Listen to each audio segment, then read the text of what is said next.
socialist, communist, radical leftist, Hasan Piker. dirtbag left, Hasan Piker. pro-terrorism, pro-Hamas, Hasan Piker. Hasan Piker, Hassan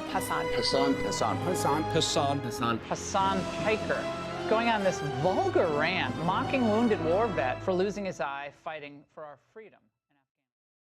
Have you ever heard someone mention the Streisand effect and wondered what they were talking about? This phenomena is named after actress Barbara Streisand. Sometimes when you try to cover something up, you end up bringing more attention to it than if you had just let things be.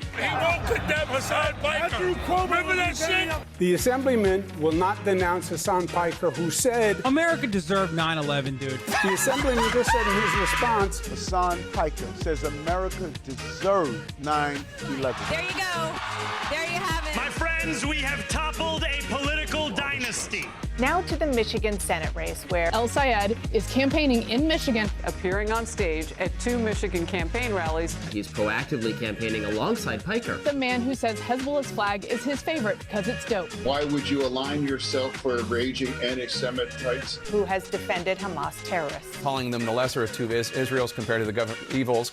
Lesser of two. That's what I find a bridge too far. When I went up to my good friend Chat and said, hey, can you walk me through some more controversial statements of Hasan Piker, even ChatGPT went out of its way to soften the edges of Hasan and give me context. Thanks, but no thanks, ChatGPT. Hasan Piker is campaign poison. Placing yourself on the wrong side of a 90-10 issue is only going to make you look bad. It's going to be good for me. It's going to be good for the candidates that I work with. Turns out it was true. Abdul El Sayed at 27%. Oliver Larkin. Amelak Kuros, everybody. Nice to meet you, Hasan. Welcome to the broadcast. Thank you for having me. Oh my gosh.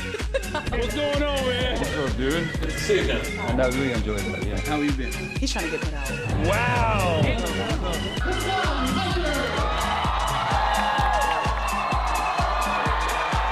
What's going on, everybody?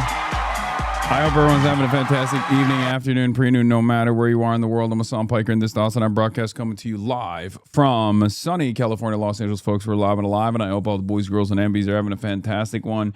You know I am, because it's Thirsty Thursday. Ladies and gentlemen, we're live, we're alive.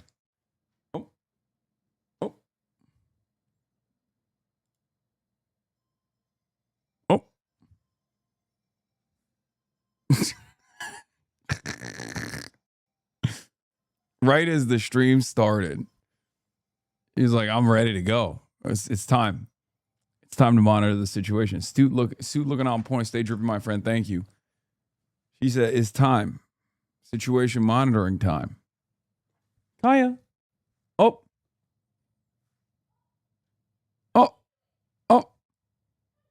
That's crazy. That's crazy. Okay, right back at it. She's like, listen, I just want to make sure that the neighborhood is clean, you know? I just want to make sure that things are going all right. Anyway, we're live. I don't know what is wrong with this dog. We're live, we're alive, and I hope everyone's having a fantastic one, because today's a beautiful day. Today's a wonderful day. Today is Thursday. It is Thursday, July 16th, 2026. 11:06 a.m. I'm early. I'm right on time. I'm all of those things. I'm all of the above. But yes, this is the part of the broadcast where I tell you about my personal news. 83 degrees and sunny here in California, and it's the perfect weather to be a chud-ass loser, because that's precisely what I am. You already know what's up. You already know what's up. There's some good news coming out of Wisconsin. We're going to be talking about that. Some good news coming out of... Please let me back in. I don't deserve this timeout. You probably do. Here, take a second off. Good news coming out of Wisconsin. Good news coming out of Michigan. We're going to be talking about all of that and more. But before I get to that, personal news. And as far as personal news goes, nothing is going on in my life, because I am, as you know, a chud-ass loser. And all I do is just think about Israel. Israel comes to me in my dreams. That's right.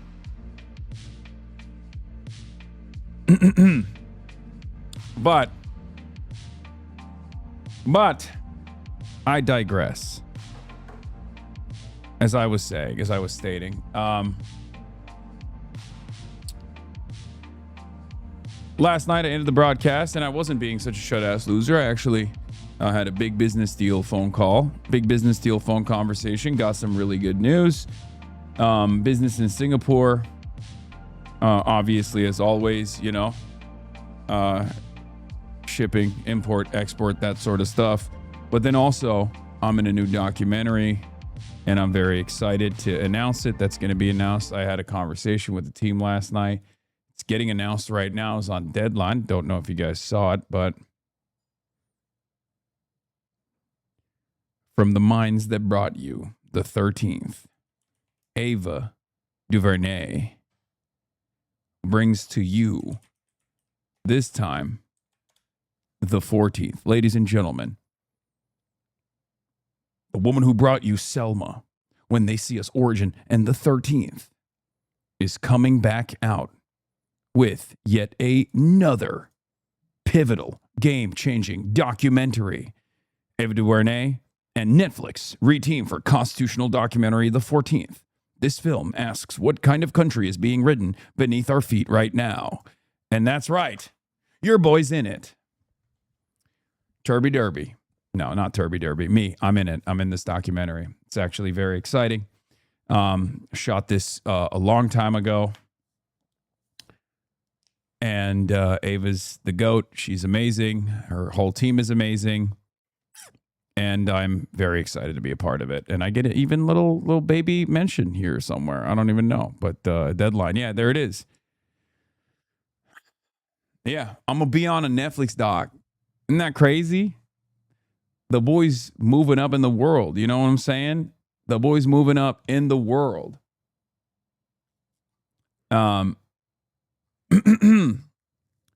We'll get back to that in a second, but actually, you know what? I'll just talk about it. Yeah. In a suit? No, not in a suit, unfortunately. This is pre-suit era, unfortunately. This was before. A decade after Ava DuVernay's Oscar-nominated Peabody Award-winning 13th debuted on Netflix, the filmmaker and streamer are back together in the constitutional business, spotlighting America's long-running and sometimes bloody battle with itself over who is a citizen and how much freedom they get. DuVernay's documentary, 14th, is set to launch on Netflix later this year. I've learned.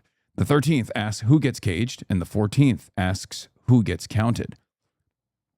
DuVernay told Deadline on the upcoming documentary, "This is not a film about the past tense of freedom. I'm not interested in asking you to look back." Clearly revolving around the equal protection and citizenship-focused 14th Amendment, which was ratified in 1868 in the turbulent era of the Reconstruction, has been a contentious part of the American body politic ever since. The 14th Project, from the Selma Helmer, has been in production discreetly for 2 years. Coming from RABB Filmworks, 14th is produced by DuVernay with longtime collaborators Spencer Averick, Tammy Garnes, and Paul Garnes. The film asks what kind of country is written beneath our feet right now while we're busy believing the stories we've all been told. To that, the director-producer sits down in the 14th with members of Congress present and past, such as Representative Alexandria Ocasio-Cortez, Representative Anna Paulina Luna, former GOP Senator Jeff Flake of Arizona, and California's current Senator Alex Padilla. The film also features interviews with sitting Librarian of Congress Carla Hayden, who Donald Trump fired in May 2025, former President and Director Counsel of the NAACP Legal Defense Fund President and Director Counsel Sherlyn Iffel, UC Irvine School of Law, Korematsu Center of Law and Equality Executive Director Professor Robert Chang, activist and past Georgia gubernatorial contender Stacey Abrams. Spanning the ideological divide, DuVernay spoke with left-wing, Twitch-based cultural critic Hasan Piker and conservative in defense of populism, protest, and American democracy author Donald T. Tritlow, too. Along with 13th, Netflix has been home of DuVernay's Emmy-winning When They See Us series from 2019 about the injustice against suspects in the 1989 Central Park jogger rape case. The streamer also launched DuVernay's 2020 Colin in Black and White limited series about NFL icon Colin Kaepernick, another friend of the show, in his formative years. Ava's remarkable ability to bring history into conversation with the present made her last documentary, the seminal BAFTA-winning and Academy Award-nominated 13th, a cultural touchstone of the last quarter century. Ironically enough, it's also a documentary that I have leaned into quite a bit. I usually use that famous Lee Atwater moment that was featured in the 13th, if you recall, all the time on the broadcast to talk about how conservatives basically find new ways of saying the N-word, and that's a major driving principle of reactionary politics in this country. I told her that too.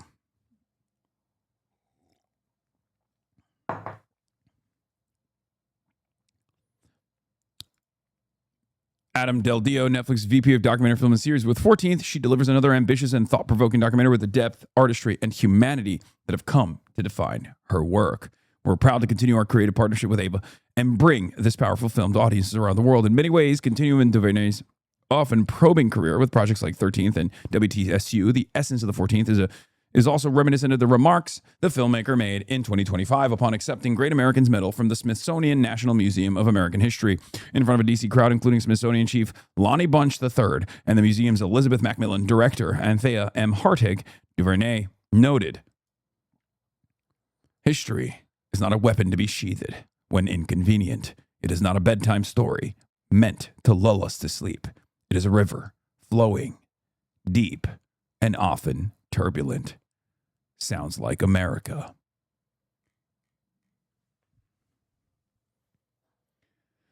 So yeah, very exciting stuff. I'm super stoked, and we'll get some more. We'll get some more footage in the upcoming weeks, I assume. But yeah, very exciting stuff. It's not on IMDb yet, by the way. Yeah, it's not. This is like the first release. The first release. Not exactly sure when the release date is. They say it's going to be released later this year, but that was very cool. No blast off. What do you mean? I'm doing personal news. I'm sorry, guys. Sometimes your chud ass loser has personal news that happens to be in the real news, if you know what I'm saying. But yeah.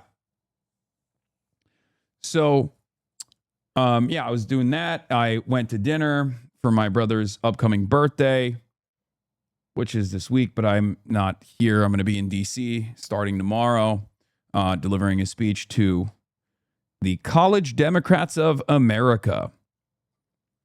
As a chud-ass loser, as the number one chud-ass loser, I am going all around the place, going all around the country. Yes, not exactly certain as to why they invited me to the College Democrats of America National Convention, but I am still very excited. Hopefully I won't be banned from entry to the nation's capital. But yeah. And Maylot Quiros is also going to be there as well. They have some interesting, choice in speakers. Kat Abghazaleh is also going to be there. And then it's mostly just like Democrats. But I think it's a good audience to be in front of, okay? I think it's a good audience to be in front of and talk to. At the belly of the beast, the heart of empire. Yeah, so do we have a blast off meme? Wisconsin when? Coming up at the end of this month. I will be in Wisconsin as well.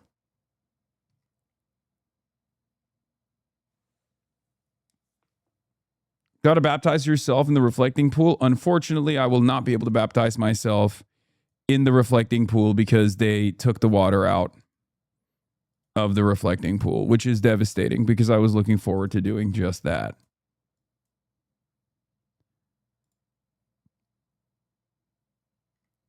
What is this? I'll take your lack of a response. Do you want to come over and paint my house?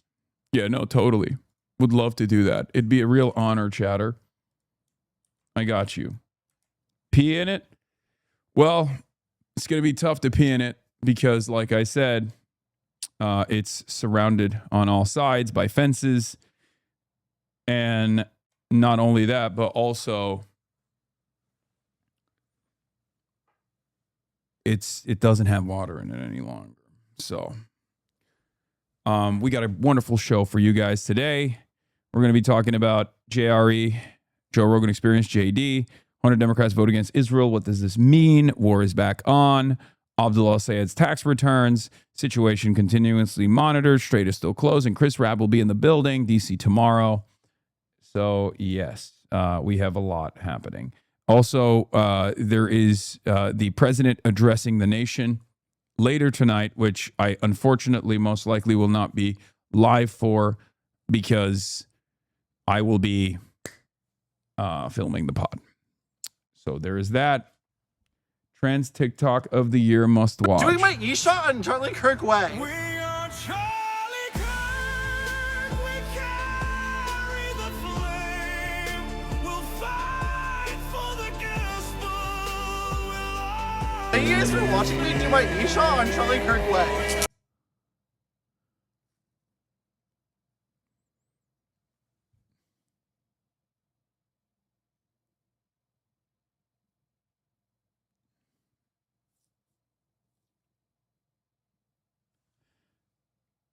I don't know what to say about that.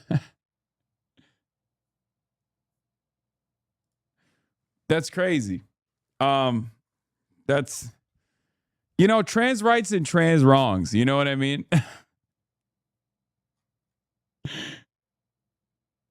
Why is it always the same guys who call you anti-Semitic? New Senate candidate Mike Collins' son-in-law featured in campaign photos, registered to vote at Collins' own property and appearing at his victory parties of white nationalist influencers promoted Nazi imagery. Oh my God, Mike Collins literally called me an anti-Semite.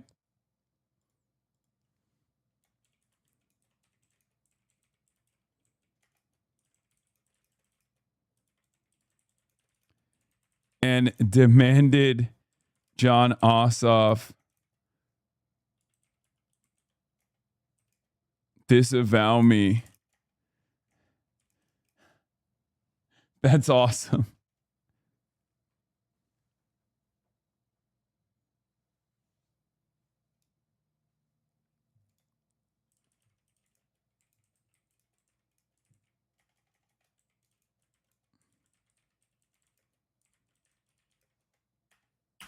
He's an interesting candidate.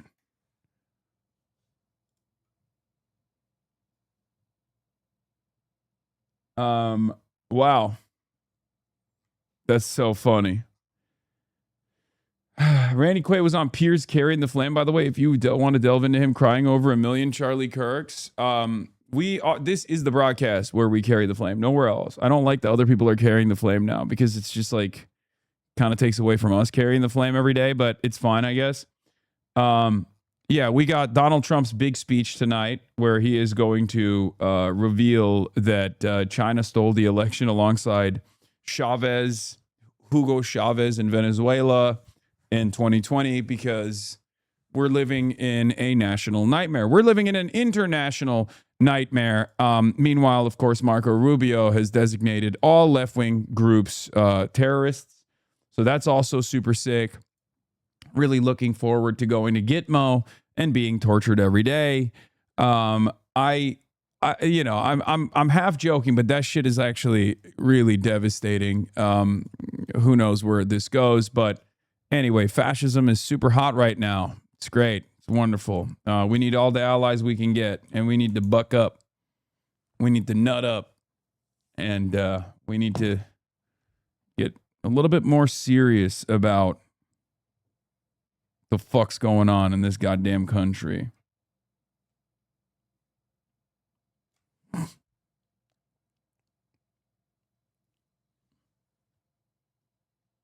Please shut up. Tits. What?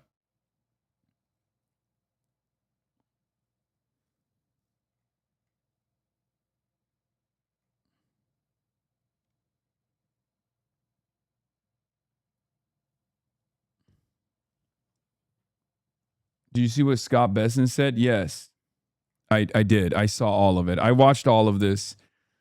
I was texting with Ken this morning. I don't think people understand how serious these guys are. I think most people are just like, lol, they're dumb and they're stupid. And they are dumb and stupid, but they're also pretty fucking evil.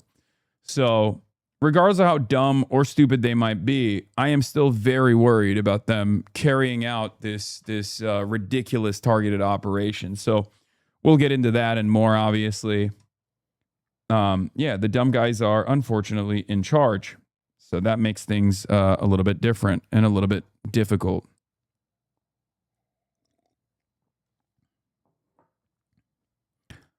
In any case, ladies and gentlemen,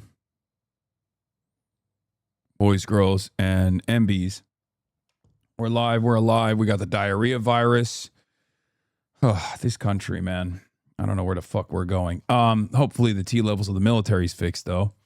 All right, we'll start off with some fun stuff. Argentina to take on Spain. In your latest tweet, you have a small typo for, wow, did I miss another word? I always do this. My fucking ADHD makes this so goddamn difficult.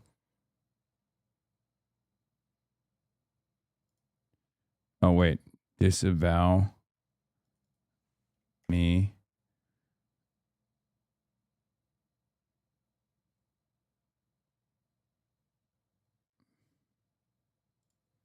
Okay, I fixed it. Yes, we're going to talk about Stephen Miller. All the biggest villains got together to do this anti-terrorism shit. It sucks. I miss your Liberty Mutual suit. Which one is that? Is that the green one? Anyway, ladies and gentlemen, Argentina will take on Spain in the World Cup final after late comeback against England. It's unfortunately not coming home for the British in the chat. Football is not coming home. 60 years of hurt has turned into 64 years of hurt at the very least. Let's take a look. Showdown is set, and Argentina will face Spain after a stunning late comeback against England, led by Captain Lionel Messi. Argentina scored twice in just 7 minutes to pull off the win 2-1. Nicole Valdez was there for it all and joins us from Atlanta. Nicole, good morning. Good morning. Argentina and England, one of international soccer's fiercest rivalries, closed out the semifinals with a match fueled by decades of clashes on and off the pitch. But in the end, defending champion Argentina will be moving on to the final. From the opening whistle, the tension between Argentina and England boiled over, and for more than 100 minutes, it didn't let up. Leading by one and showing incredible defense late into the match, it looked like England had secured its spot in the final until... I'll keep it at $150. There is one play from Lionel Messi that is actually kind of insane, where he just jukes out like 4 people trying to get after him until he gets fouled. And it is one of the most insane things I've ever seen in slow motion, where it just like doesn't make sense if you watch it. If you watch it in real time, you're like, how is he seeing this?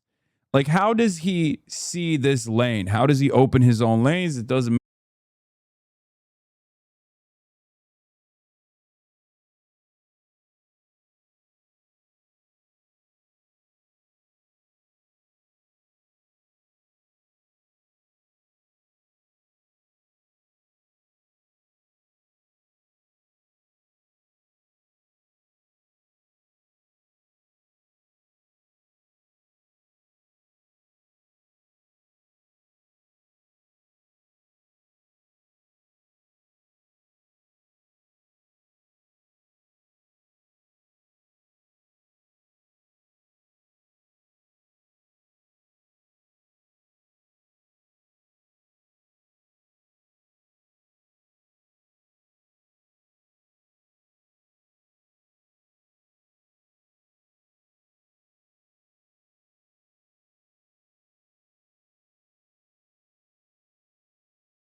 You need to proofread your tweets. Okay, you take a 24-hour off. Thank you for the warning, but I will not be having you being fucking annoying. Okay? Thank you for warning me, but you're getting a day off for the second part.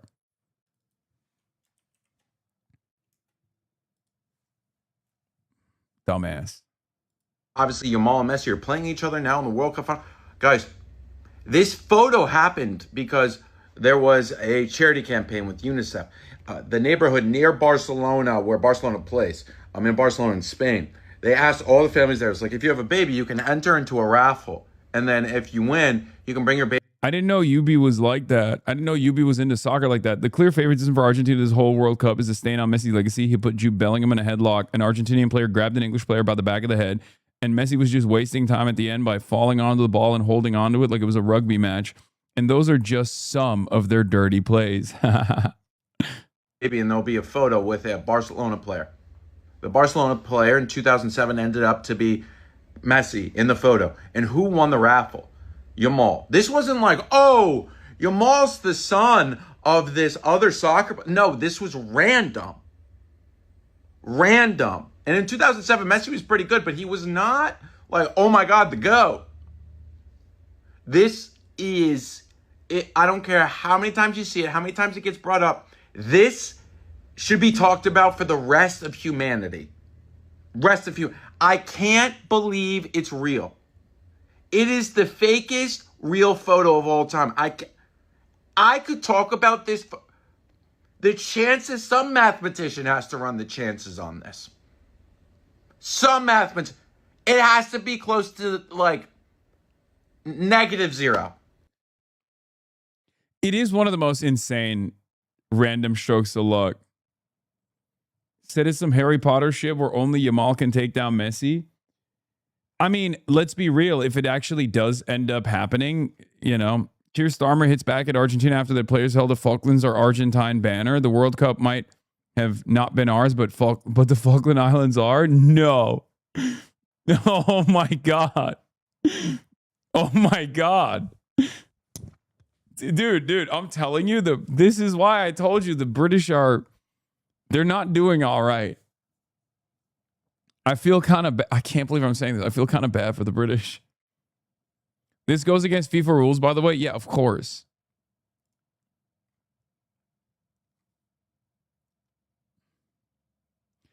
This is a real burger place in Argentina. Yes, I know exactly what this is. Yeah. The plot twist. Okay, you want to know the plot twist? I think the plot twist is it's owned by a black Argentinian dude.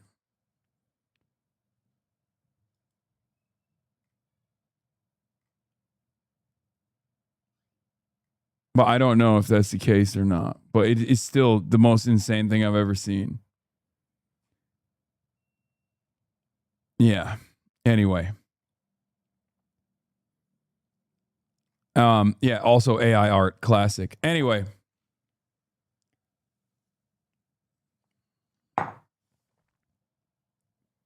Every country has that? Yeah, it's insane in every country, man. You mean one of the 0.5%? Yes, I think so. Literally. All right. Look. This is not, I'm not in the business of defending Argentina. Okay. You will never catch me doing such a thing. Let's finish this and move on. It slips out your hands like that. Yeah, obviously the lads are devastated. The winning goal in stoppage time set up with an assist by superstar Lionel Messi. As always with the most dangerous players in the world, when they have the ball in the final third, they can create something, and he done that again today. Argentina is now one win away from becoming the first men's team in more than 6 decades to win consecutive World Cups. By the way, you can't say it's the Trump curse because, like, sure, Trump golfed with him, but Trump also literally hosted Lionel Messi in the White House. So it's one of those situations where both teams, both players, both like top players of both teams have been around Donald Trump. I guess it doesn't hurt with Argentina. Argentina already has like bad vibes, so it didn't actually, you know, the Trump curse didn't even impact them that much. Fans inside and outside Atlanta Stadium exploded in celebration. What did it feel like to be inside and watch Argentina win this match? This is an incredible match and very emotional. Sunday will mark the first ever World Cup final between Argentina and Spain, and it's a battle of the generations, with 39-year-old Lionel Messi going head-to-head with Spain. Hasan, do you actually think FIFA is aiding Argentina? Did you watch the matches? I just like to slander. I just like to make jokes. Yeah, I saw this. Is so funny. We'll cover this in a second. The comparison: top performing player in each staff for every World Semi-Cup finalist.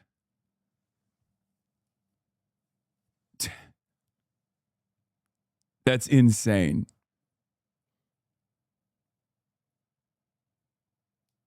That's insane. But it also kind of makes sense.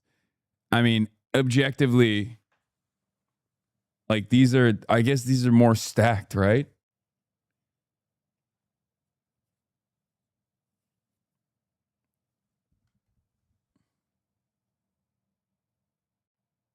LeBron in 2018. Okay. All right, let's move on. Spain's 19-year-old star Lamine Yamal. Oh, the restaurant owners are not black? So I got fake news. This is the owner. He's not black, and it says it bothers him that they prohibit him from using. Oh my god. Oh my god. Oh my god. Okay. All right. Well, that makes a lot more sense.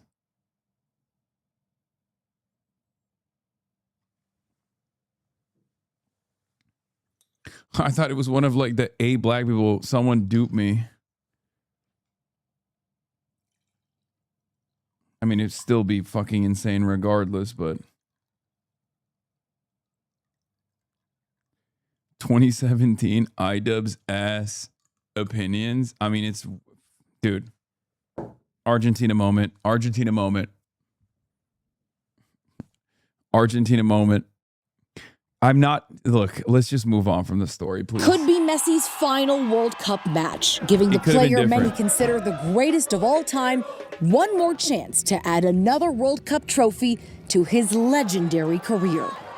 And in a summer of dramatic finishes, historic moments, and record-breaking Sunday showdown is expected to be no exception, with a crowd anticipated of more than 80,000 people in New Jersey to watch Argentina take on Spain. Wow. Wow. It is going down. Oh, thank you.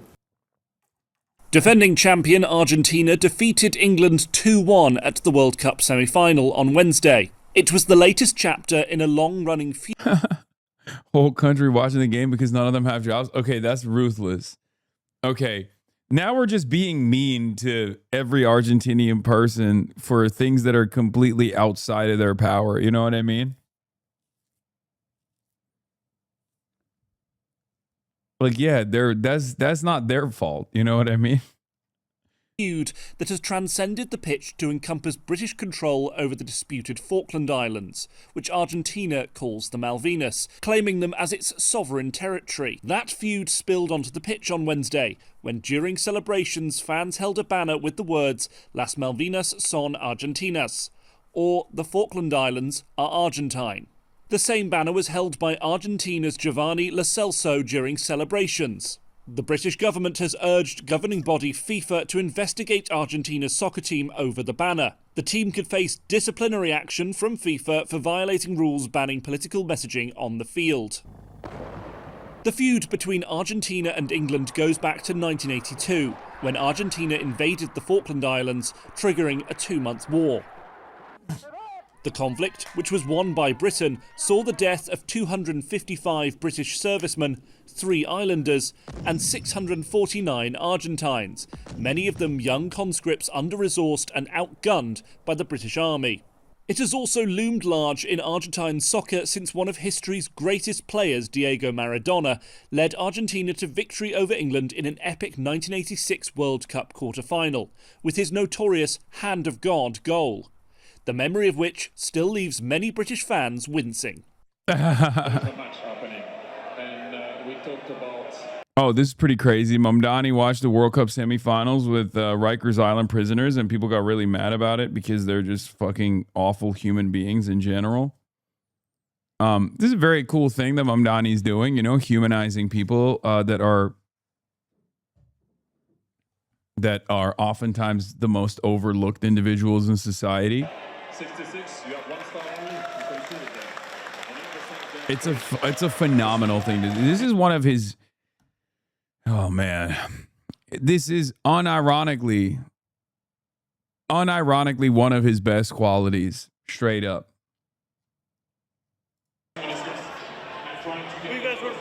Please come to Florida for Oliver Larkin rally. Thanks. Okay, guys, I don't know when that's happening, but that's, you know. I hope that this shares with people who are incarcerated here on Rikers that they too are a part of New York City. The World Cup has been a magical moment for the entire city. These are New Yorkers, and they will be New Yorkers when they get out of Rikers. They're New Yorkers today, and I wanted to make sure that we can celebrate this moment together. Messi, World Cup, I guarantee you.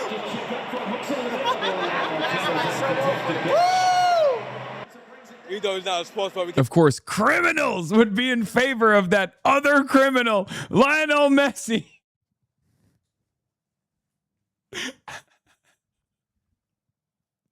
Wow, that took me 35 seconds to drop all of my morals and principles.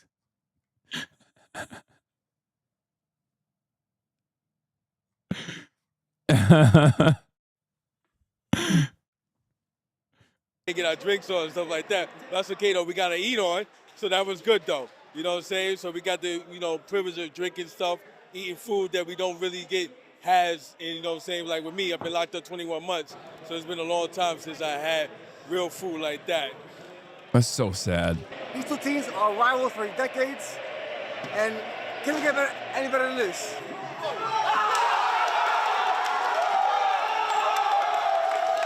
Give him life. Okay, chill.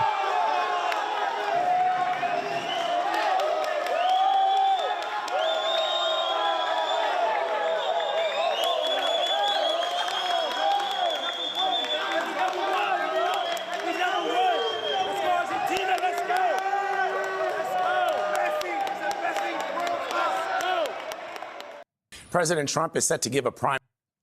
Yeah, we'll get to President Trump's primetime speech in a second, but where do I go from here? We got a lot. We got a lot to cover, man. We got a lot going on in the world. I guess you know what? Fuck it. We'll start there. By the way, breaking due to the Canadian wildfire smoke. I've seen some videos. My heart's with Canada.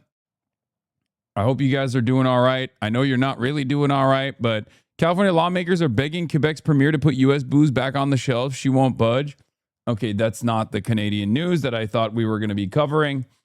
Yeah, shit's pretty twisted in Canada. I've seen it. It's impacting the air quality in in obviously the state of Canada, but also in numerous American states as well. Skies blue west of Ontario. Hell yeah. Yeah, air quality index is dog water from what I understand, from New York to Chicago. State of Canada. Yes, I mean it's technically a state. A nation state is a state. Can we chill on that? Okay, you can say that. Yes, the nation of Canada. State doesn't just mean like a part of the United States.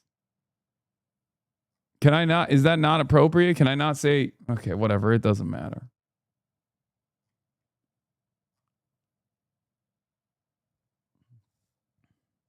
Saying the state of Canada is triggering for us, man. Okay, fair. Facts.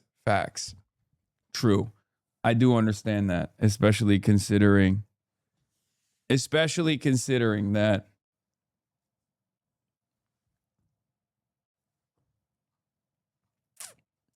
the situation is not great. You got Donald Trump trying to make America permanently militarily annex the beautiful nation state of Canada.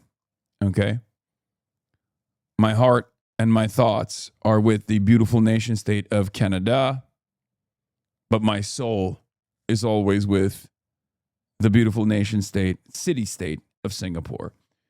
CENTCOM has announced a new round of attacks against Iran's military capabilities. We're going to be covering that in a little bit. But before we get to that, before we get to situation monitoring, as always, obviously we got to talk about Donald Trump. Now, Donald Trump is going to deliver another speech tonight. And boy, oh boy, are we excited.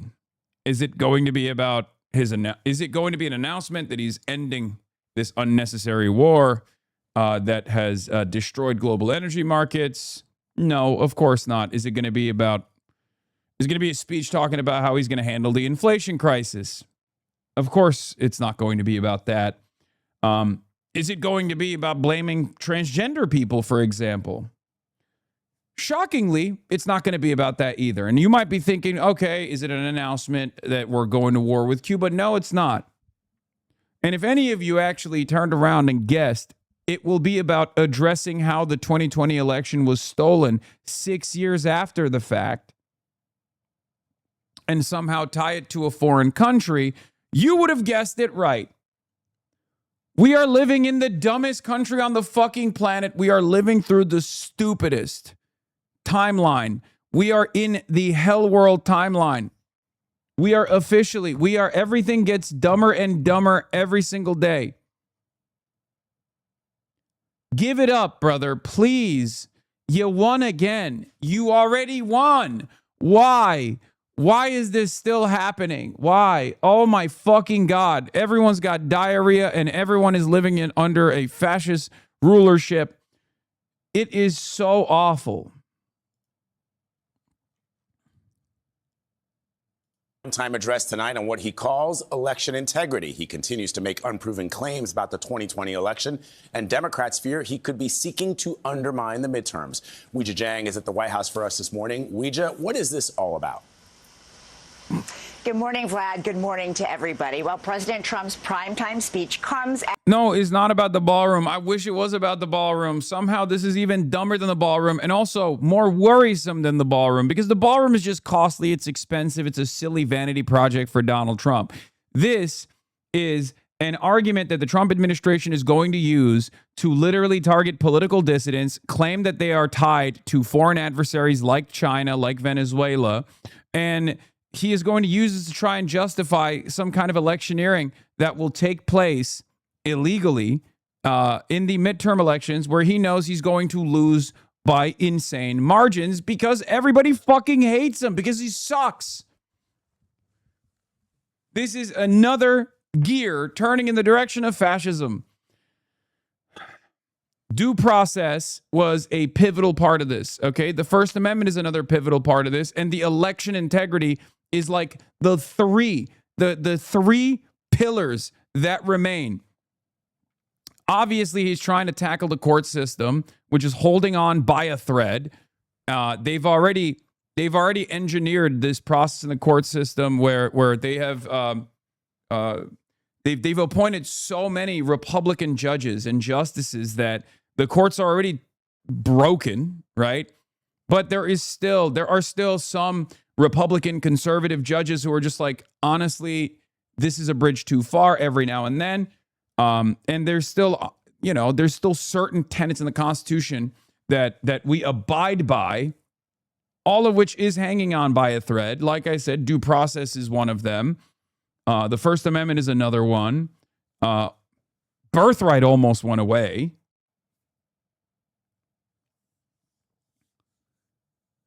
It's all systems go. He is dismantling what remains of the American system. He is dismantling what remains of the American system, okay? July 25th and August 8th are DSA Canvas kickoffs for Oliver Larkin. We at the campaign would love to have Hasan come knock on doors with us. Recent Moscow's mailer makes him look worried as he's boldest statement that only a centrist like him can win. Okay, we'll figure it out, chatters, okay? I love you guys. Keep fighting the good fight, but now is not the time, okay?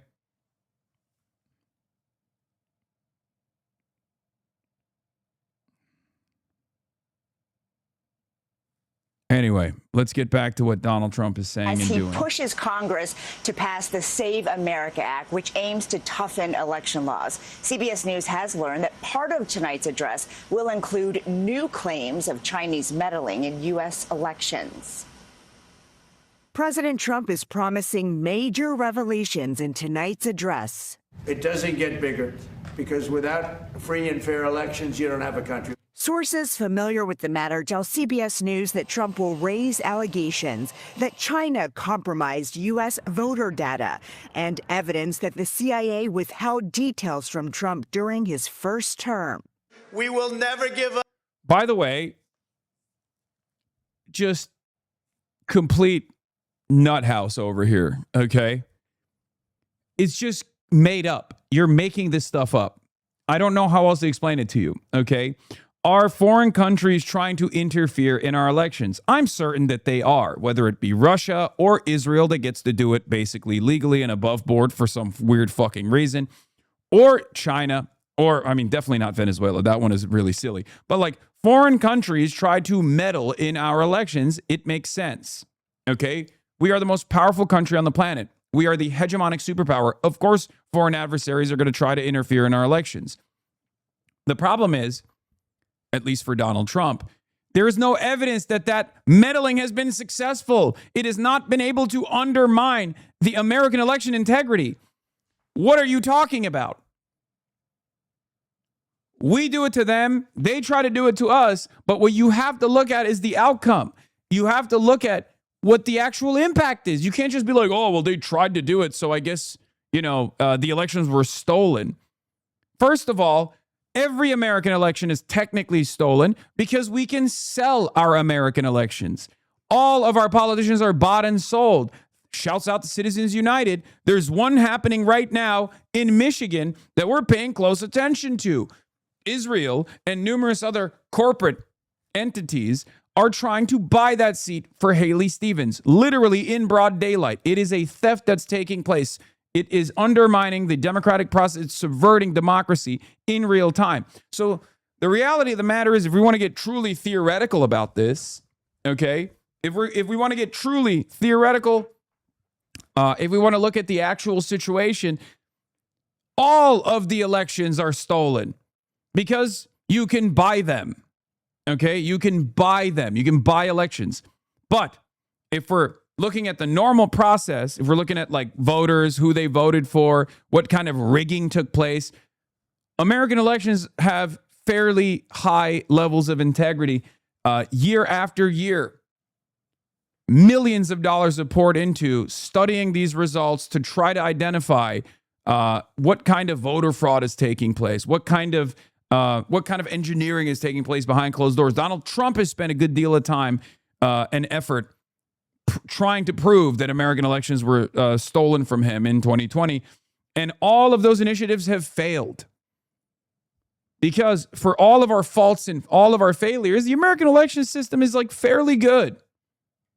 Okay? Doesn't matter if it's a Republican winning, doesn't matter if it's a Democrat winning. It's fairly, it has high levels of integrity. Okay? It's probably one of the last remaining resilient aspects of the theoretical American democracy that has never been truly achieved. Okay, fairly good is debatable. No, it is. It is. It is. And it's very stupid to dispute that. I hate this argument. We can have a conversation about like how free can your elections be or how fair can your elections be if moneyed interests always win. Okay? But that's a totally separate story. As far as like you put your name on a ballot and you vote for a candidate and then that candidate wins because they tabulate the results and it turns out the candidate you voted for got more votes than the other candidate. On that part, the American election system is absolutely designed in a way that has higher levels of integrity than most other countries. I will stand by that. It's complex. It's complicated. There's numerous issues leading up to like who you get to vote for. There's a lot of people who try to dupe you. Okay. And states have their own processes, which is also a little bit frustrating, but, probably better than to give the keys of the castle to Donald Trump. But at the end of the day, the American elections, with some notable exceptions like 2000, are fairly reliable. Okay? If you're talking about the structural issues like the Electoral College, then I'm with you. But if you're talking about you cast your ballot and then it's tabulated and then the guy who got more votes wins, with the exception of the 2000 election, it's a fairly reliable process. One of the best in the world, let's be real. 2000 was stolen, though. George W. Bush absolutely stole that election. But it's neither here nor there. That's not what we're talking about. Okay? Yes, the procedural integrity of the American electoral system is very reliable and very strong. One of the best. But of course, Donald Trump is still, because he's such a petty little petulant man-child, narcissistic tyrant, a despot, he has to fucking constantly act as though the elections or the 2020 election was stolen from him. We will never concede. Trump has long claimed without proof that the 2020 presidential election was rigged.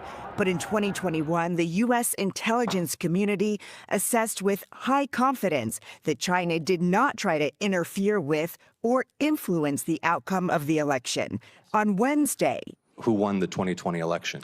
I'm not going to do this with you.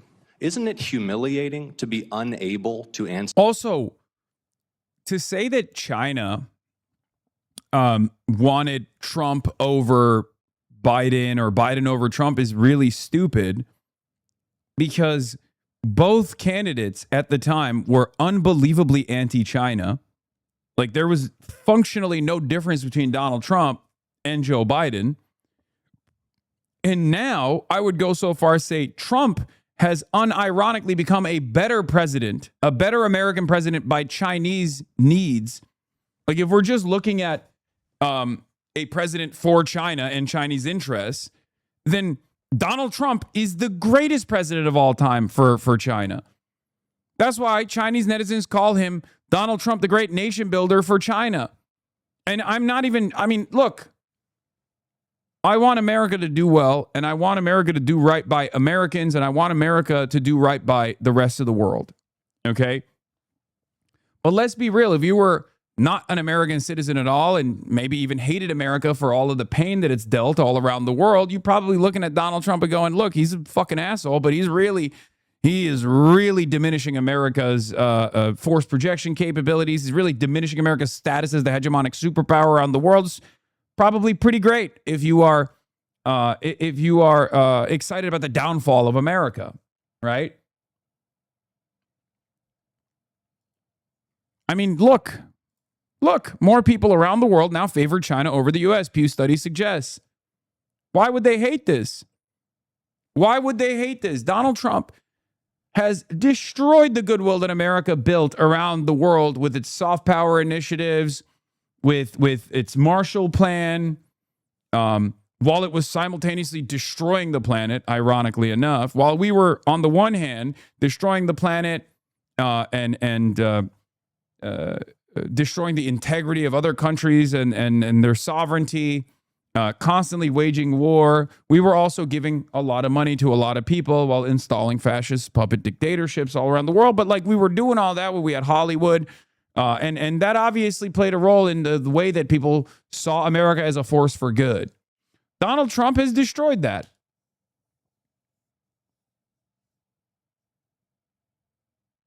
Especially with the U.S. aid cuts and numerous other initiatives, like specifically going after America's pivotal allies, the vassalized European states.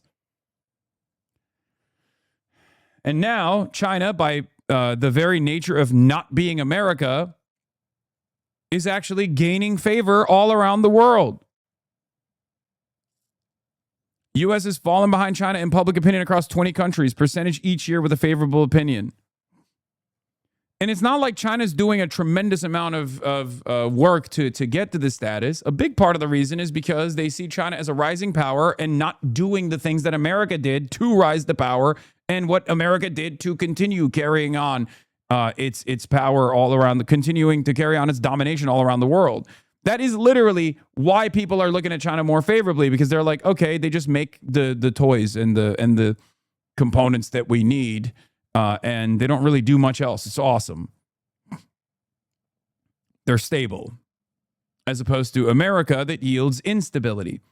After a decade of creating chaos and instability around the world, of course, people are going to inevitably point the finger of blame at you.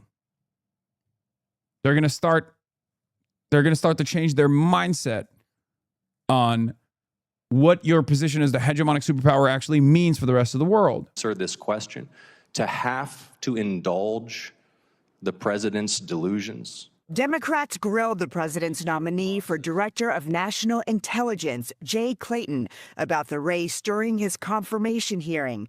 Clayton stopped short of acknowledging Biden won. Senator, I'm not an election denier. Joe Biden was certified as the president of the United States. Vice President J.D. Vance said the administration will accept the results of the upcoming mid. Yeah, that's such a funny and such a strange cop-out answer too. Oh, he was certified as the president. Okay, did he win the election, or was the election stolen and then the certification process took place? Like, just say he won the election. Why? How is this a difficult answer, man? I don't understand it. It's not that difficult. You're a fucking adult. Everyone's a goddamn adult. This is what's so annoying to me, okay? What's so annoying to me about this entire process is they know the truth.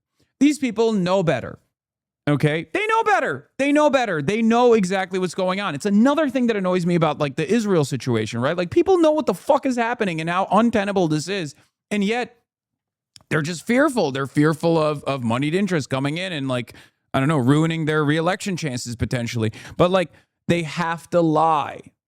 They have to lie. And in this case, he has to sit there. He has to sit there and act as though there's any credibility to the notion that Donald Trump actually won the 2020 election, but it was stolen from him. Why does he have to do that? Because these guys are not getting appointed to these seats of power for competency. They're getting appointed for loyalty to Donald Trump, no matter how silly those demands may be.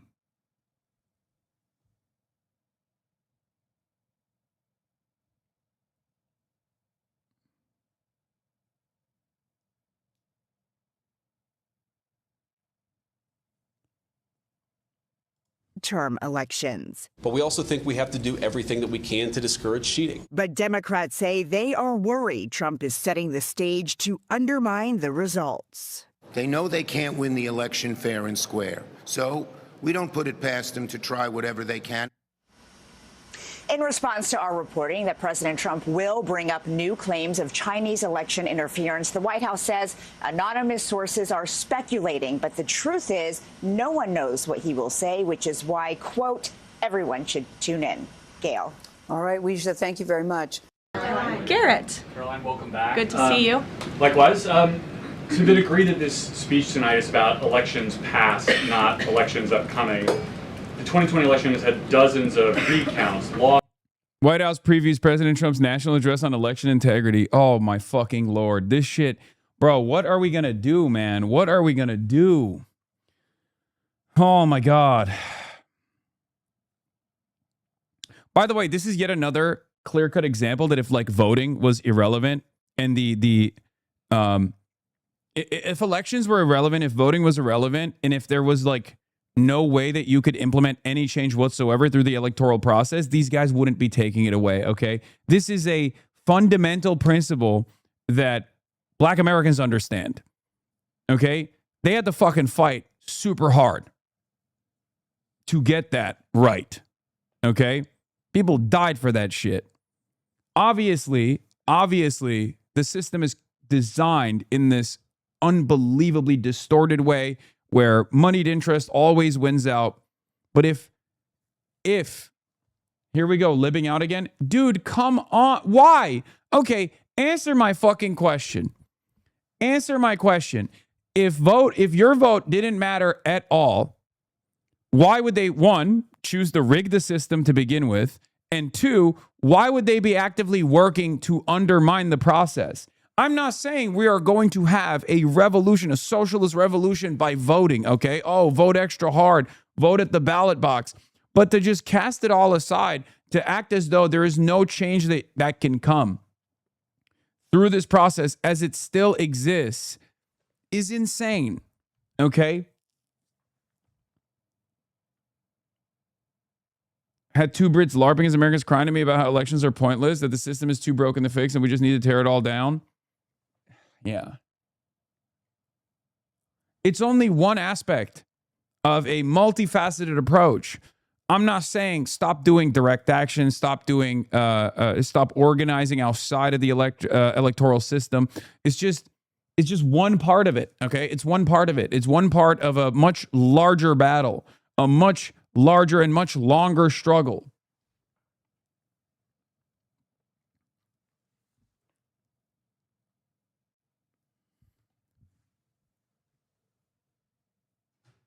People get so caught up in this. I agree. If you're reading this, base bill with your neighbor touch grass. Okay. Thank you, chatter.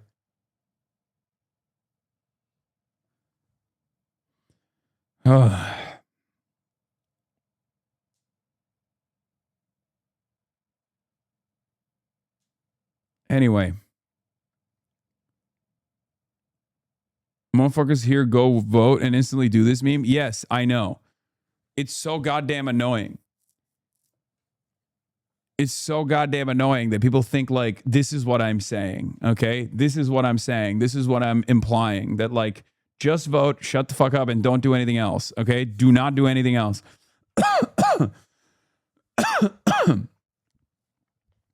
Look, man, the reality of the matter is our enemies, our class enemies, our enemies in positions of power, our enemies that own and have consolidated tremendous amounts of wealth and power, understand the system better than you do, better than we do, okay?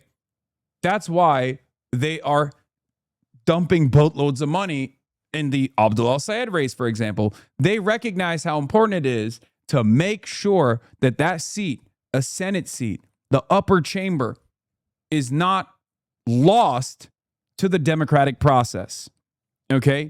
They recognize that. You might not, but they recognize it. And that's why they always win. Okay? That's why they always win. They're not wasting $50 million on that fucking seat. You think rich people throw their money away like that? That's not how they got rich. They know.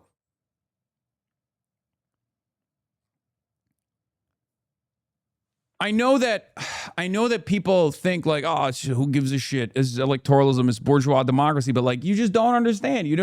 You unfortunately do not recognize the severity.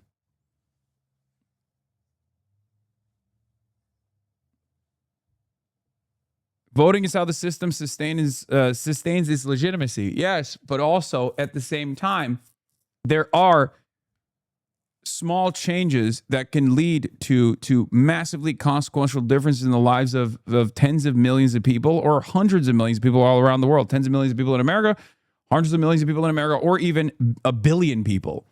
Okay? It still matters. That's why I always say it's the least consequential, most impactful thing you can do. Okay? Logs, please. What is this? Logs, please. Platform Black Voices, Lemao. They only call it libbing out when you're talking about black electoralism and our historic struggles. Voting is the only way we will ever get Medicare for all. Yeah, I mean, that's part of it. But it's not the only part. It's not the only part. Because simply voting for it is not going to let it happen either. It's not. No one is ever going to give up. No one is ever going to give up their seat of power. No one is ever going to give up their profits. Okay? It just doesn't work that way. But this is one consequential aspect of it, and that's precisely the reason why Donald Trump is trying to destroy it and dismantle it. lawsuits, audits, 2024 election widely believed to be safe and secure. There's not really any question about that. A lot of people Because look it at was this. too big to rig. Well, I think a lot of people look at this There's a and massive wonder, amount of votes for this president. That's why he's in the Oval Office right now. no one disputes that. And there were a significant amount of votes for Joe Biden, who won in 2020. I think the question is, why is the president unable to let this go? Well, first of all, Garrett, I think part of the problem is that the media has refused to acknowledge that tens of millions of Americans across the country share the concerns of this president about the sanctity. Oh, dude, shit, my bad. Okay, tens of millions of people across the country also think Jesus Christ is going to come back to life, and then they're all going to get harponzoed into the heavens. So I guess we got to take that shit seriously, too. What the fuck are you talking about? Yes, a lot of Americans are fucking cattle, especially Trump voters and Trump supporters. Who gives a fuck what they think? What do you mean? You can't you can't legitimize an insane claim just because the people who follow your fucking cultish president believe in that claim. Hello? What the hell is going on? Also, you guys don't give a fuck about a million different things that 100 million Americans care about, whether it be protecting abortion rights, whether it be the punishing people who are affiliates of Jeffrey Epstein, whether it be holding Israel accountable, punishing ICE agents. You don't give a shit about any of that. Oh, well, sorry. We got a lot of fans of the president who think the election was stolen and they're very concerned. So we got to take this shit seriously 6 years after the fact. God damn, dude. Fuck. Of our elections. And your premise of your question, you're jumping ahead to a conclusion in this speech before even hearing it yourself. I think that everyone should tune in tonight, including the people in this room, and you should report on the president's speech and the findings that he is going to reveal in this speech with a little bit of honesty and a little bit of integrity, because it will shock you if you have an honest eye listening to the president tonight, and everything he is saying will be backed by facts and by evidence that will be provided this evening. And again, Garrett, I think all Americans, Democrat, Republican, should agree that we are the greatest country in the history of the world. We should have the safest and most secure elections in the history of the world. And what the president will be speaking about tonight will show you that perhaps that is not the case. And we need to make some adjustments moving forward, including the Save America Act, as Rachel pointed out, is a key legislative priority for this president on Capitol Hill. And he wants to see all senators and members of Congress voting in favor of the Save America Act, because it's crucially important as we move forward. Aisha. The new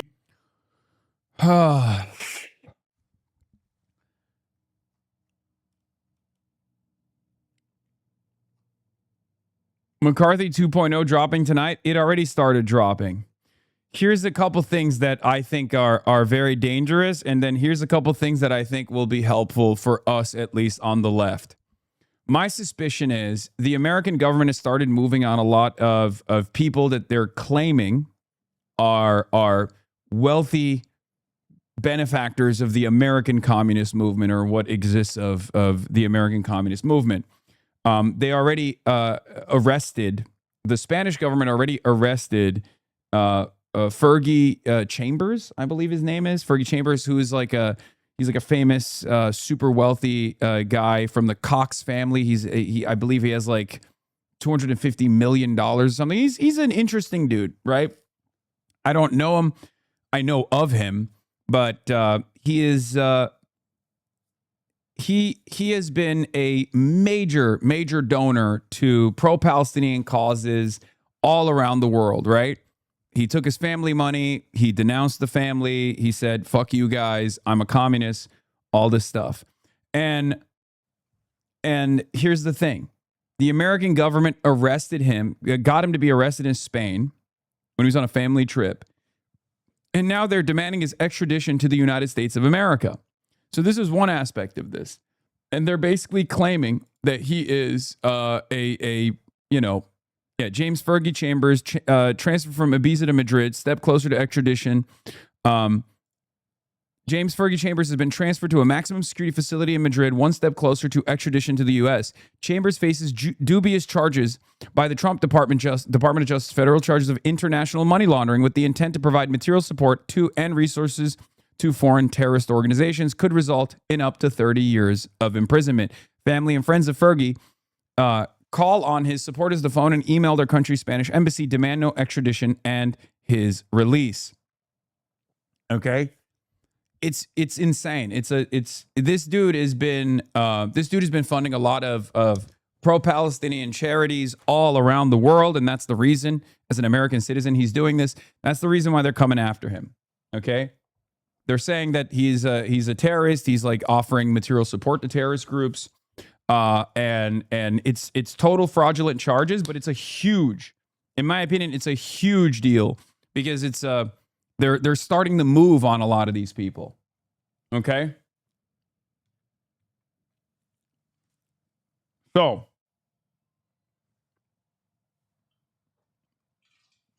There's also the NSPM7 ordeal with, the American Counterterrorism Initiative. And we're obviously going to get to that as well. It's called a national security. But before we talk about that, I want to briefly touch on this because it ties back to what Trump is trying to do with China and election interference. My suspicion is, well, number one, the fact that Spain is collaborating with the American government on this is crazy, okay? It's totally ridiculous. We just got PSO'd again, okay? So, Pedro, what the fuck are you doing? That's ridiculous. I thought you guys were really invested in the pro-Palestine movement. The Fergie Chambers guy's a real tweaker. He was the guy who was claiming for weeks that the Bondi Beach shooting in Australia was a false flag. I know. Does it fucking matter? Yes, he's a little bit of a weirdo. Who gives a shit, dude? I don't give a fuck. What are we talking about? Oh, well, I guess lock his ass up then. I don't know him. I've only heard of him. And this is the type of guy who will say that I am a sheepdog for the fucking, neoliberal Zionist Democratic Party. I'm an imperialist. It doesn't fucking matter to me because I can understand that even people that I disagree with getting fucking arrested like this are totally, it's a significant move in the direction of fascism, okay? An administration that comes after this dude like this, especially a wealthy guy, is easily going to come after all of you as well. Okay? Like, this has nothing to do with my own personal opinions about Fergie Chambers. Okay? This has nothing to do with my own personal opinion. It doesn't matter. It's not even secondary. It's utterly irrelevant. It's utterly immaterial to the grand scheme of things. Okay? Yeah, the Fergie Chambers extradition case is what I and lots of other people have been yelling about for the last few years. Administrative or legal systems in the U.S. is created to use abroad are coming for you. Sanctions are coming for you. Terrorism designations are coming. Denaturalization is coming. Retroactive decisions about every part of your legal identity are coming. The big legal effort now by the government is to make the foreign and domestic more and more permeable so the frontier downrange of the sandbox Indian country is everywhere. Yeah. Nikhil Paul Singh absolutely nailed it. Trump's real innovation has been to marry the archaic geopolitics of a settler empire to the modern legal frameworks devised by his liberal predecessors. This is all you need to know. And because America is all around the world all the time, there's not really anywhere you can go. You can't go to Spain. Spain is supposed to be a woke country, right? You can't be a fucking son of a billionaire with like $250 million in your bank account and fucking fly to Spain without the American government deciding you're going to prison now. If they can do that to that guy, you're fucked.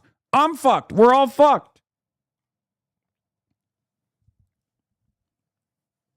This is terrifying, especially considering that a lot of the surveillance systems and a lot of the internet that we all use internationally is run by American corporations that have backdoors to American state surveillance agencies. So it doesn't take much for them to track whatever the fuck they want to track and decide that there's sufficient fake evidence that they can materialize out of nowhere to decide that you're actually a criminal. Meanwhile, there's still fucking LARPers in the chat going, maybe you should stop supporting imperialism with your taxes then. Oh my fucking God, dude.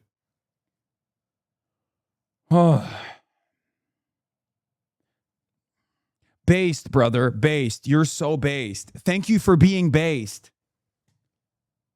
We're talking about the fucking modern Fourth Reich with nuclear arms that is capable of surveilling you all around the world and managing other governments and interfering in the affairs of other governments and trying to get other governments to do the bidding of the American state. And you're over here being like, yeah, you should just stop paying taxes, dude. Yeah, you know what? Fuck it. I should just go to prison ahead of time. There's no, I'll do them a favor. Yeah, let me go ahead and give the IRS an excuse, the federal government an excuse to arrest me for good reason, instead of an invented one that they will inevitably find, okay?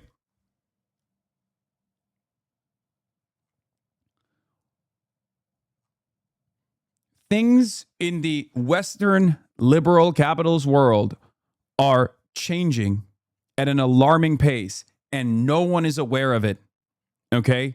I've been yelling about this for years at this point. Liberalism is over. Fascism is coming. And to a certain degree, depending on what class of citizen you are, fascism is already here. Okay? What's happening today to undocumented migrants is going to happen to you tomorrow. Your documentation, your citizenship status will not matter. We're here. It's happening. Wake the fuck up and alert your friends and your family and your neighbors and start organizing. Okay?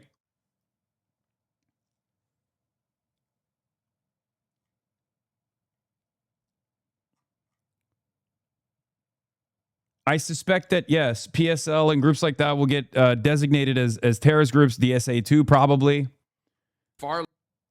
It's like this conference, I was watching clips of this conference.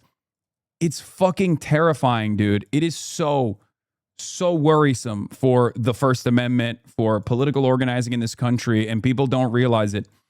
Anyway, Ida Chavez says the Trump administration is trying to extradite Fergie Chambers to the U.S. and imprison him for up to 30 years for the crime of using his wealth to help Palestine and those suffering genocide in Gaza. Have any progressive members of Congress commented on this overt act of political repression?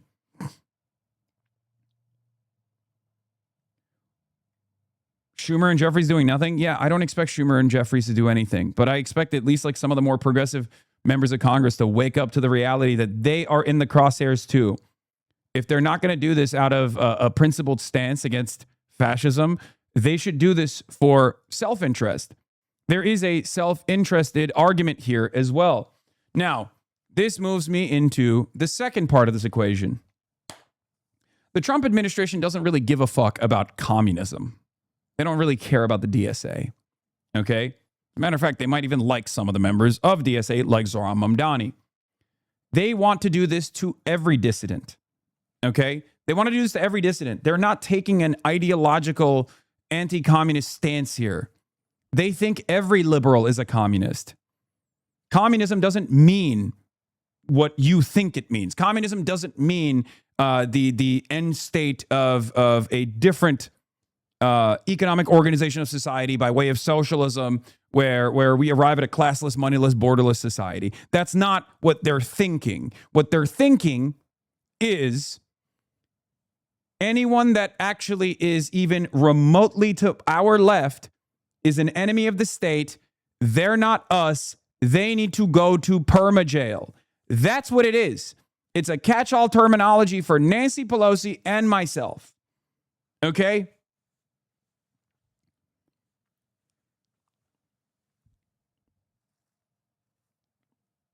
This is important to understand.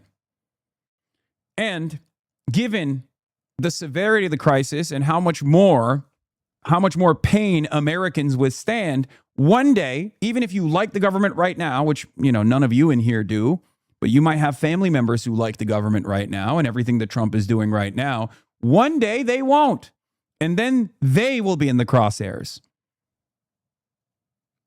Okay? This is important to understand.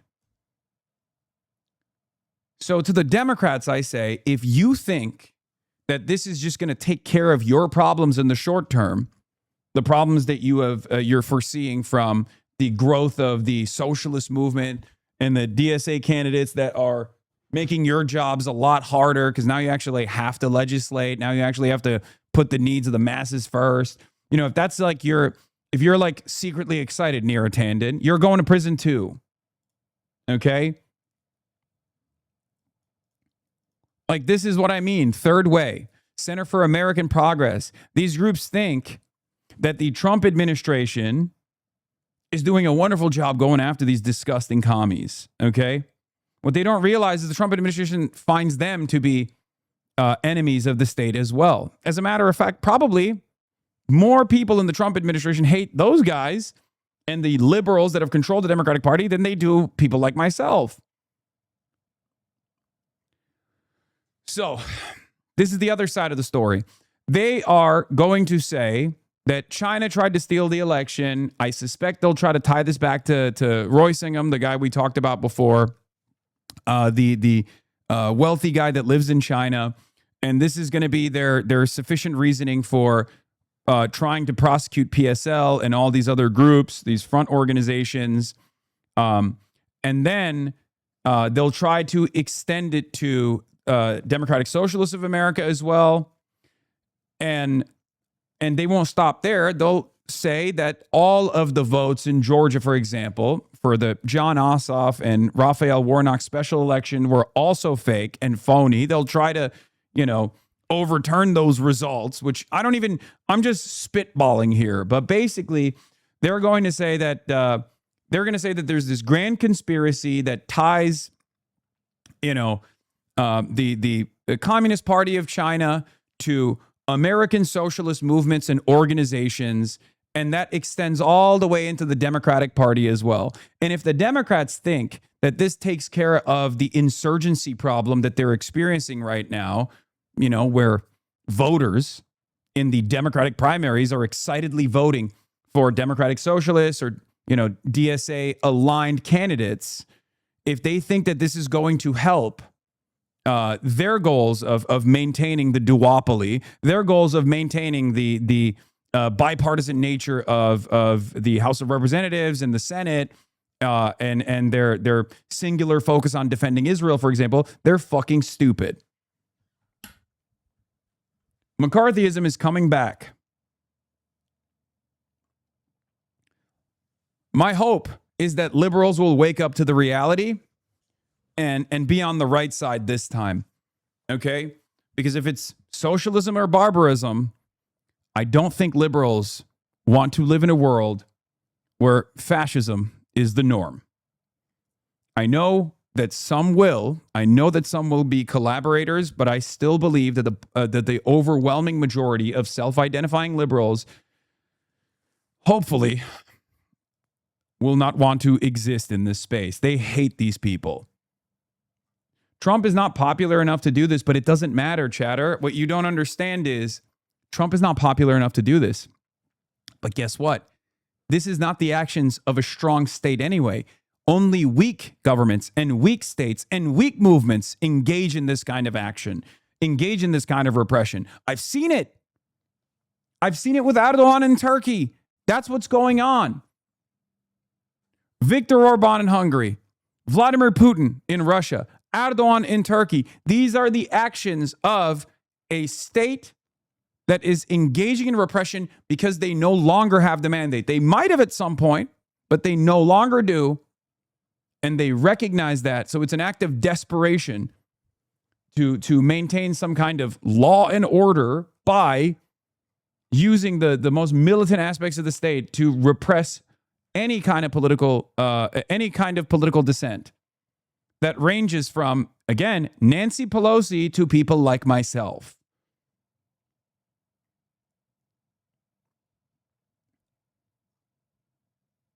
Yes, animals are the most dangerous when they're cornered. Here's one dangerous animal who says, the NSPM-7 will lead to debanking, defunding, and disruption of left-wing political terrorists that are operating in our country. President Trump issued a directive in our parlance. It's called a National Security Presidential Memorandum, or NSPM, NSPM 7 to be exact, that directs, for the first time in American history, all of our law enforcement and intelligence agencies to work together to disrupt, identify, defund, debank, arrest, and prosecute these political terrorists that are operating in our country. Dude, it's fucking genuinely terrifying. I mean, this is all systems go. I've been ringing the alarm bells alongside Ken Klippenstein on this stuff already. But they are going to try to tie, I think, the international left movement back to, because there's no domestic terrorism statute. That doesn't mean that they can't prosecute people under a terrorism definition regardless, which they have done so, like in the case of the Prairieland 5, right? Or 8, sorry. These guys were setting up fireworks outside of a detention facility where non-citizens were being housed or being detained. Cops show up. One of the guys has a gun, shoots back at the cop. Cop survives. They arrested every single person that not only was there and prosecuted every single person as a part of an Antifa terror cell, but they prosecuted every single person, including a guy who wasn't even there, and they threw the book at him. He's going to prison for 30 years for simply carrying magazines. Not magazines for a gun, by the way, like actual literary magazines. 30 fucking years. Like, it's understandable. Yeah, zines. Lefty zines.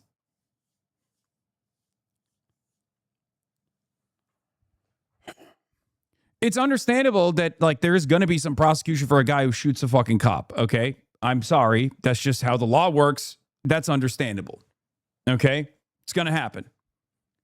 But the very fact that every single person is considered an accessory to that crime, regardless of their level of involvement, including people who weren't there, is insane, okay? It's fucking insane.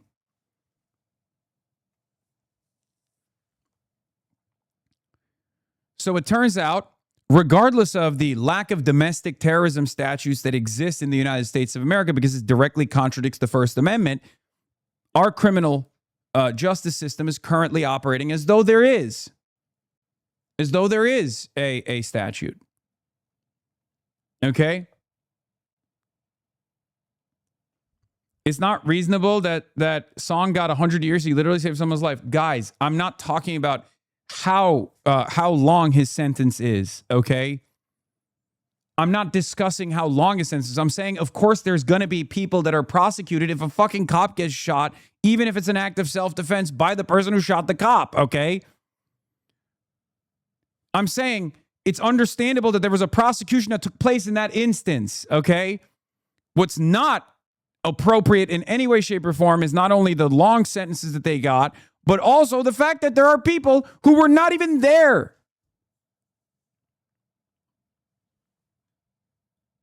One of the girls who got 50 years literally picked up the trash from their fireworks. She's 30 years old. Her whole life is gone.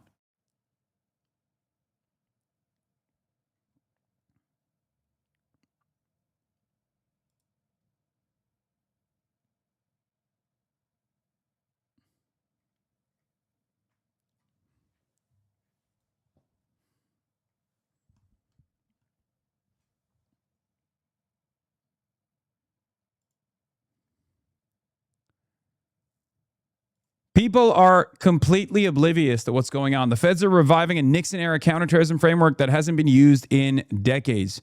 Trump summons poltergeist to go after opponents. This was 2 days ago. Out Iran diplomacy in diplomatic summit, rooting out left-wing political terrorism. Okay? This is from 2 days ago. I'm sure Ken will write extensively on today's counterterrorism summit that's taking place. The resurgence of political terrorism is the summit.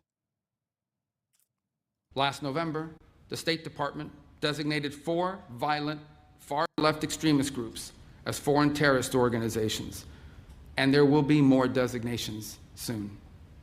Last November, Yeah. They are going to, as I was saying, because there's no domestic terror statute, because there's no domestic terrorism statute, because it directly contradicts the First Amendment, what they're trying to do is claim that any leftist with an internationalist framework, any leftist that's any left group that is, against America's actions in Cuba, against Americans' actions in Gaza, against Americans' actions in Iran, and liberals too, are technically a part of this broad, all-encompassing foreign terror cell. Okay? That's what they're trying to do. They are trying to whip up any kind of restraint that Americans are demanding for its unbelievably militaristic foreign policy apparatus as a significant threat to the interests of the state as terrorists. Okay?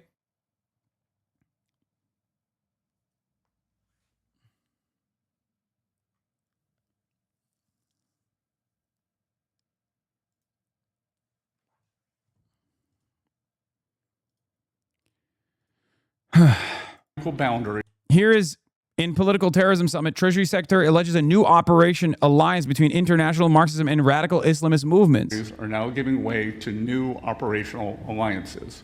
The unified front between international Marxism and radical Islamic movements need not share the same ultimate vision to share the same immediate enemy of free and self-governing societies.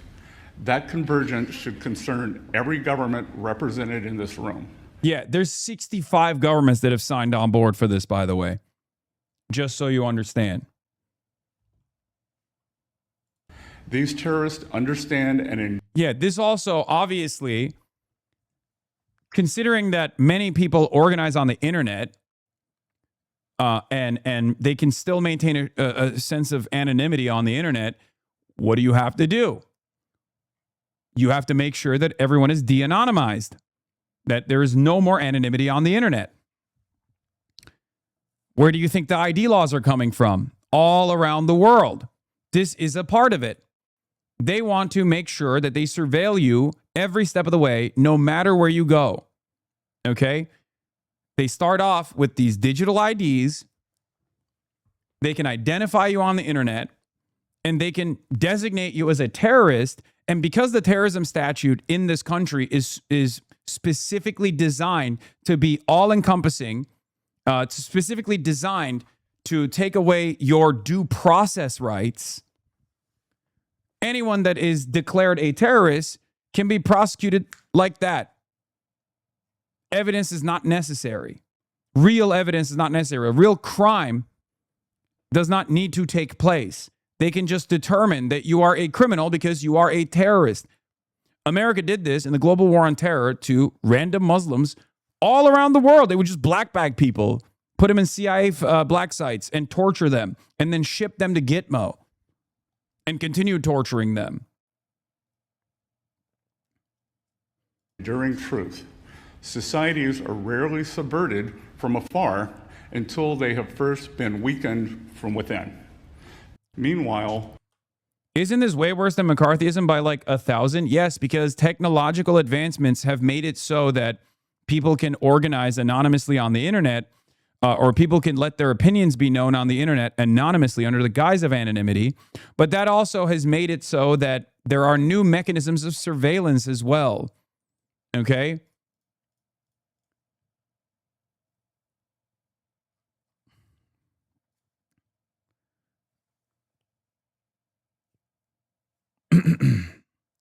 This is a real emergency. And my fear is most people are utterly oblivious to it. Part of the reason why is because Democrats that are also a part of the intelligence apparatus think that the intelligence community is infallible, and they like this shit. And they think that the intelligence community is not moving in this fascist direction. Straight up. Because there are Democrats in the intelligence community as well. There's literally CIA Democrats, for example. But they also think that these kinds of actions are appropriate and good. They are not thinking about how this is going to to inevitably be used against them.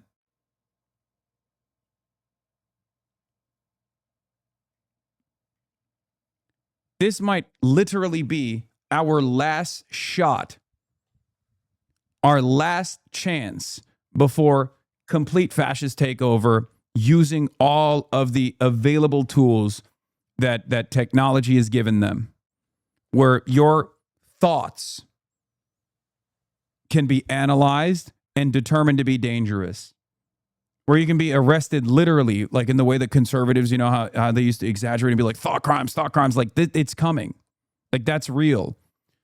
Considering that advertisers already know exactly how to map out a psychographic profile to figure out exactly when you're more likely to pay more for an American burger from McDonald's, they can use similar AI-based technologies to map out if you are having bad thoughts against the government,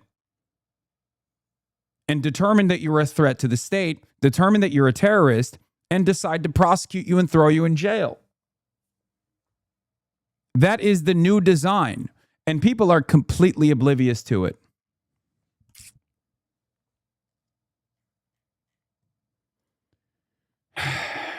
Terrifying prospect.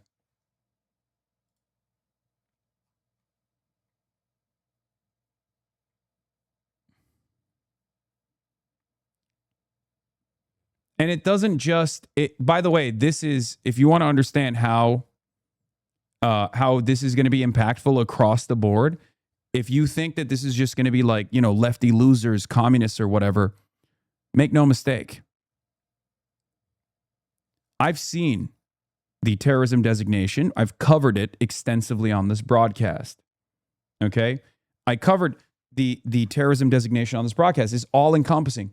They say anti-American behavior, anti-family behavior is considered a telltale marker for terrorism. Okay?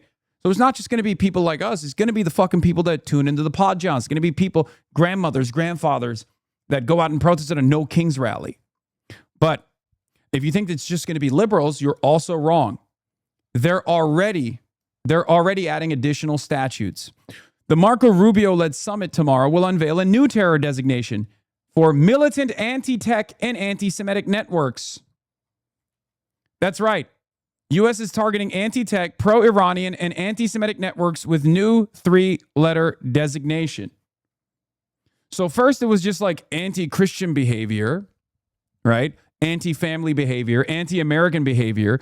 But now, if you have an opinion on a data center being built in your backyard, which, as we know, is not a partisan issue at all.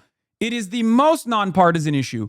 Israel and data centers are some of the most across the board nonpartisan issues that Americans are facing right now. As a matter of fact, given that it's oftentimes being built in rural neighborhoods and rural communities, there are a lot of Republicans who fucking hate this shit.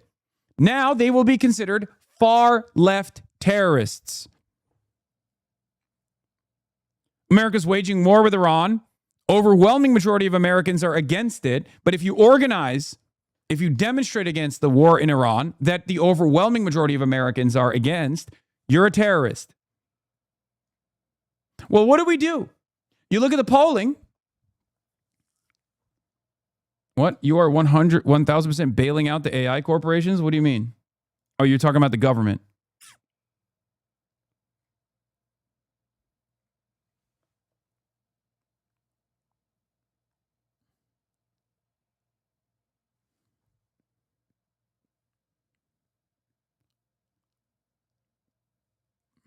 If you're anti-war, you're a terrorist.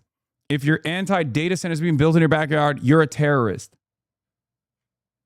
If you're anti-Israel, you're a terrorist.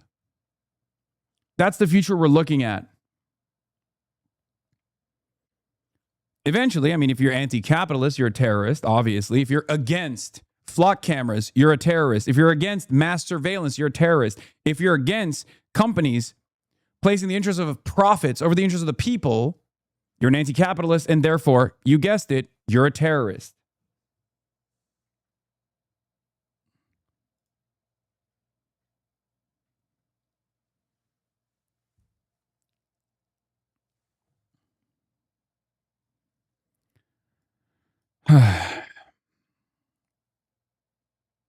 If you're trans, you're a terrorist, obviously, the biggest.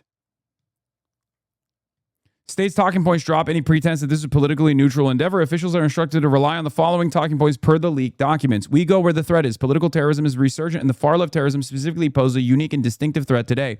Addressing and defeating that is the focus of the ministerial. The United States has observed a concerning convergence between violent far-left and anarchist networks and other violent extremist actors, including violent pro-Iranian and anti-Semitic networks, as well as militant anti-tech and eco-terrorist movements. This is a trend we are monitoring closely and engaging partners to address. The ministerial will focus world attention on the resurgence of political terrorism and bring together the United States and foreign partners to address the terrorist actors, particularly far-left terrorist networks operating across Europe, Asia, the Western Hemisphere, and beyond, and focus on improving coordination, information sharing, and practical law enforcement cooperation to counter political terrorism, including violent far-left attacks on law enforcement, critical infrastructure, political figures, and state institutions. Political terrorism is resurgent, particularly among far-left terrorist networks that have grown more sophisticated. They leverage decentralized cell structures, encrypted communications, and transnational coordination to carry out attacks on rail, energy, and telecommunications infrastructure, as well as targeted violence against political figures and their families. When has this happened? Like, what the fuck are you talking about? The only time where there have been coordinated attacks, or at least like lone wolf attacks that are triggered, they come from Terrorgram, and they're far-right white nationalist neo-Nazis, esoteric neo-Nazis. If you're looking at Order of Nine Angles, that's far-right. And they're shooting up mosques. They're trying to kill black and brown people. If you're looking at attacks on the infrastructure, attacks on critical infrastructure, again, that's Atomwaffen, another far-right neo-Nazi movement. None of these are communist movements. None of these are communist movements. And of course, obviously, the administration famously the DOJ deleted its own study from the website showing far more domestic terrorism is committed by far-right extremists. This was back in September 2025.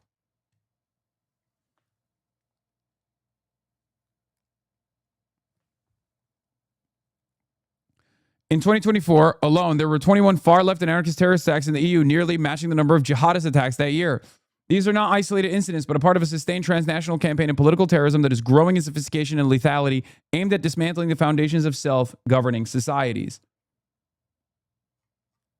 The Department of State is committed to confronting organized political violence, including from far-left terrorists and other aligned groups that engage in or support terrorist or criminal activities, economic sabotage, or support far-left terrorist-led violent actions. In support of this effort, the Department of the State is announcing a new visa restriction policy that targets members of far-left terrorists and other aligned groups who have supported or incited acts of terrorism, supported violent criminal activity, participated in economic sabotage, including against public and private property, financed, recruited, or provided logistical support for violent or criminal actions committed by far-left terrorists and other aligned groups, and or facilitated the convergence of far-left terrorists and other aligned networks for the purposes of economic sabotage.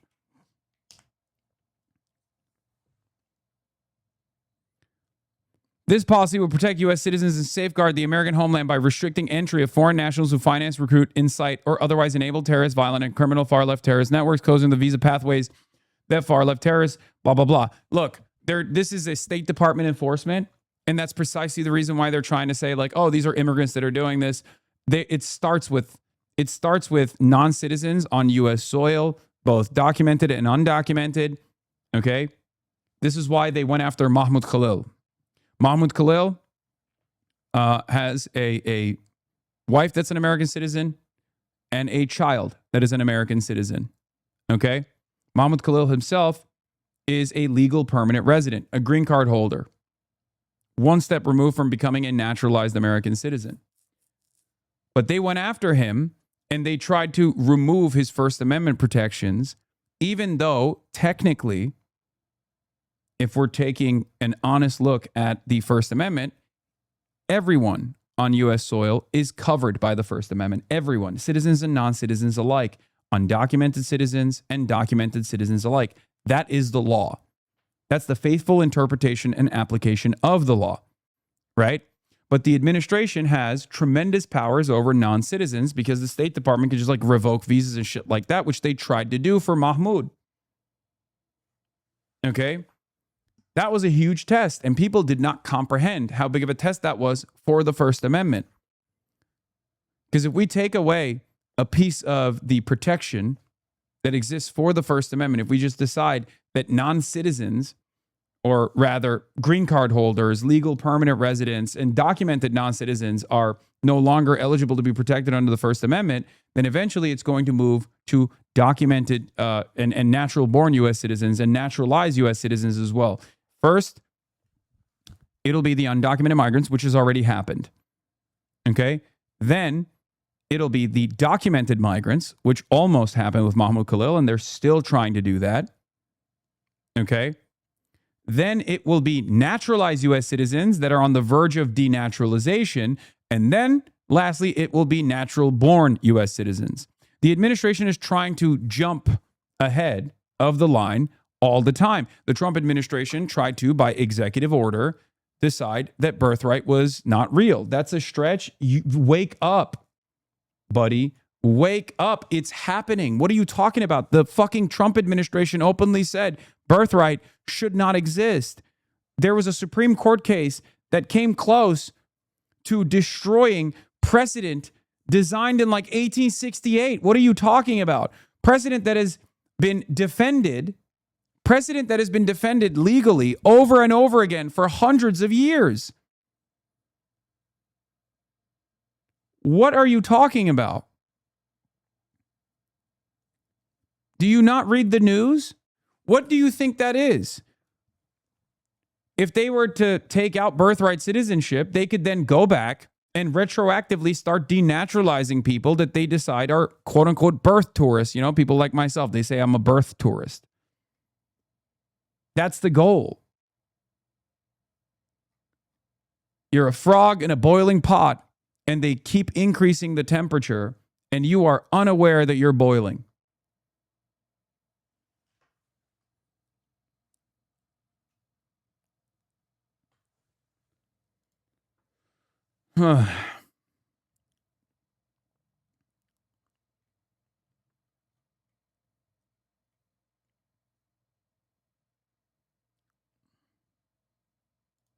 Yeah, here is a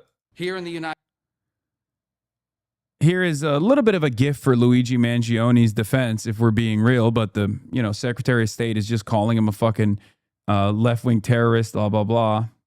But we'll see what happens. Here in the United States, the share of left-wing terrorist attacks and plots has risen to levels not seen in decades. In Germany, far-left violence has jumped by more than 40% in just the last year alone. In Greece, more than 80% of radical violence is now driven by far-left and anarchist actors. These are not abstract statistics. Americans have seen what those numbers mean. An all-out assault on our immigration officers, sniper attacks, explosives, armed ambushes, a transgender shooter opening fire on Catholic elementary school students as they pray, his gun marked with slogans like, "Where is your God now?" A healthcare... Literally an Order of Nine Angles hitter. Literally someone whose brain was broke. Again, transgender, so obviously that must be leftist. Dog. That was a far-right neo-Nazi network. The same network that shot up a fucking mosque in San Diego not that long ago. Executive executed in cold blood in the streets. Multiple assassination attempts on a sitting president, and the murder of the greatest conservative activist of a generation, a man who happened to also be a husband and the father of 2 young children, shot and killed while speaking to a crowd. Yeah, the gun also had fucking Nazi insignia on it. Of students. This is a distinctive and unique evil. It has always been driven by a hatred, above all else, a hatred for civilization itself.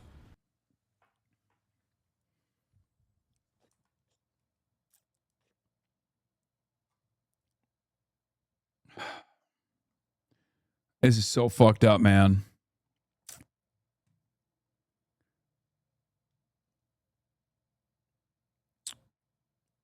Yeah. And if you're anti-data center, you will be labeled a terrorist as well, just so you understand. For the first...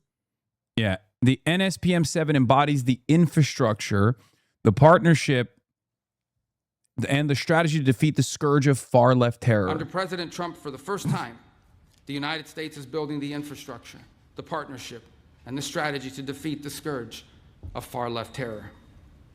The President signed National Security Presidential Memorandum Number 7, outlining a comprehensive strategy to investigate and disrupt Antifa terror networks and their allies. Under President Trump, issued a directive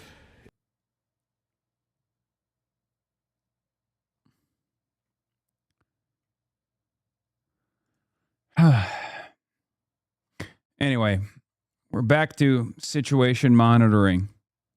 Iran threatens to bring Houthis into war if Trump escalates.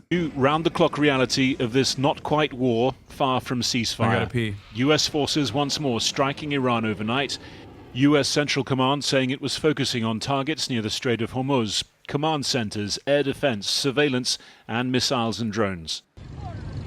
Also, more hits on the port city of Chabahar, away from the strait on the Arabian Sea.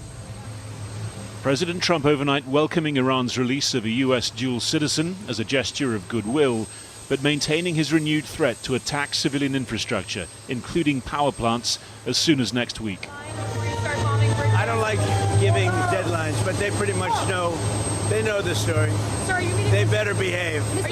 Iran's military saying if those threats are carried out, then everything that has so far remained intact due to Iran's restraint, namely all infrastructure across the region, will be smashed by the iron blows of the powerful armed forces of the Islamic Republic of Iran, leaving no trace behind, as though it had never existed. and the Reuters news agency today reporting that Iran's Houthi allies in Yemen have been instructed to resume their attacks on Red Sea shipping if Iranian infrastructure is hit.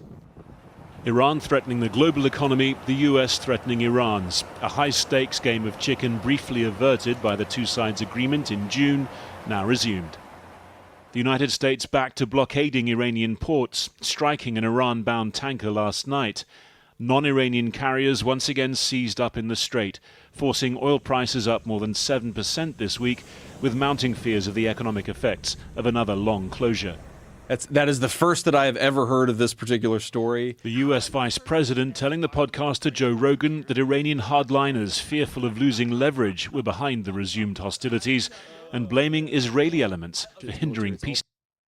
Logs vouch. What is this? McKinsey versus Harris overturned by it also shows viable precedent for Congress being able to designate certain acts, cough, cough, communist associations as counting as a reunification of citizenship for all types of citizens, therefore making a loophole in the requirement that citizenship is revoked only when voluntarily renounced. This, combined with the first Red Scare precedent that still exists, establishing communist connections as proof of intent to overthrow government, plus the Smith Act.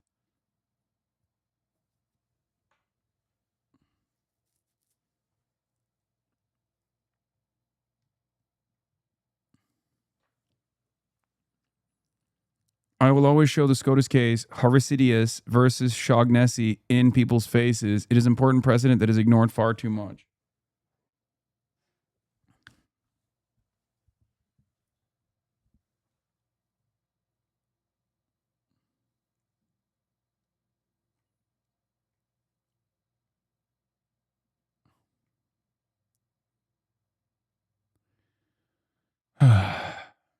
Shaughnessy.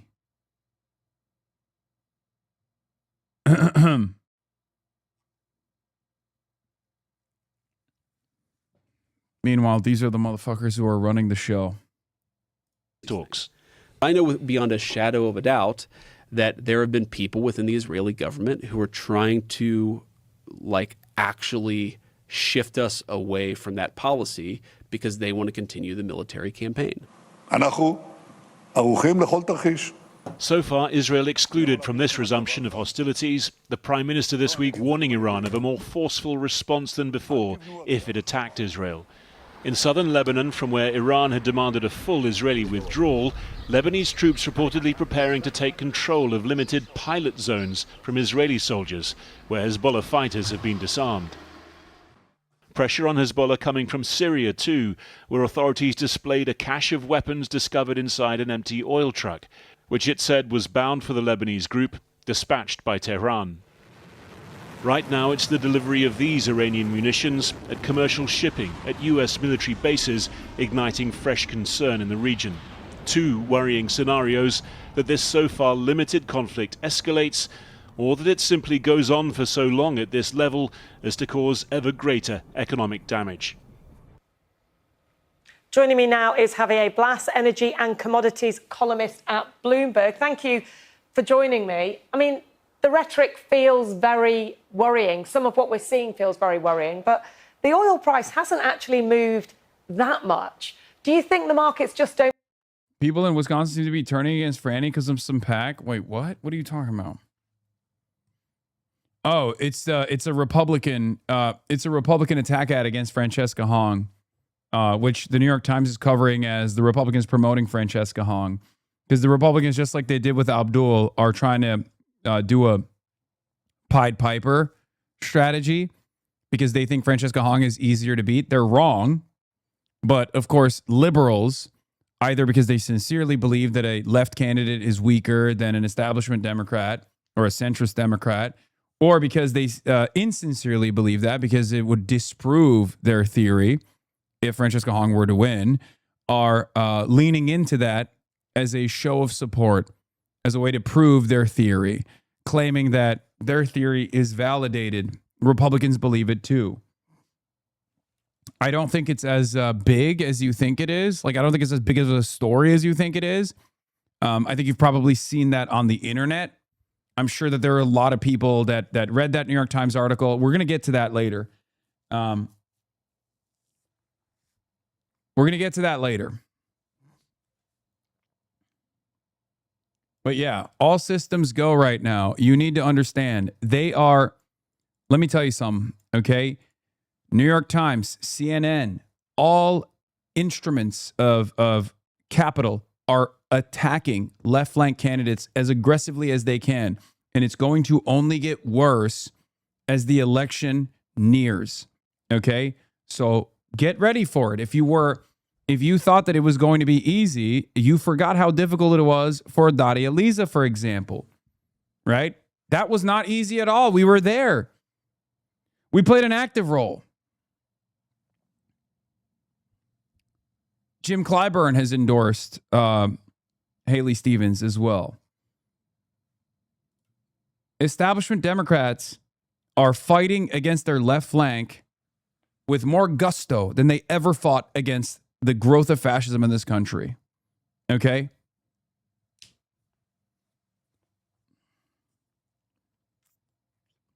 But what they do not have is the numbers. What they do not have is a people-powered movement. What they do not have is the capacity to excite people with their policies. That is unbelievably powerful.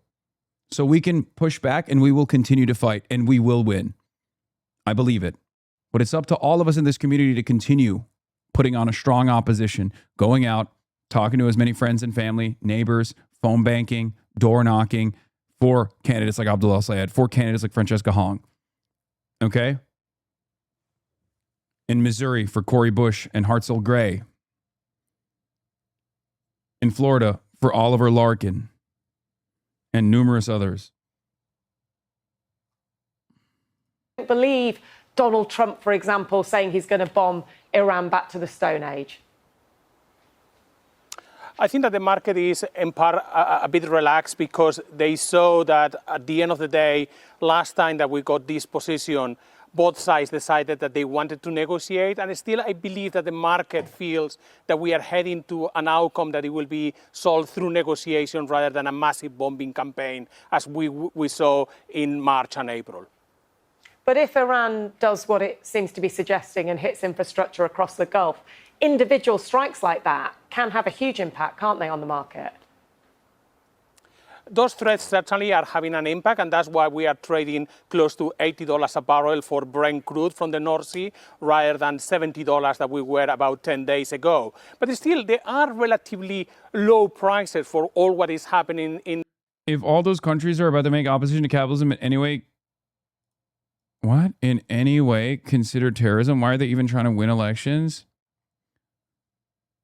You're right. I think we should give up ahead of time. I think we should just go to prison right now. We should never put up a fight. You're right. Like, what are you talking about? Do you know the amount of power that a senator has? Do you know the amount of power that a congressional representative has? That's precisely the reason why these moneyed interests are attacking these people every single day. That's the reason why they're dumping tens of millions, sometimes $50 million into these races. Okay? They understand that this is a multifaceted, all-front war.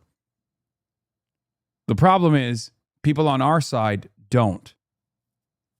That's the problem. Okay?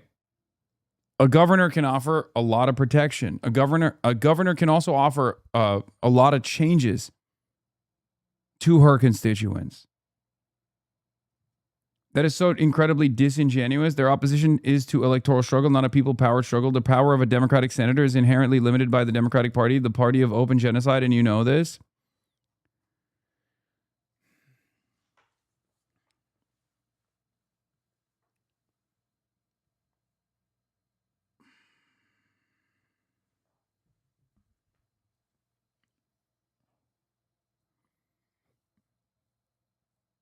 I think I'll probably kill myself instead of having to spend any time in prison with a fucking dickhead like this. If push comes to shove. Okay?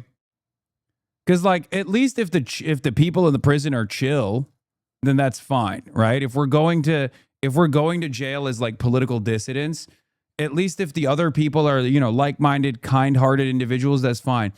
But those LARPers the nihilist LARPers are also going to be in that prison, and I don't know if I would rather spend any moment in prison with these fucking dumbass LARPers. Dog.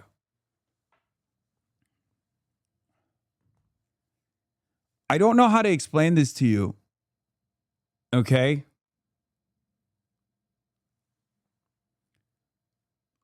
We don't have any other options.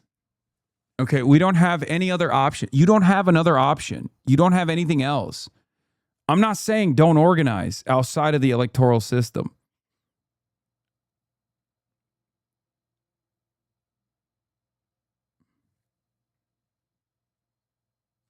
Okay?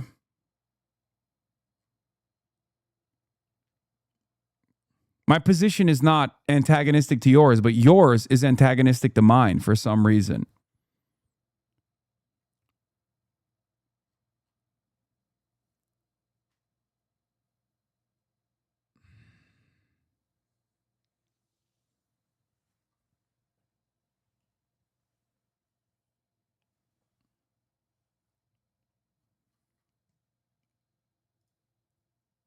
The first chatter was not antagonistic to you. He was just saying that why do they even care about elections if they're just going to declare everyone terrorists? It's multifaceted because they understand that elections still matter. They understand that a senator holds a lot of power. They understand that a congressional representative holds a lot of power. Elections are in some ways, a popularity contest for ideas as well, even though obviously corporate interests and moneyed interests try to render that democratic process useless. But if someone with that level of power, with a popular mandate, comes into the halls of power, they can be a reliable defender of the democratic process. Slowly but surely, they can put up a big fight, make a big fuss, and gum up the works, if you will. This is why I keep repeatedly explaining that winning Congress, even with assholes, like right-wing Democratic assholes, is still, unfortunately, something that we have to do in the interim. Obviously, I'm more focused on making sure that every single elected representative is a real fighter, is a socialist, or at least like adjacent to our and aligned with our values, right? But we also, at the end of the day, need to maintain a Senate and House of Representative majority. We need to maintain a majority in Congress so that Democrats can get together and start gumming up the works It's one aspect of it. It's not, oh, it's a facade. Oh my God. Dude, you have no other options, man. You have nothing. You have nothing. Okay. You don't know anything. You don't have anything. It makes me lose my fucking mind when we have this conversation. Okay. Oh, you guys are fucking unbearable. Okay. You can walk and chew gum. I don't know why people in here are just like, nope, just walking only, please. Actually, I'm not even going to walk. I'm just going to yell at people chewing gum.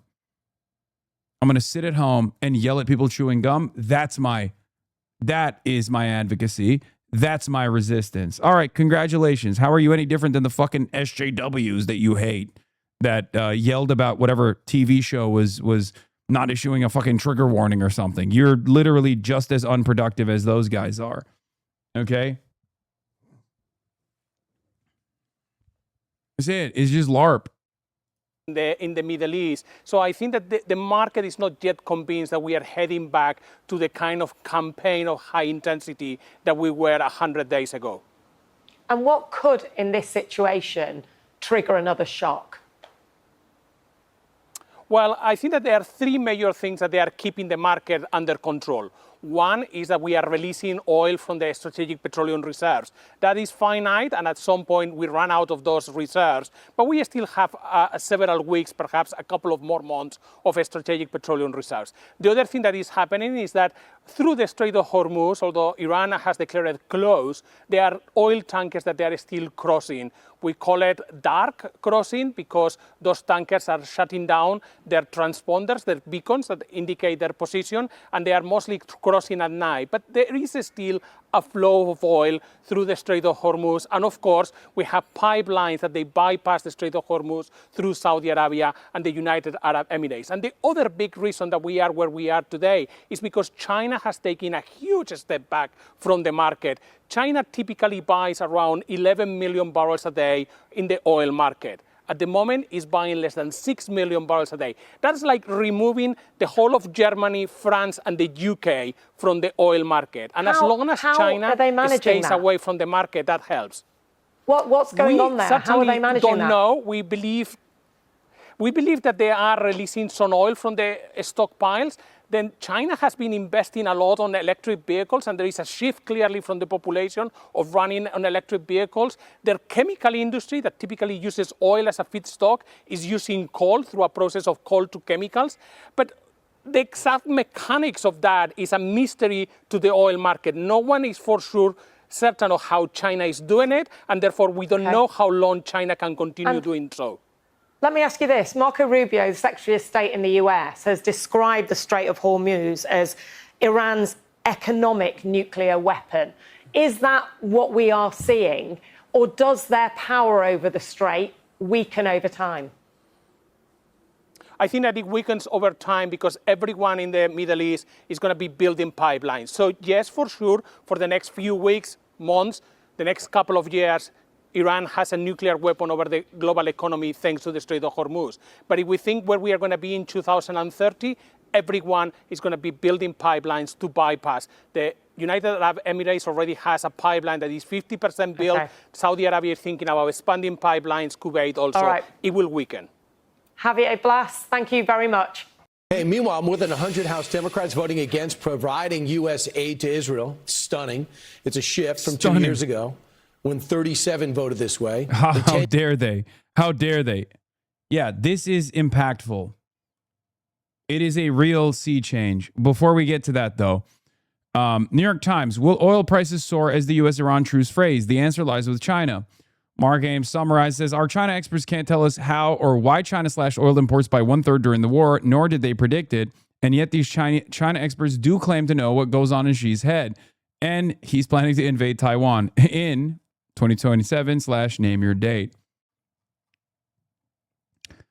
Yeah, there were some articles that actually identified this. China's next move may decide whether oil prices soar. For decades, OPEC influenced the market by how much oil it produced, but China, the largest importer, is demonstrating its remarkable power over prices. Guess what? China is fucking bailing out America again. Okay? Just as they did in 2008. This gives them tremendous leverage over America, by the way, because they can just turn up the faucet one more time and crater the Asian energy markets and crater the global energy markets. Financial Times reported on this a while back, and a lot of people were frustrated by this reporting. Financial Times, I believe, reported on it by saying China actually immediately slashed its imports and dug deep into their strategic reserves in an effort to make sure that other countries in the Asian markets could get the oil in their stead, and therefore the price of a barrel would not skyrocket to an alarming degree and basically collapse the Asian markets, the Asian economy. Now, part of that is self-interested. Part of that is because obviously China does trade with all these other countries, right? So if they were to collapse the Japanese economy, that would not be good for China. If they were to collapse the other economies in the region, that would just not be good for China at all, right? China wants to maintain stability. So even though America, on the one hand, is fomenting instability, China is allowing stability to continue because they understand that this is how you trade, Max. However, this also gives China tremendous leverage. They could turn around and increase their imports once again. And if that were to happen, then the price of Brent crude would go up quite a bit, a lot more than it already has. But if you're wondering why the oil shock has not taken place, China plays a big role in that. Part of the reason why they can do this is obviously because of their energy grid and how much they've moved towards renewables. Part of that is because they, ahead of time, after the first 12-day war, immediately increased their strategic petroleum reserves, knowing full well that this was probably going to happen again. Once again, Chinese foresight. But let's take a look at how the New York Times is reporting on it. The passage of oil tankers through the Strait of Hormuz has been slowed significantly by the persistent cycle of hostility between the United States and Iran. But whether prices at the gas pump rise or fall will depend not only on how much oil flows out of the Persian Gulf, but also on decisions made by China. Typically, the world's largest oil importer, China slashed purchases this spring, reducing demand so much that it prevented oil prices from soaring even higher earlier in the war. You want to know the cope, by the way? The cope was, of course they fucking slashed their imports because the Strait of Hormuz was blocked, so they couldn't continue keeping up with their pre-existing demand. That's what they said. Like as though China does not have the purchasing power of, numerous fucking nations and entire markets if they chose to continue getting oil that was readily available. They made it seem like China slashed this out of necessity because they just simply couldn't get oil. Why would China do this? I already explained it. Stability. Trade maxing.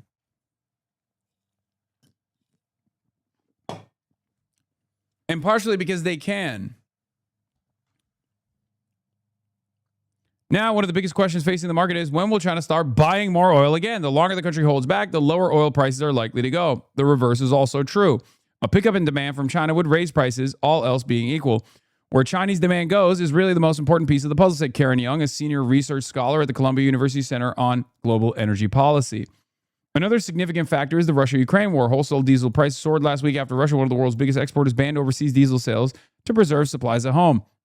Ukrainian drone attacks have severely damaged Russian oil refineries, limiting the country's ability to turn oil into transportation fuel. Wholesale fuel prices generally foreshadow changes in consumer prices at gas stations, where diesel averaged $4.88 a gallon on Monday, up 2.5% from a week earlier, according to the AAA Motor Club.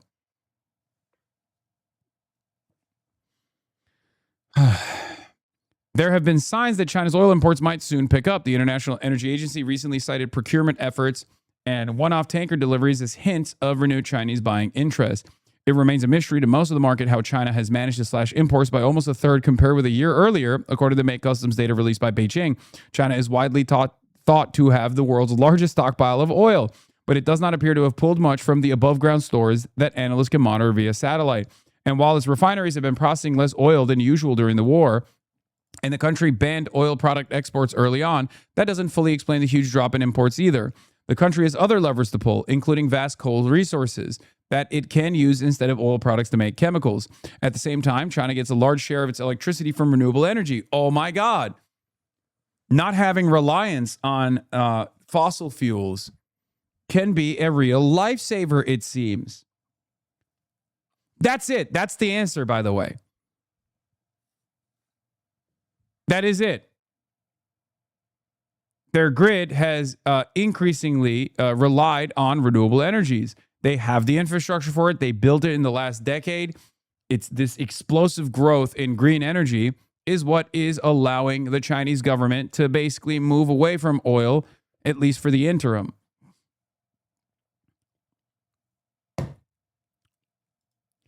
Of course, the dullards over in the United States of America don't like that and refuse to reckon with that. Or rather, the vassals over in the European side are not moving in that direction out of fears that America might get mad at them. Or they're not moving fast enough. Because this would mean, moving into the realm of renewables would mean a reliance on Chinese-made components and less of a reliance on the petrodollar.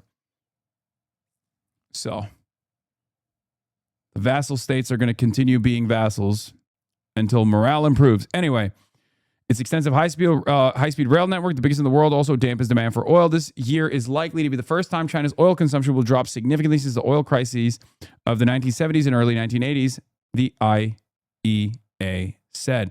Regardless of how quickly demand recovers in China, country's vast stockpile of oil gives it a significant cushion. Many believe China can continue to hold off increasing imports for some time. They're not under any immediate pressure at all, said Ben Cahill, a senior fellow at the Atlantic Council, a Washington-based think tank. China's ability to manage the market by ramping oil purchases up or down has been one of the biggest surprises of the war, analysts said. That power over the global markets is particularly notable since the country imports most of its oil. For decades, producers traditionally held the cards on oil prices. Time and time again, members of the Organization of the Petroleum Exporting Countries, OPEC, the oil cartel, have leveraged their significant market share to send prices soaring, as happened in the 1970s, or to allow them to plunge, as they did in 2014. But OPEC's influence has been eroded in recent years, first by the rapid growth of U.S. oil production, and this spring by the departure of one of the cartel's biggest members, United Arab Emirates. China effectively operates more market power than any nation on earth, including Saudi Arabia and the United States, said Gregory Brew, an analyst at the Eurasia Group, a research firm. Of course, the intensity of the conflict in the Persian Gulf and the extent to which it scares off ship owners remains critically important for energy markets. On Monday, President Trump said he was reimposing a naval blockade on Iran's ports, a move designed to stop much of the country's oil from flowing into the global market. He also made clear that the United States does not plan to cede control over the Strait to Iran. The USA will be, from this point forward, known as the guardian of the Hormuz Strait. We already know. He said he was going to do 20%. He then went back on it and said, never mind, we're not doing 20%. The ability to charge ship owners for safe passage through the Strait has been a major issue of contention throughout the war, and it was not clear what authority the United States would have to assess such charges. It's just a we said it, so it's going to happen type situation. Let's be real. Since early May, the U.S. military has helped ships sail through the Strait on routes close to Oman. Hundreds of millions of barrels of crude have been moved under that effort as of late June, according to U.S. Central Command. That has been effective until now. It may remain effective, said Richard Goldberg, a former senior counsel to Mr. Trump's National Energy Dominance Council. We're at a moment of truth in how this will play out. It's not effective, and it has been rendered ineffective through drone strikes on commercial ships. So it's not effective at all and you can tell that it's not effective because no ships are fucking transiting through the Strait of Hormuz to the Omani coastline right now because the Iranians keep fucking peppering them with goddamn drones. So clearly, it's not fucking effective. For now, between the energy still flowing from the Persian Gulf, rising production in other countries, and lower demand from countries like China, the world generally has the oil it needs. That is reflected in prices, which are hovering about 7% above pre-war levels. But cars and trucks run on gasoline and diesel, not crude oil. And between damaged infrastructure in the Gulf and in Russia, refiners are processing much less oil than usual. That partly explains why filling up remains more expensive than it was before the war. Like I said, though, this is also... Dude, what about the dark passages? Come on, bro. Yeah, it's just fucking copium. I mean, it exists. It exists, right? It's always existed, and it will continue to exist. But there's a difference between like a couple ships that throw off their a couple ships that are able to evade Iranian rocket fire by turning off their transponders and like transiting versus like 20% of the entire world's energy needs is you're not going to be able to make up for it.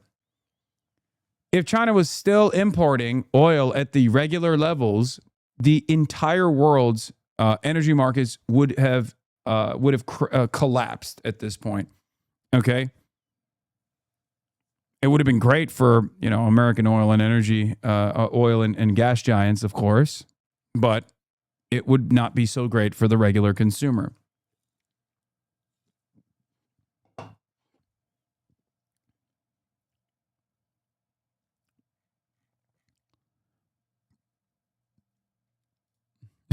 China is maintaining price stability. I love that the New York Times reported on this. A lot of people were mad when the Financial Times reported on this like a couple months ago.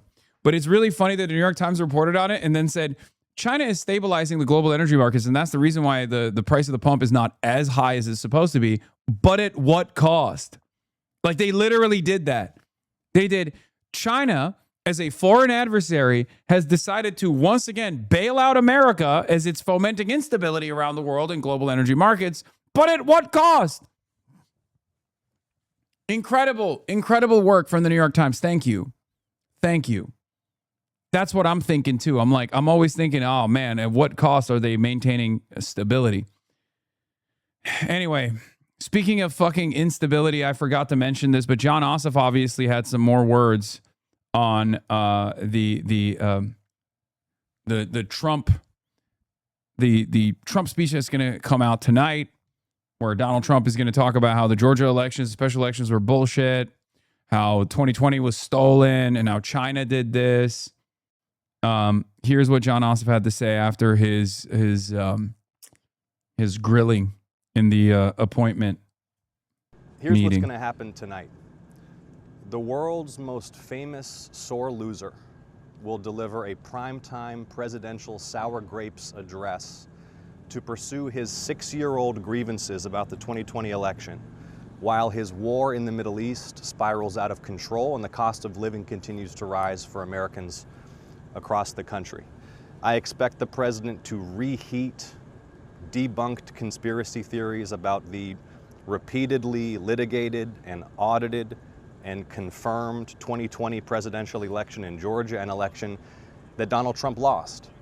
And let me be very clear about this. If the president declares Georgia's elections illegitimate, or if the president declares Georgia's sitting United States senators illegitimate, he is declaring Georgia voters illegitimate.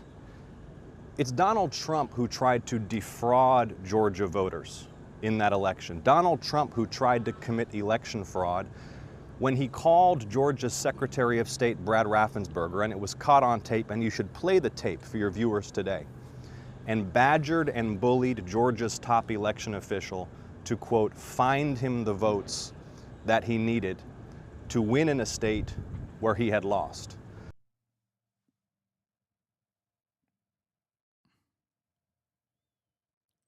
Are they doing this as a way to say he's already in his third term, so term limits are already out the window?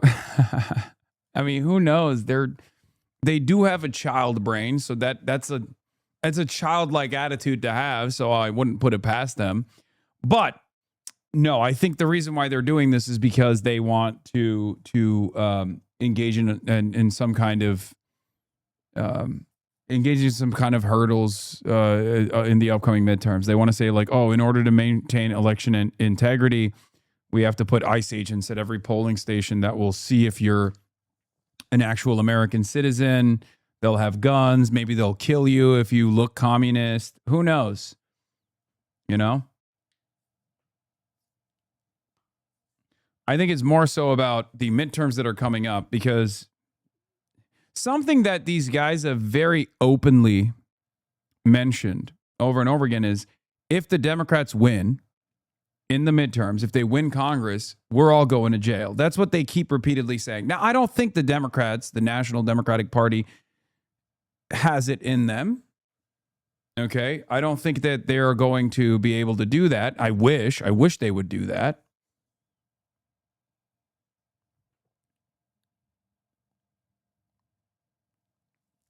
But that is the real fear on the Republican side. They think it is going to be a bloodbath. They think that it will be a massive blue wave. And then in the aftermath of that, the Democrats will regain the popular mandate to punish the administration for the litany of crimes that it has committed in broad daylight, all the way from petty corruption down to, assassinations of migrants and American citizens with an unaccountable force such as ICE, all the way to illegal war crimes overseas and waging war and ruining the global energy markets, not dealing with the inflation crisis. They'll punish them politically for that. There are so many different ways that the Democrats, there's so many things that Democrats can work on if they actually get power back.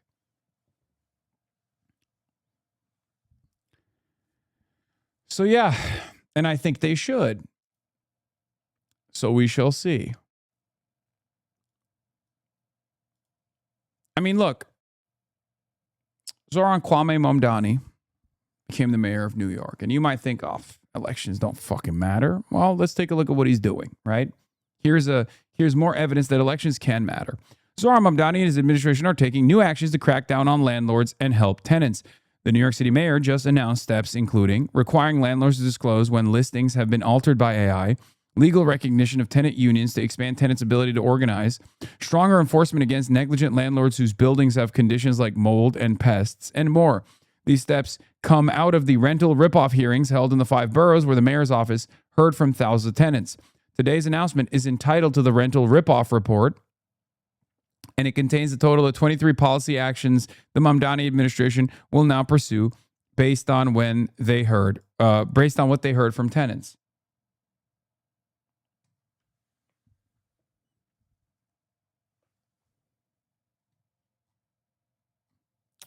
So elections do matter.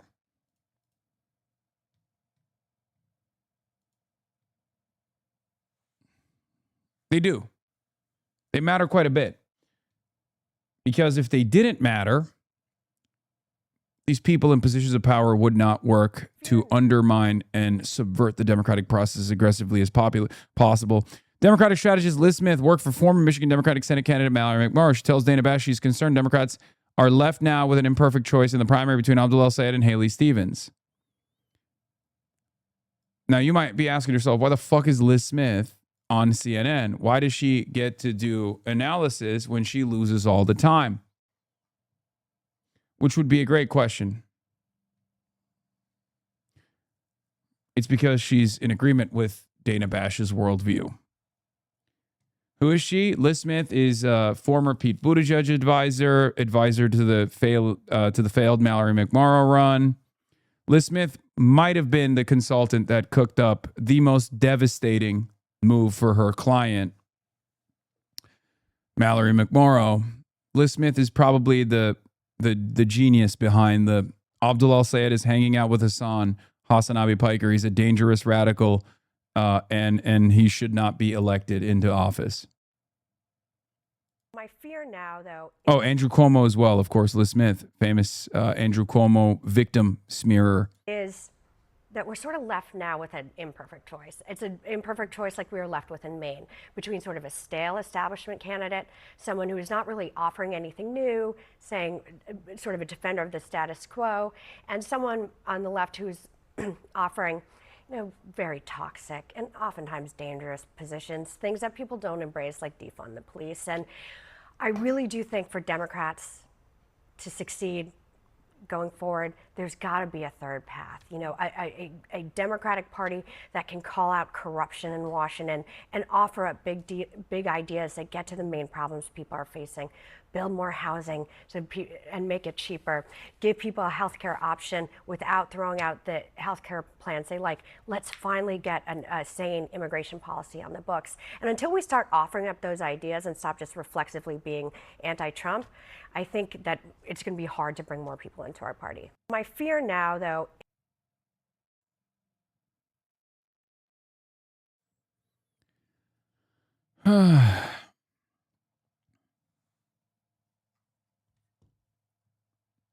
Yes, I know Liz Smith ran Mayor Pete's campaign in 2020.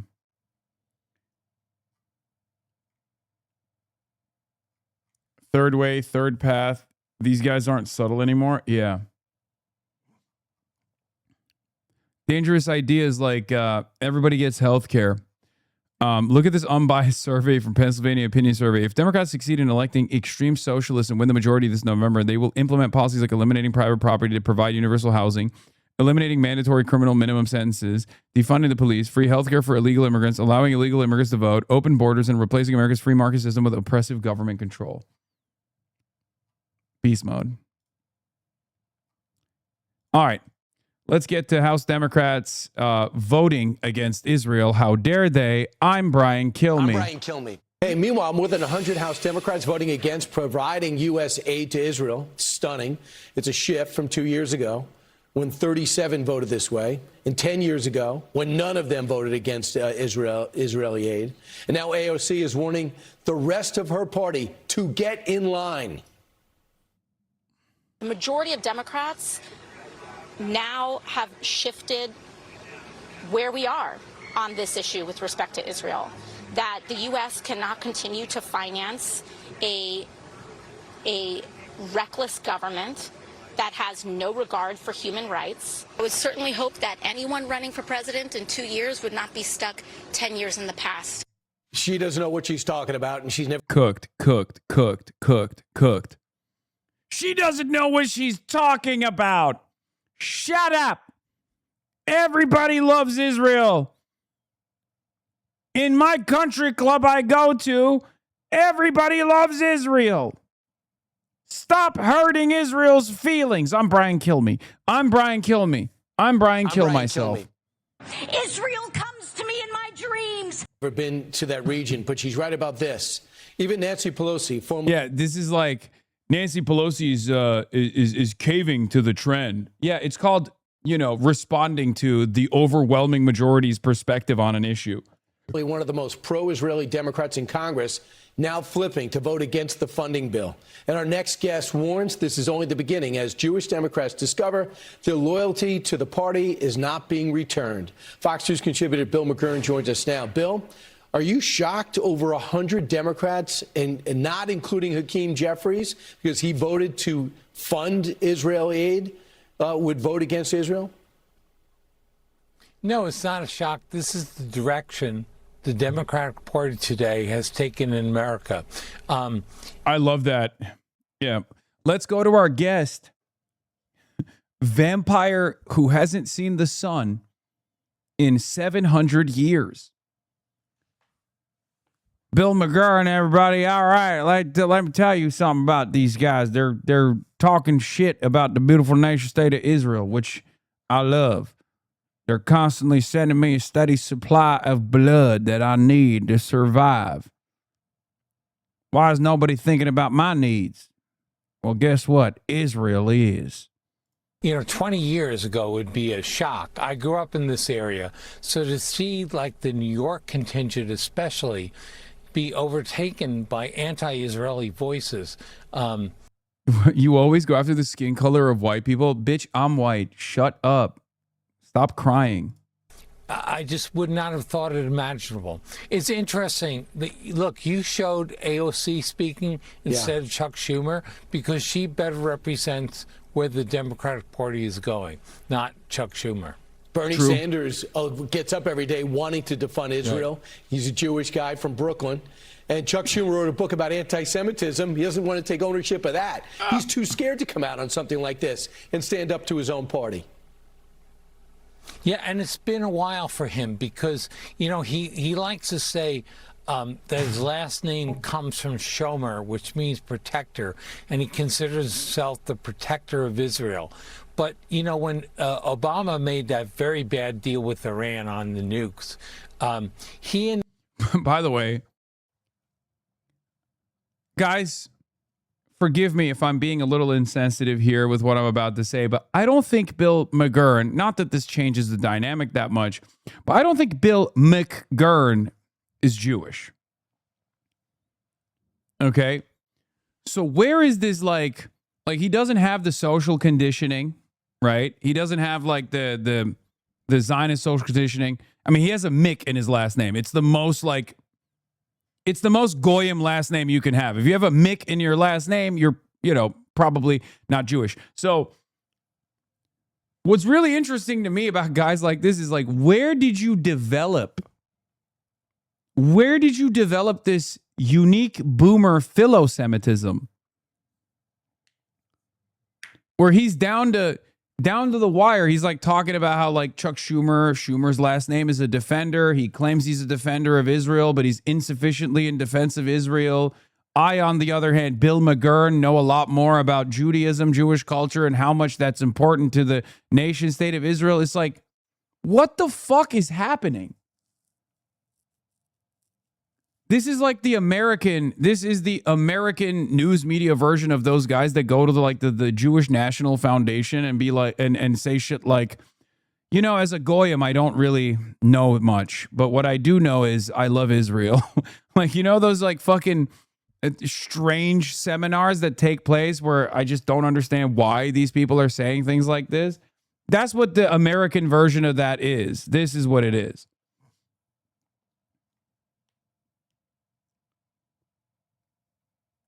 In the end, voted against it, but only when they had the votes to where it didn't matter. If he really was a leader and a protector, he'd be leading the efforts. But the people like Chuck Schumer that are moderates or moderates on Israel, right. The party doesn't like them anymore. The party is firmly in the hate Israel camp, comparisons to Nazi Germany and the like. So, Bill, maybe they'd be. He's drunk. Yeah, he's drunk off of all of the baby blood that he consumed because he's a vampire. Be happier if. Yeah, by the way, sea change moment. Okay, Pat Ryan literally, I think, voted to censure Rashida Tlaib. Pat Ryan has been hugged by the likes of AOC and numerous other progressive Congress persons, which I was very confused by. And now that same Pat Ryan, only a couple years later, is not only voting to block sending $3.3 billion of our taxpayer dollars in Netanyahu's government is wrong on every level. I expect groups like AIPAC will not support me in future elections, and frankly, I don't want their support. Hardline stances that refuse to stand up to a corrupt and increasingly dangerous Netanyahu regime have no place in our politics. And then AIPAC Tracker says, thank you, Rep. Brian. Now, will you dump AIPAC? He says, yes, I don't want their endorsement and returning their funds. I don't even know what the fuck is going on at this point, because guys like this confuse me. Because how can you go from being like Rashida Tlaib needs to be censured to I'm returning AIPAC donations? That's a huge fucking deal. Okay, this is a political earthquake. Pat Ryan has been one of the most pro-Israel Democrats in Congress and has held down a swing seat with support from AIPAC and DMFI. Now, after years of protests against them, he's decided to reject AIPAC and vote to block aid to Israel. Now, let me tell you something. If guys like Pat Ryan, who are AIPAC Democrats, turn into J Street Democrats, that's not necessarily a bad thing. It's not enough. But you have to look at the seismic shift that is taking place inside of Congress. And let's be real, that seismic shift would not be fucking happening if Daria Liza, if Claire, if Adam Hamawi, and Chris Rabb, and Melach Kiros, and numerous others were not elected into congressional office in the primaries that just took place. Okay? That's it. This would not be happening. The numbers would not have gone from 0 in 2016 to 37 only a couple years ago to 108. Okay? That's what I mean when I say these, or 103, sorry. April 2024, it was 37 House Democrats. July 2026 is 103 House Democrats. Now listen, if this was an actual vote of impact, I'm willing to bet that those numbers would be far lower. I know that. I know that. I understand that. Okay? I want you to understand that I understand that. So before you come to me and you say, oh, dude, these guys they're doing it because they're reading the room. This is insincere because they know this vote is going to pass regardless. I know. But the very fact that even as a symbolic fuck you to Israel, that 103 Democrats in the House are now voting on a amendment, on a provision that doesn't just stop aid for weapons to Israel, but literally stops economic aid to Israel. That is a seismic shift. That means that the National Democratic Party is officially starting to take a stance on this. Okay? There is never a time in my life for the last 13 years of me being a professional political commentator on the internet, there has never been a moment where I ever thought I would see this. Okay? Symbolic or not, there's a reason why it was 0 before. There is a reason why it was 0, which means that AOC was voting present. Okay? Do you understand? There's a reason. Well, it's 2016 anyway, so it doesn't matter. It's not AOC, sorry. People that came before.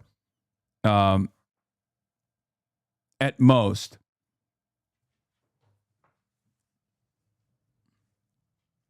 Like the most radical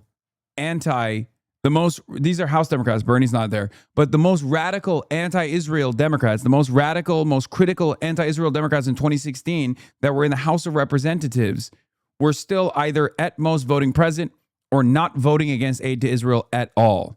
Okay?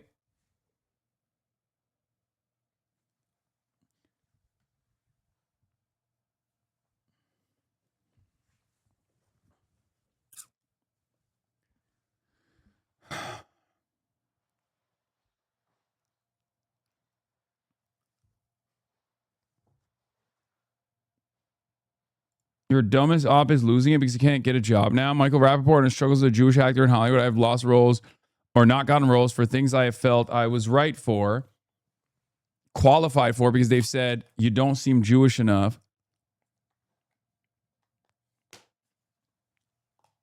In Hollywood, the presentation is dark hair, bent over, big nose, and keeling. People don't think 6'3" blonde-haired Jews exist. I never...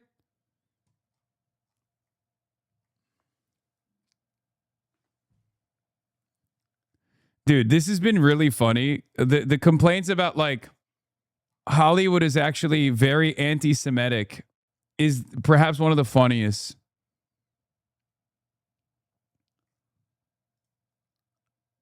Anyway, let's get back to this story, though. This is huge. This is impactful, and we got to keep talking about it. So, Bill, maybe they'd be happier if Israel just let Hezbollah clear out the northern part of their country and continue to send rockets there. Maybe they'd be thrilled if they didn't respond after October 7th and allowed Hamas to put endless rockets into their country. That would have been the Israel that they liked. They would acquiesce to their enemies and ultimately give up their land. I don't get what they want. But here's something else to be important. It's not just on the left. It's on the right. And I'm seeing it a lot from our current vice president. Listen to him yesterday when he spent 3 hours with Joe Rogan on Israel. Listen. I know beyond a shadow of...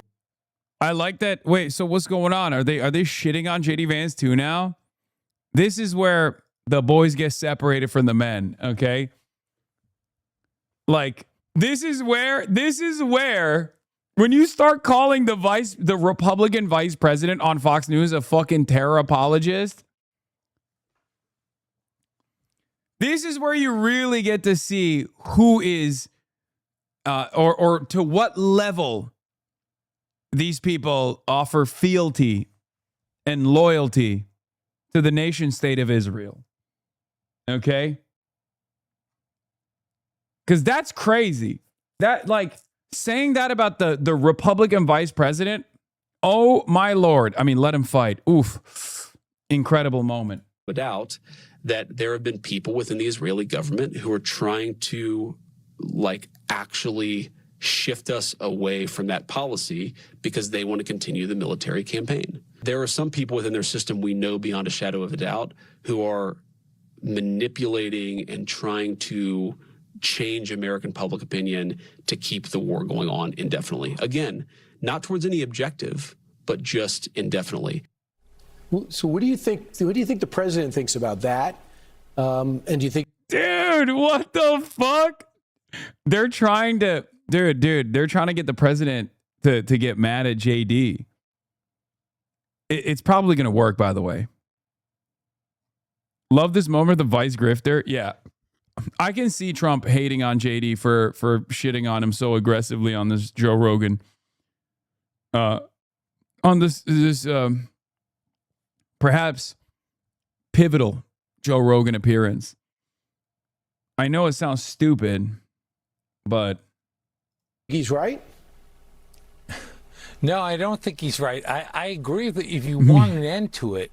Meanwhile, in Malaysia announced that any Israeli national found in their country will be deported immediately. Ian Miles Chung.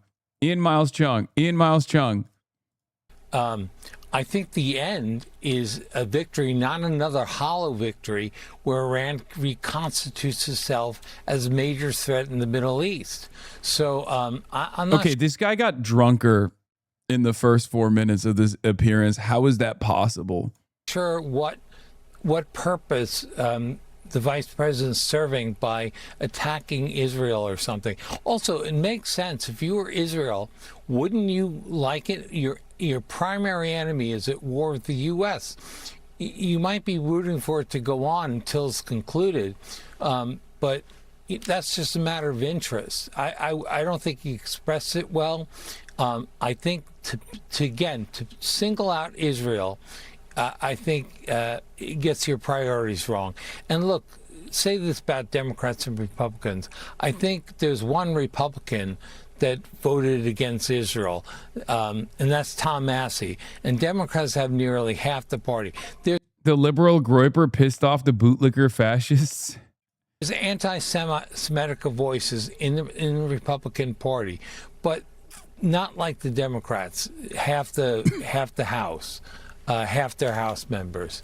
So I think it's a big difference. Ari Fleischer, my former colleague in the Bush administration, last year put it this way. He said, American Republicans have a cold with anti-Semitism. Democrats have a fever. And I think it's getting very severe. And if Chuck Schumer really the guardian he fancies himself, he should speak up and denounce the drift of his party. He won't. He didn't speak up when they were the anti-Semitic rants over at Columbia. Right. He's not going to speak up now, Bill. And I will say, too, that Israel is not attacking Iran because they want war. Iran is arming the proxies on either side of their country and has rockets heading into their country. That's why they want to get rid of Iran's arsenal, because they're using it against them. Bill, thanks so much. Appreciate it. If Iran were peaceful, there'd be no protests. Thank you. Nothing from Israel. Yeah, Israel actually did a first strike on Iran through perfidy twice now because they're super peaceful, and Iran is actually the party that's not peaceful. That makes a lot of sense. Will Kane, the DSA wants total, radical, and fundamental change. By the way, at this point, if you ever miss out on like a DSA roll call, you know, any sort of convention, any sort of like Zoom call that they're putting out there, you can just tune into Fox News the next day because they'll summarize it for you. It's pretty awesome. I know that like they're probably doing this because they want to portray the Democratic Party as radicals. Look at these radicals in the DSA. But I think that there is going to be an unintentional positive feedback loop that they create while they're trying to negatively polarize people against the DSA.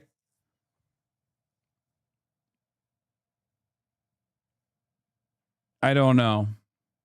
I've been literally missing meetings because of editing. This is now how I found out what's going on. I'm not joking. Yeah.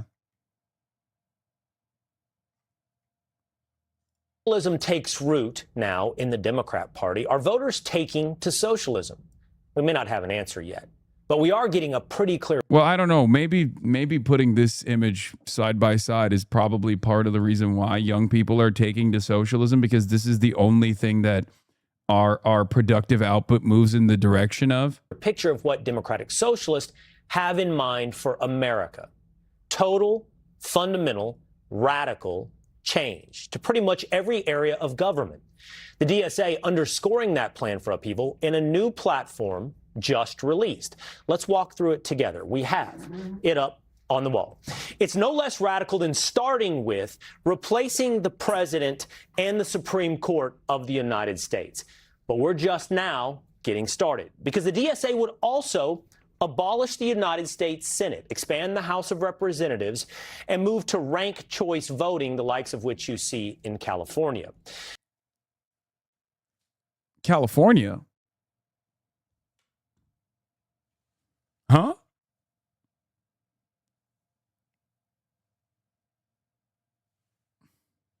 I'm sorry, what? Bitch, we don't got ranked choice voting? I think he meant New York, and he fucked it up. I think he meant New York, and he said California instead. But I mean, his viewers don't know anything, so it's fine. Still working to transform America, the DSA proposes, like many Democrats, to make Washington, D.C. a... Wait, why would they want to abolish the Senate? What do you mean? It's literally an insane system where a state that is an economic powerhouse like California or even Texas, right, with a fuck ton of people, have the same number of senators as like numerous states that like 4 other states that are combined get. California is massive. California has a lot of economic power. California gets the same number of senators as fucking Wyoming, North Dakota, South Dakota. Here, I'll use a word that Republicans understand is DEI for small states. The Senate is DEI for small states, oftentimes red states.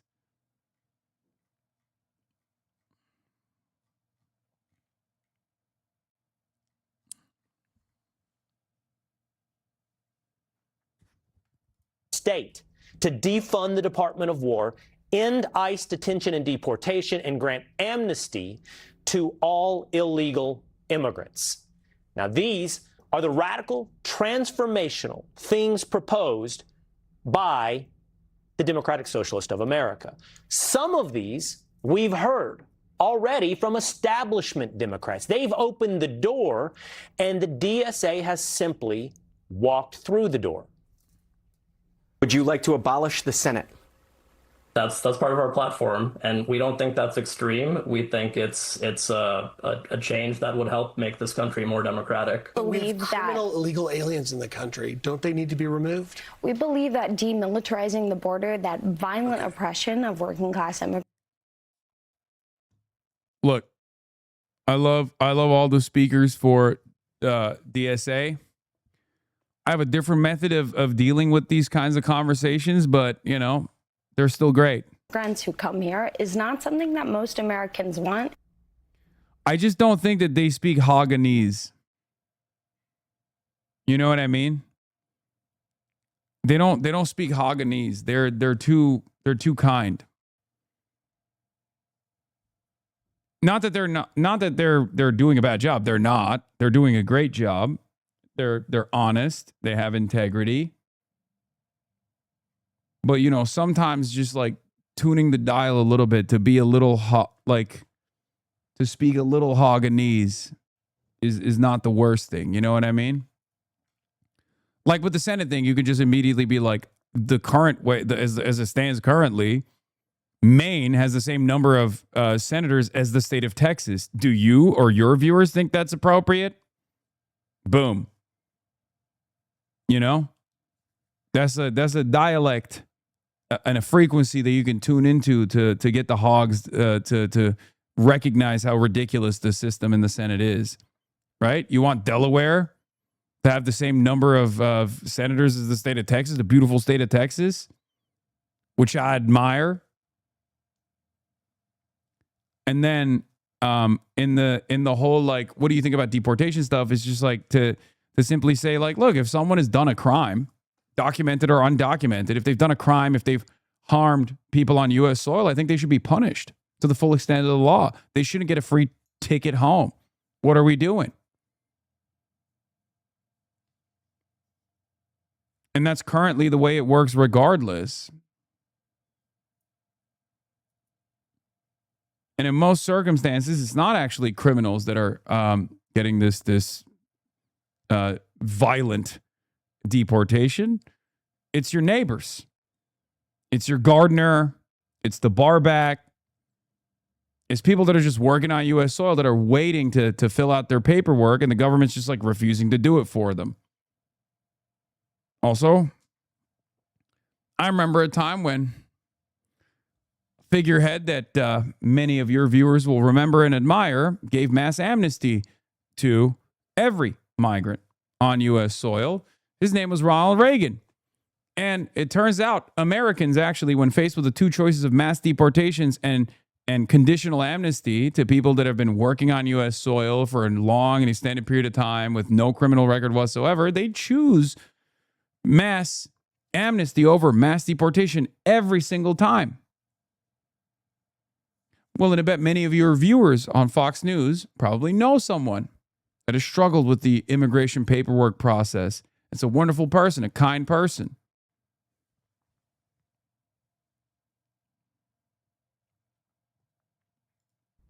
Democrats are left scrambling. America may be left scrambling. It's like running for class president in high school against someone that promises free ice cream for everybody, every day, at lunch. I mean, take a look. These are the types of things being said by the DSA. Imagine taking a day off from work in the future without capitalism. You work as much as you are able, and no more than needed. And it's always accompanied by the friendly little fist. Deal not sweet enough for you? There's more. How about this from the DSA? You won't have any bills, no debt, no need for health insurance, no mortgage, no landlords, retirement, publicly funded. Sounds too good to be true? Wait, why did he just, hold on. Why did he just push past? Imagine a future where you don't have to work more than needed. Like, what's your advocacy? A future where you have to work more than needed? Like, what? Like, I get that you just hate everything, right? You have to hate everything that the DSA is putting out as a part of their platform. That's such that's an objectively strange thing. You're supposed to frame it negatively. He's just revealing what the positions are and then being like, well, look at how crazy this is. Public pensions? Who? What? No, you should work till you die. Duh.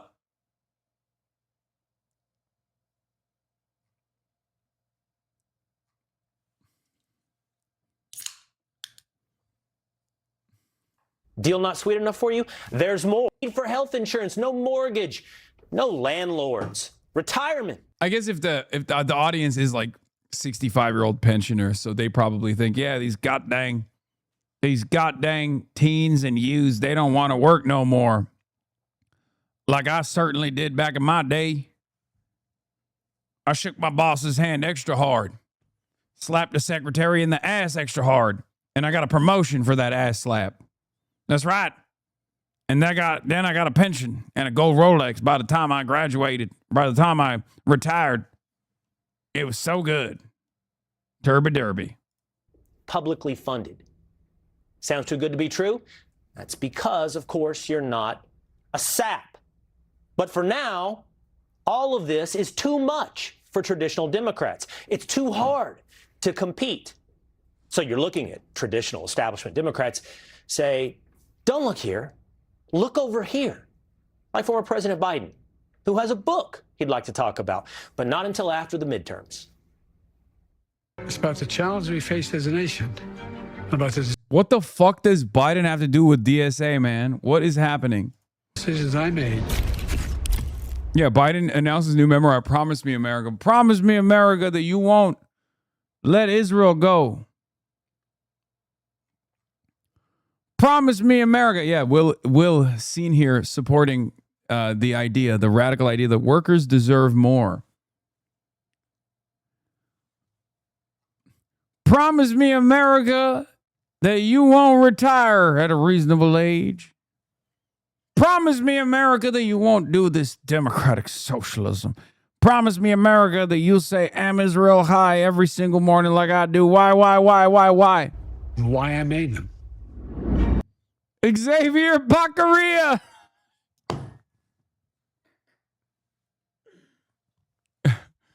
Xavier Baccaria. Leading the country through COVID, rebuilding our economy, and restoring our democracy. Yo, I'm gonna be honest, he sounds like shit, dude. Laundry fire again. F-35, the U.S. Air Force Squawk 7700 emergency a few minutes ago landed in Al Dhafra Air Base. This happens to CENTCOM are carrying. Oh no! Another F-35 laundry fire. No, what is happening? That's crazy. It's crazy that keeps that the toilet must have flooded on this F-35. It happens all the time, guys. You just don't understand. It is pretty wild that Biden outlived Lindsey Graham. The attack on January 6th, ending our nation's longest war in Afghanistan, strengthening NATO, and supporting Ukraine. As Biden slurs his way through the past, the far left full stream ahead into the future, knocking the Democrat establishment off its feet in the process. So the big tent we've heard about, well, it's hard to really know if they're beast mode. They're awesome. They're wonderful. They're telegenic. They're charismatic. They got bold ideas. They look good. That matters a little bit, I think. They're young. winning the hearts and minds, the DSA. Are they winning the hearts and minds of Democrats? It's hard to know. Just know they're running against this. I request 30 more seconds because I rise before you adorning The these gentleman latex from Maryland gloves is recognized. Not for personal tension, but to encourage you to take Gentleman, this debate gentleman, seriously. Stevens, I rise for every American I'm going to who give is you more scared time. right now. I think we got to stop making fun of Haley Stevens' lack of riz. I don't know. Now that the Republicans are doing it, it's just like annoying me a little bit. I feel dirty. I appreciate Haley Stevens. I really do. I'm not being insincere. I'm not being coy. I mean it seriously. I actually like the way she speaks. I do. It's important for you guys to understand that I like the lack of charisma. I think it's cute. It's probably the only redeemable quality of Haley Stevens. What gives? Okay? That's it. What I don't like about Haley Stevens is not how she says things, but what she says. Like, Israel comes to me in my dreams. that is what I don't like about Haley Stevens, is the policies, is the fact that she is a corporate stooge, is the fact that she is an assassin for AIPAC. That's what I don't like. I just want to let my position be known. I am going to be working on our behalf. I am going to be telling the stories on our behalf. And you better believe I'm going to be doing it with a little bit of joy, a little bit of enthusiasm, a little bit of energy, and a little bit of stick it to them. Because that's the Michigan way. That is Democratic establishment candidate Haley Stevens, who's running against Just say you don't like women in power. Shut up. socialist candidate Abdul El Sayed for Senate in Michigan. Somebody clever. That's the Michigan way. Ah! Oh, God. on X said, the Democrats said we need new voices. And here's Haley Stevens to offer you a 1930s baseball manager. But can't we... Oh, shut the fuck up, Will Kane. You don't get to make fun of Haley Stevens. Only we get to make fun of Haley Stevens. Fuck you. Will, by the way, this also still goes along with the headcanon here that Will Kane is secretly a DSA soldier. Will Kane is secretly a DSA soldier, a DSA Fedayeen. He is a Chapo-style dirtbag leftist. A HasanAbi head. Number one op had an opinion on this. Yeah, this was really funny. I will tell the story once again. We ran a project with working class women in 2019, 2020 near Scranton, Pennsylvania. These women related to Trump and Biden. They genuinely didn't understand the language of other Dems running for president. Oligarchs, anyone? Question mark. They thought Dems sounded like elites who looked down on them. The folks that scoff at this video tell on themselves that they are in elite bubbles.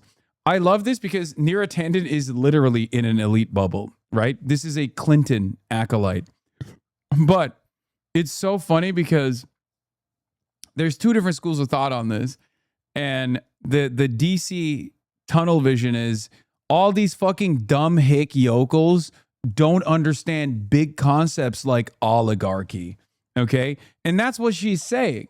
She's saying that the average American is too fucking stupid, too much of a hick, too much of a yokel to understand complex subject matter like elites that dominate society.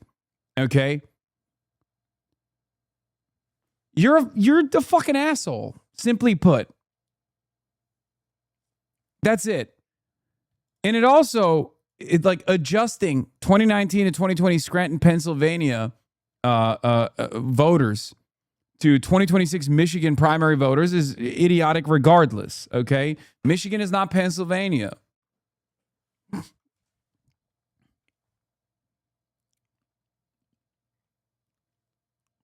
it's not 2020 and 2019 any longer. It's 2026.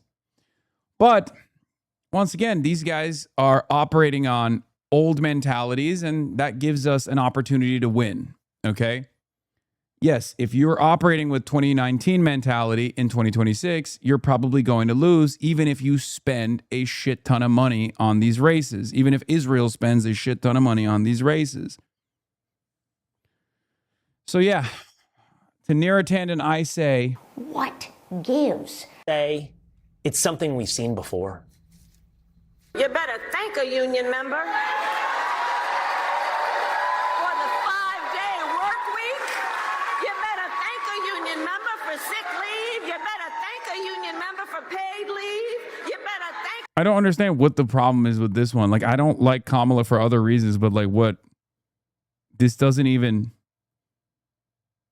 Like, you could have used a better version of Kamala flubbing because she used to do that all the time. This is not one of those moments, ironically enough. a union member for vacation time. All right, listen, okay, listen. I don't feel no ways tired. I come too far from where I started from. Nobody told me that the road would be easy.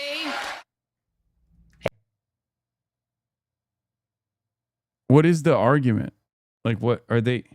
Wait, they just like fundamentally misunderstand the Haley Stevens situation. Haley Stevens is not code switching. You just used examples of prominent female Democratic politicians that are code switching, okay? To talk about Haley Stevens, who ironically doesn't code switch. And that's kind of the reason why everyone is fascinated by the way she's communicating, where she's always like this. Like, that's the... And it's not just women who code switch, men do it too. So I don't know why that's relevant in this conversation. But perhaps Haley Stevens could be more effective as a communicator if she did code switch instead of doing this. Israel comes to me in my dreams. What gives?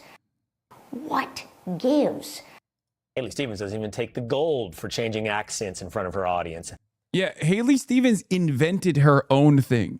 She's going her own way on this. And for that reason, I respect her. Okay. She's going her own way on the accent. And I think it's cool. Have you ever heard someone say Vladimir Putin? I haven't. And it's fucking dope. Vladimir Putin. Trump's biggest donor. Matty Maroon.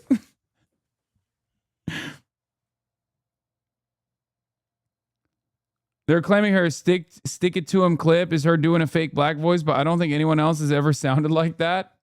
And not least among Democrats. But the problem, for Democrats isn't how they're speaking. It's what they're speaking about. That's the problem. Legitimately, when the campaign consultants told me, hey, we're going to hit this line because Kamala Harris came out in favor of taxpayer-funded sex changes for illegal aliens. And I remember thinking to myself, come on, you guys. Like, she didn't really say that. It's taken out of context.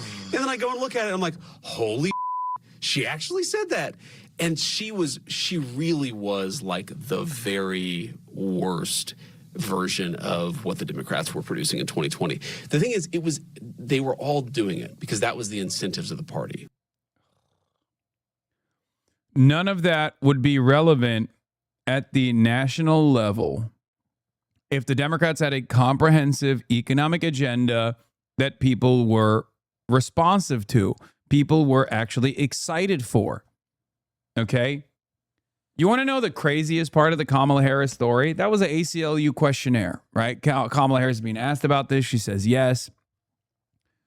You want to know which other administrations have also signed off on this radical policy of doing gender-affirming surgery in immigrant detention centers to undocumented migrants if they go through a medical process?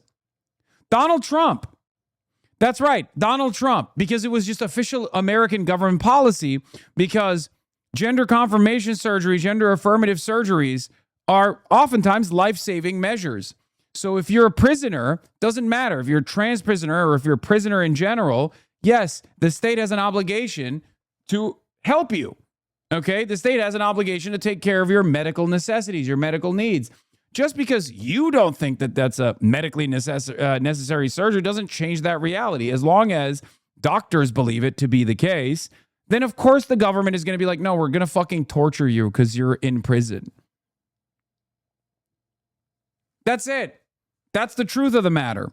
And it's an utterly irrelevant thing. And I know it's an utterly irrelevant thing. It's obviously very relevant if you're trans, but it's an utterly irrelevant thing for most governments because the Trump administration was doing it too.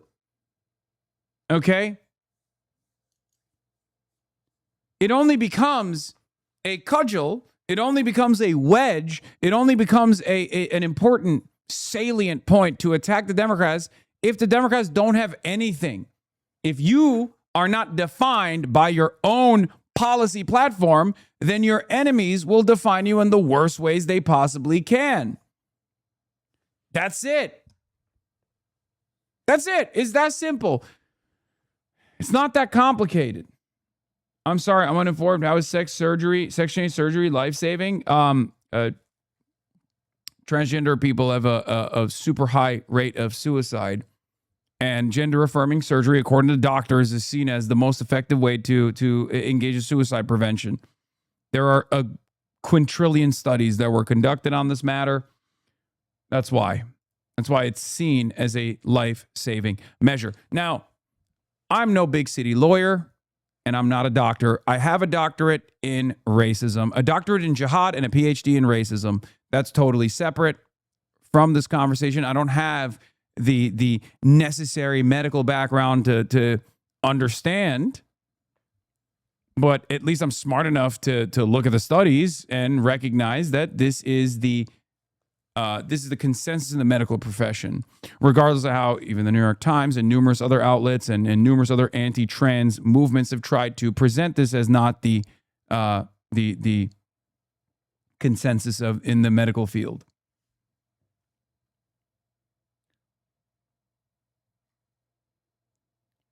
Racism is so funny. XD lol. Yes, dude. Yes.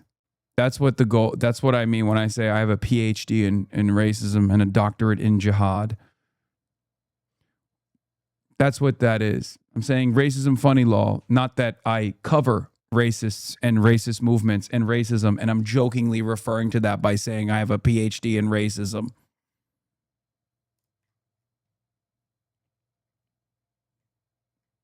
Bro thinks it's woke one. Yeah, no, literally. Bro thought jokes would fly. There's no fake accent that can make that policy popular. Joining. Be sure to like and subscribe. The workers deserve more. Dude, this is crazy. They're doing all around coverage on this shit. By the way, I mean, a big chunk of my community is already dues paying members in the Democratic Socialists of America, but this is part of the reason why you guys have to remind yourselves that everything that you're communicating is being watched and will be mass blasted and mass disseminated, which is why caucus drama can turn into a real national story, and it's not a good thing, right? We got to avoid that. We got to avoid that sort of stuff, especially now more than ever before.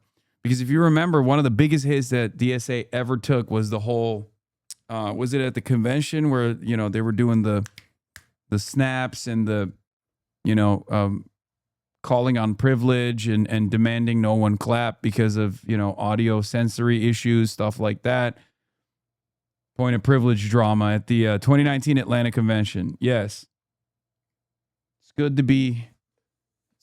to want to make sure that everyone is taken care of. But, moments like that can be highlighted and milked by outsiders. Who's we, Mr. Unaffiliated? True. I mean, I'm not a part of. Yeah, we got to be strong. Optically, we must be strong. We must be disciplined. We must exercise messaging discipline at all points. I'm just saying we as a random guy on the outside looking in. Okay, from the outside.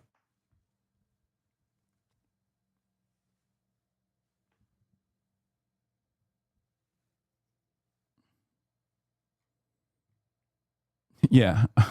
The American government is not the only one that practices strategic ambiguity. That's the new radical agenda talking point from the DSA, calling for a complete overhaul of the U.S. government. Well, it's pushing extreme policies such as abolishing the U.S. Senate, amnesty for all immigrants, no matter how they get here, deportations and more, reparations and more. Do away with one, keep the other. And they're suggesting replacing the presidency and the U.S. Supreme Court. We could call it the head honcho of whatever, we might not have a president, but what we should have is an executive that's actually chosen democratically and is accountable to the representatives of the people. Here we say very clearly, abolish ICE. We have a feminism section that is trans-liberatory and also socialist feminist. I think it sounds so radical, abolish the Senate, abolish the Supreme Court, et cetera, but it's not. Why do we have a Senate? A lot of people are going to see that and they'll be like, wait a second, why do I have a Senate? What's so great about the Senate? Okay, I feel dumber having watched that. It comes on the heels of far. Look at these women, these nasty women talking about abolishing the Senate. Left insurgents winning key races, many of them backed by the Democrat Socialists of America, DSA. So far, at least 27 candidates nationwide. House Speaker Mike Johnson here. This is not a game. Everybody needs to understand these crazy little mini Mamdanis who are popping up all around the country. They are a danger to you and your family. This is not a game. If they it's devastating. These mini Mamdanis, dude. Let 1,000 Zorons bloom, baby. I told you when I said what I said at the New York City DSA Slate rally, when I said by the time we're done with this, we are going to make Zoran Kwame Mamdani seem unremarkable. This is what I meant. And we're getting there slowly but surely, and we're going to keep pushing, okay? promise you free stuff, There is far more beneath those promises that even some of these people do not understand. Yeah. Step 1, free stuff. Step 2, death. Death and destruction. Themselves. Power panel now. Luke Ball, Republican strategist. Megan Hayes, former Biden White House director of messaging. So many former Biden people. I mean, I wonder what she's going to say. Sometimes they are defensive of the DSA. So I'm gonna hold out on my judgment here. But so far, a lot of the former Biden people are unbelievably hostile to DSA. Planning. So, Luke, a feminism section so that men who identify as women can feel what? More like they are part of women's issues? Harris, this is not a policy platform that the Democratic Socialists have given us. This is the abolition of America. It's the roadmap to getting rid of the United States as we know it. And I have maintained this position for a while. I feel like the Democrats are about too... This is the abolition of America. Oh, yeah, this was funny. I tuned into Joe Rogan yesterday and I heard Bernie Sanders' economics, Barack Obama's foreign policy, and Ro Khanna's conspiracy theories. And then I realized JD Vance was talking. I want a candidate in 2028 who doesn't mirror the Democrats and who can win. Mr. VP, this is not the way. elections away from strapping Karl Marx to a defibrillator, waking him up and running him at the top of the ballot. And the moderates, the centrists, the legacy Democrats have by and large been nowhere to be found. Listen, Harris, to these two juxtaposed policy positions and tell me which one's going to win out. Because the Democrat socialists want, as you just listed, extending voting rights to criminals, illegals, abolishing the Senate, eliminating SCOTUS, eliminating the presidency. But Hakeem Jeffries' response to these DSA members winning elections and his party's primary is the path is different, but the work is the same. Which one of those do you think is going to win out? I would submit, lastly, that the Democrat Party's conscience has been seared. They are numb to this, and they have allowed this weed to fester in their garden. Megan, can you turn it around? I sure hope so, but I would like to say that Democrat socialists of America are not Democrats. Democrats believe deeply in capitalism. They believe deeply in the Constitution. They believe deeply in our let me stop you right there, because I've heard you say this before. And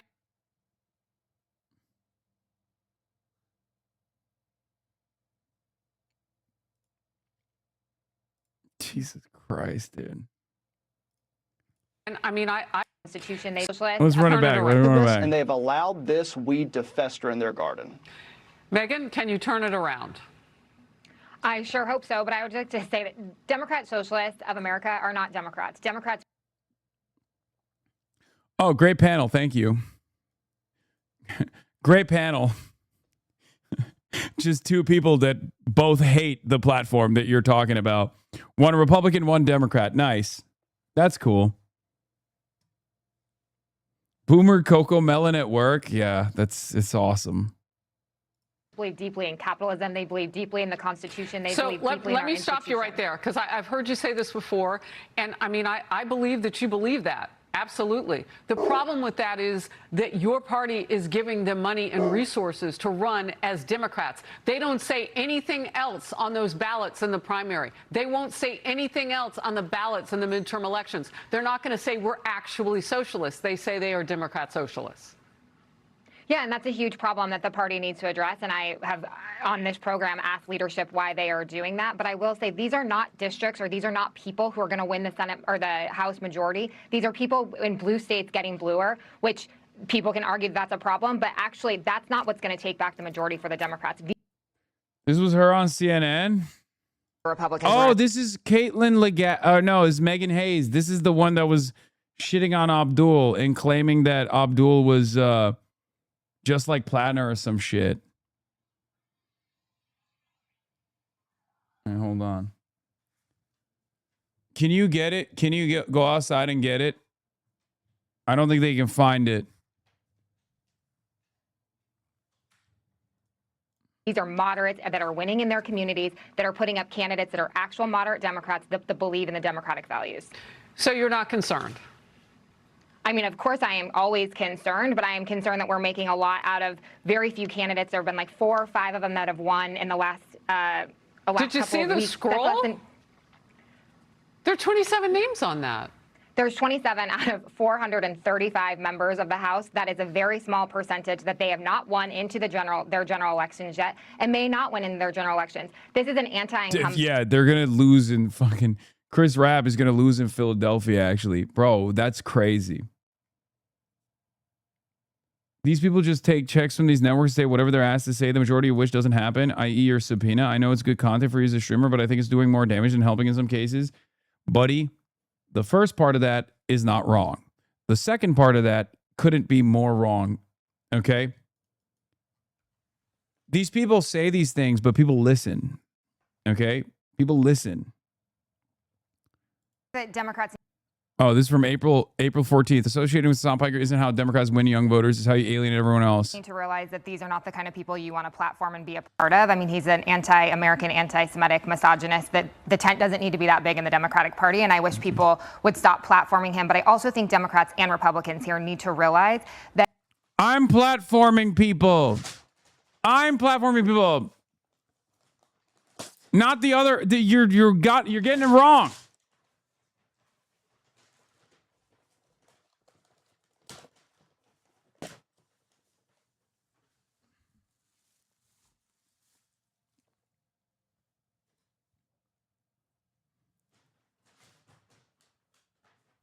I hate that they snapped me while I was fucking switching my goddamn Zin.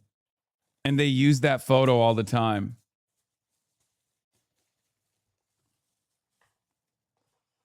I mean, look, I get why consultants hate me. Because I do their job and I do it better than they do. And I do it for free. And not only do I do it for free, actually, I literally also pay. Like I fundraise for the candidates.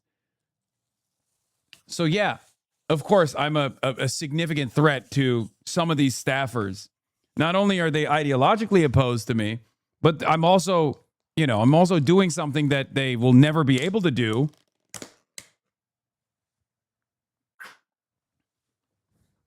So it's a real threat to their job security as well. So I get it. You look like you're pouting. I'm so sorry. I am pouting. I'm pouting because I'm hearing her dumbass takes. engaging with youth voters is not going through podcasts that are hateful and are going to drive division between the party. You have to talk about things they care about, and that's the economy. And so the sooner that Democrats realize that, the sooner they will get youth turnout to be more on their side. I think that Democrats need to realize that these are not the kind of people you want to platform and be a part of. I mean, yeah, Democrats will get the youth turnout if they just take a stance that agrees with my position on Israel. Which Kamala did and lost over.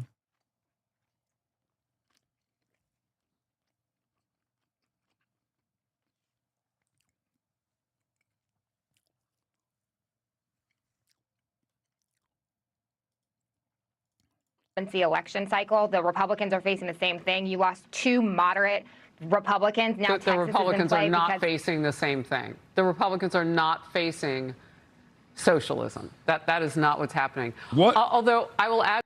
Yeah, exactly. It's not the same thing. It's far worse. It's called fascism, and it's here, and you're a champion of it. And yes, given the option between fascism and socialism, people will, of course, choose socialism. To your point, there are more far-left versus establishment Democrat matchups to watch for because the list is getting longer. Arizona's primary is this Tuesday. Missouri, Michigan, and Florida are early August. 3 races in California. Yeah. Kai Newkirk is fucking dope, and he can actually win, by the way. I'm very excited about that. If you're in Arizona, you better be fucking smiling and dialing for Kai. Straight up.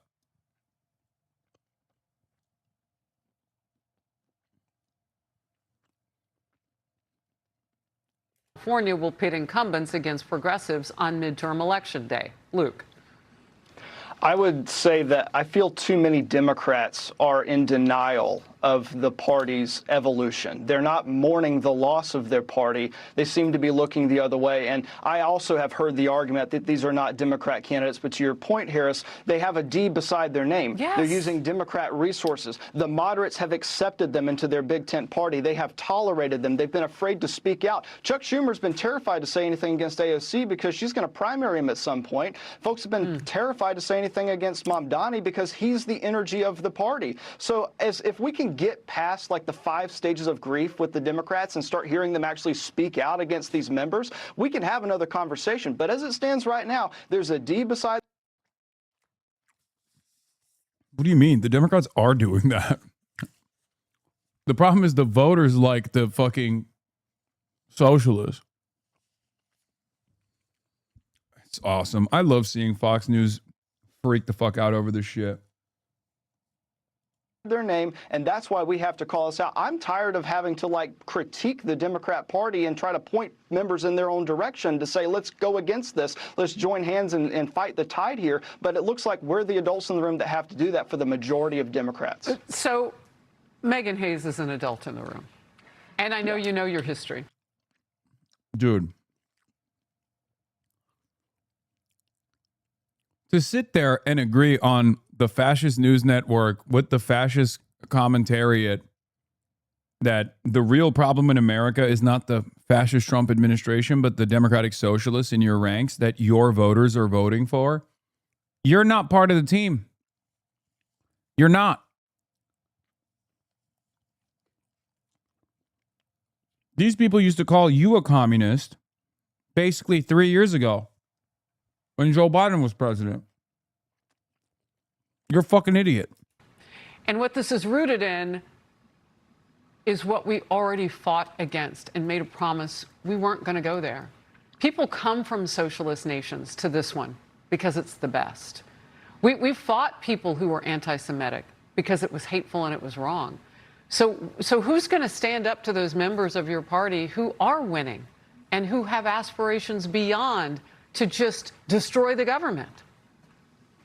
That's a great question. I would like to think that the people, the moderates that are in Congress and in local offices now are standing up to these folks. And you see it in Michigan. The tides are definitely turning in Michigan. A new poll came out. Haley Stevens is 7 points ahead of Abdul Ayed. So I think that a lot of this is on the ground. The people are turning around, and the voters are going to have to be the ones that stand up. If the leadership isn't going to do anything and defund parties that are allowing these folks to run, then that means the voters are going to have to stand up, and voters are going to have to vote for their democratic values. And that's what I think that's going to happen in the midterms. All right. Luke Paul, just last quick question. America needs its politics to be good, rich debates. Is that what we get when you get socialists? Republicans actually get a unique opportunity here to defend their conservative policies, to point out the ridiculousness and the end goal of socialism. So as I hope Democrats recognize the threat that socialism poses to their party, I hope Republicans.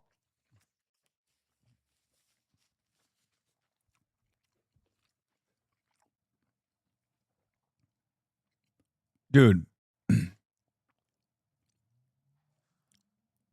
these guys are our enemies, okay? Not only are the class enemies because they are obviously in defense of the capital-owning class, the corporations, the super wealthy, but they're also politically, like simply put, political enemies, right? So when you have your political enemy explain to you what you must do, you discard that opinion. Or better yet, you do the exact opposite of what they're telling you because they don't want you to fucking win. That guy doesn't want Democrats to win. So why the fuck would you ever take his advice? What are you, stupid?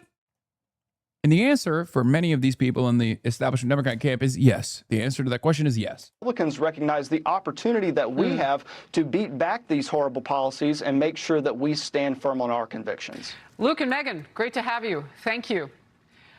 Be sure to like and subscribe for all the Fox News latest on YouTube and catch full shows streaming now on Fox 1. Well, speaking of vampires, The Democratic Socialists of America are sucking the blood out of the body politic, officially launching their new platform. And it's like an all-you-can-eat buffet of the dumbest ideas ever presented by the far left.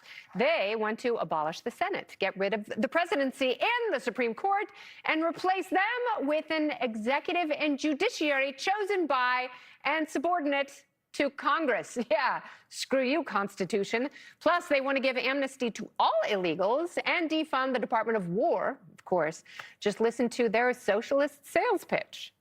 Whenever people are like, oh my God, they want to get rid of the president, I was like, well, I don't know what we would call it in the future. We could call it the head honcho of whatever, you know? We have a feminism section that is trans liberatory and also socialist feminist. Everybody sees that, like, that Trump is super evil. I mean, every president since the founding of the country has been super evil, but somehow we have like one that is even more evil. Good one. Wow. What a brain trust. But Nancy Pelosi, she's trying to bust up the commies by calling for a little less revolution and a little more party discipline. Watch. You can't make fun of their mannerisms and then do that.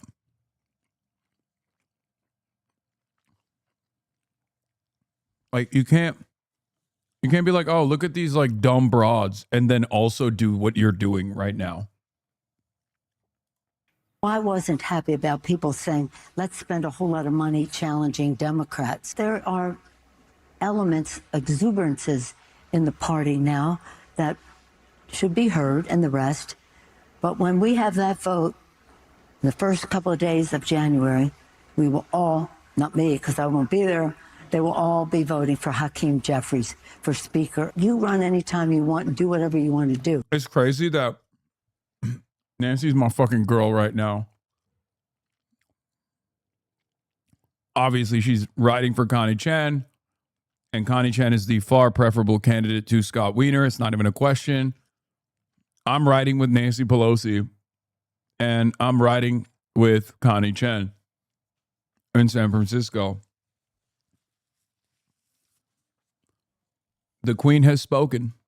But don't expect that to be welcome when we've got to stay completely focused on saving the Constitution, but more importantly, helping people at the kitchen table in a way that should be universal in terms of our purpose. Oh, yes, they've got some universal ideas. They universally want to scrap the Constitution and destroy the country. So a lot of people in your party are calling for a big tent to welcome these people inside. They really hate America. Not those ones. Those ones aren't good. They are perfect online fodder. They have very little applicability in the real world. Of all the policies in there, the only one that I think you could have a grown-up conversation about is Medicare Oh my God.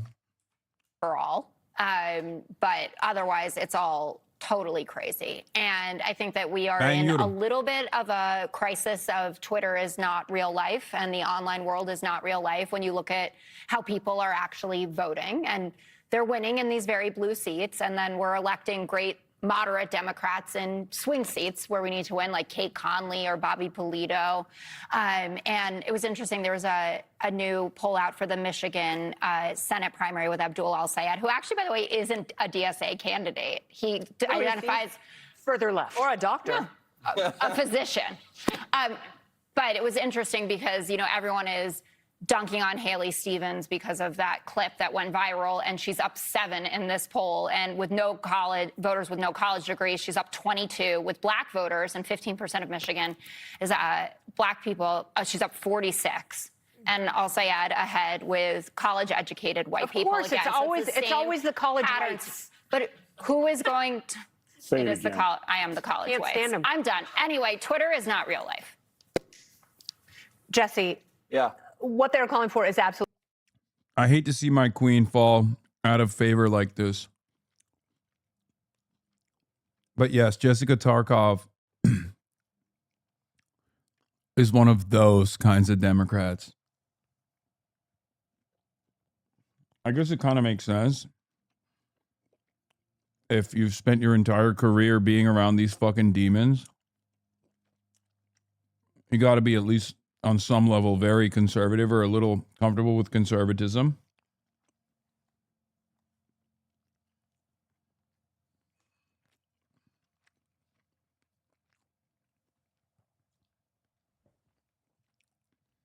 Hurts my feelings to see her, a queen of this community, say such hurtful things about democratic socialism. Insane. And I don't agree that these are fringe candidates. I see what they're doing in New York.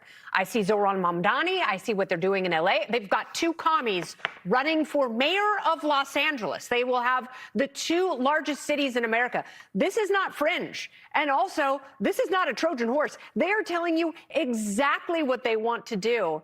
And they're so dumb, they can't even come up with replacement terms. Your thoughts? Yeah, they're like, well, we want to abolish the Senate. And the Democrats in the center are like, they have some good ideas. Yeah. They just ran on saving democracy. And these people are like, we're going to take away your right to vote for president. Wait, what? Abolishing the Senate, unironically, is closer to a more honest, equitable, and just democratic process. What the fuck?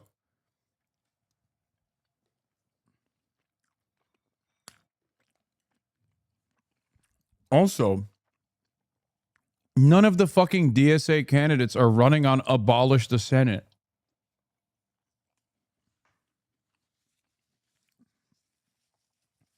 I hate that these guys are literally like, they look at, goals in the future as like something that these people want to do immediately tomorrow. It's so fucking annoying.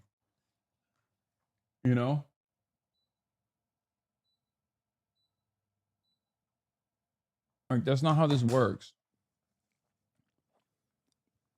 That's not how anything works. Yeah. Meanwhile, from the people that brought to you, cows should be able to fucking vote, comes, they want to abolish the Senate.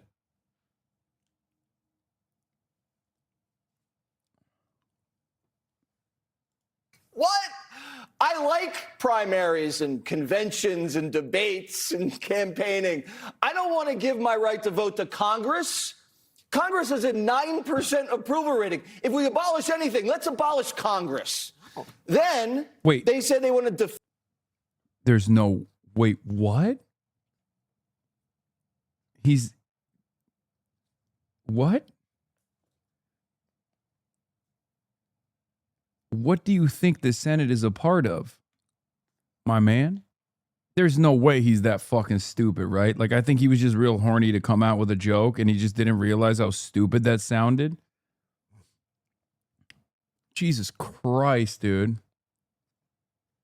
The top minds over here at Fox News in the realm of commentary. I mean, this is riveting. Brother said, abolish the Senate. How about abolish the Senate and the House of Representatives? Abolish the Senate is far too far-fetched. We should abolish both chambers.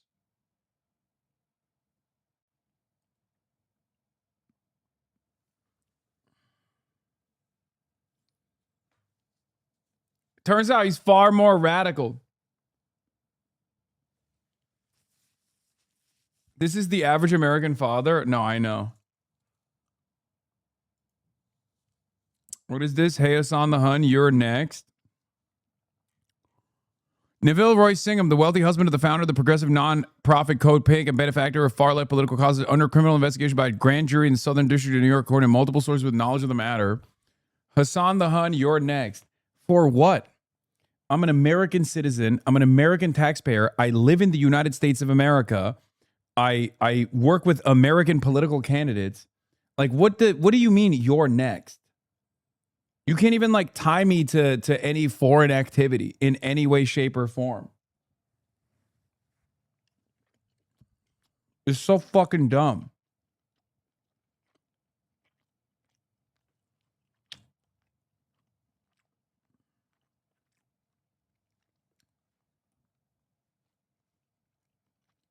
It literally turns into, I just don't like what you have to say, so you should go to prison. And in Laura's case, it's more so, I don't like what you have to say about the way I look like Jigsaw from the Saw series and also about Israel. So you should go to prison in America.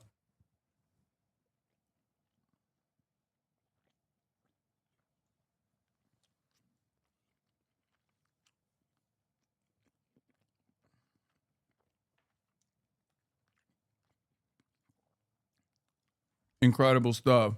Defend the Defense Department. So defund. So no Air Force, no Navy, no Marines, no police. no police. Right.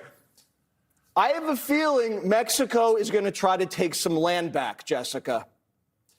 I have a feeling the Brits might want to come and take back some land. We've made some enemies. The French might roll up. French might roll. I mean, we could probably beat the Canadians without a military, but that's fine. Are you nervous about Vikings getting your from Greenland. testosterone shot? Yeah, I don't think if I we need defund that. the, I don't know. Pete says at your age you might need a T shot. I've never had any trouble in that department, Jessica, and you've said that in the commercial break. Just ask HR. That is worse than hit him in the A. I have never said that. Also, how about no borders, no ICE, no deportations?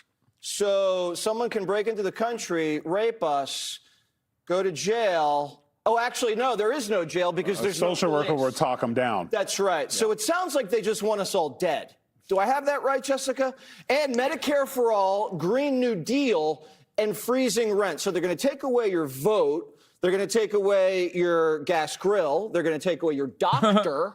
They're going to take away your police and your military. But they're for a 4-day work week. No, they're not for work. I'm sorry. If you're Jesse Waters, you should legally not be allowed to criticize a 4-day work week when the total amount of work that you put in during your unironically 4-day work week, by the way, is not even one full day of work for the average worker. You fucking dipshit. You film 4 days a week for 2 hours a day. Work is only if you have a few little bills. Unfortunately, I had to sit through most of this. I remember when spinsters just had a book club. You know, like the lonely ladies who can't get a date, they just got together with their cats and they talked about cool books. Now they want to take over the world. Right. I mean, this is just, and here's the deal. It's not very, I'm going to agree with Jessica on this. This is not very popular. Did you see the amount of likes and hearts they were getting during the thing? It was like they were hitting it for each other. It was like 2 or 3. There was no love in that thing. But this is, what? You do have to take it seriously, but. Why is the panelist a date rapist and walking CTE, neither of which have ever worked a real day in their fucking lives in the last decade?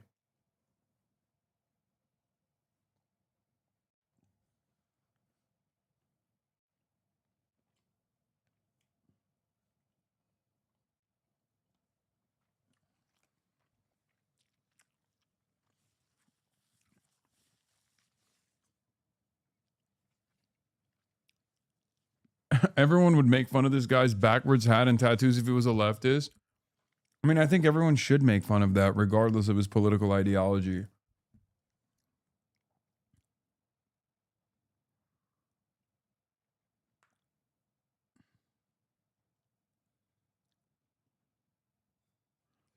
Wait, shit.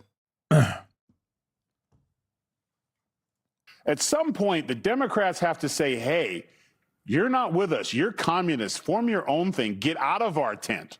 Because they are going to, if I'm voting and I'm like, I'm an independent and I'm going to vote for the Conservative Party or Democratic Party, and that's the speech I hear? Like, if you're a Republican, you start funding them.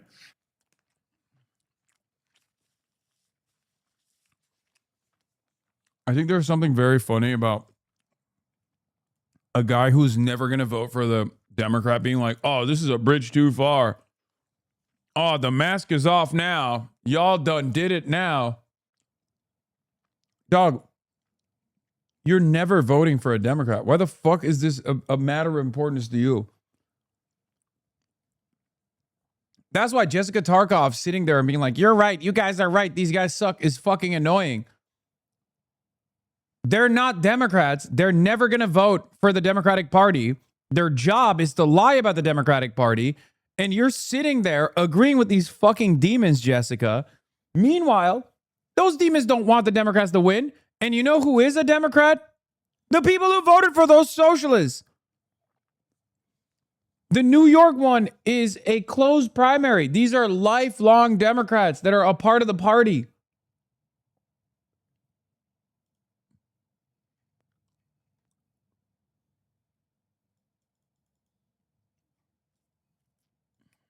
Help them get better backgrounds. Like, jazz up that depressing backdrop that they were all in. One of them didn't even have the lights on, and we're seeing the reflection of our lonely lives in their glasses. And they just went on. And they even said, I think Bernie Sanders is the most popular one because he ran for president. Like, that's who we have to work.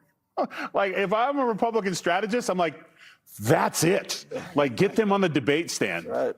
So who put this out? Was it Democrats? I mean, it almost seems like it benefits them more than...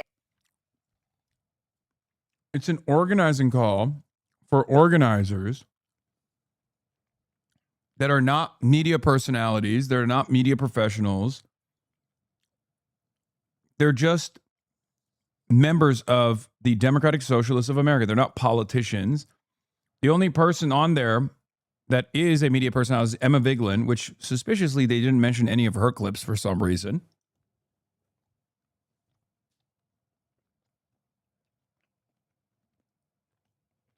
Like, who gives a shit? And I'm actually a little surprised because it was so ham-handed, and they've been a little bit more politically sophisticated. It's sort of like when Mamdani did the 4th of July speech, and I thought, like, he's usually better than that. And so maybe they have, I don't know, lost a step. But I do think it's worth taking very seriously, and the Democrats should thank Fox for talking about this story. Because if they don't, it'll just continue to eat away. And if we make fun of them, then that protects them from having to do so. Yes. And if we point out the trade-offs, then the Democrats can be like, yeah, what they said. And they don't have to do it. Like Chuck Schumer is like, I'm not going to weigh in on the main race. I'm just going to sit here and not do that. The other thing is they say it's for the workers. Jessica just pointed out. Uniparty, baby. You see that? Uniparty. Straight up. This is why they keep winning, by the way. This is why we keep winning. Okay? Yeah. Who gives a fuck about, quote unquote, helping the Democratic Party? We care about changes.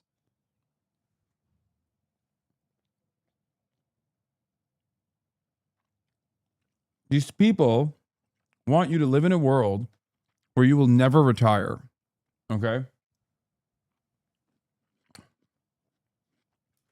40% of minority communities in Michigan want Haley Stevens, not El Sayed. So, and that happened again here in New York, and it happened in Colorado. So.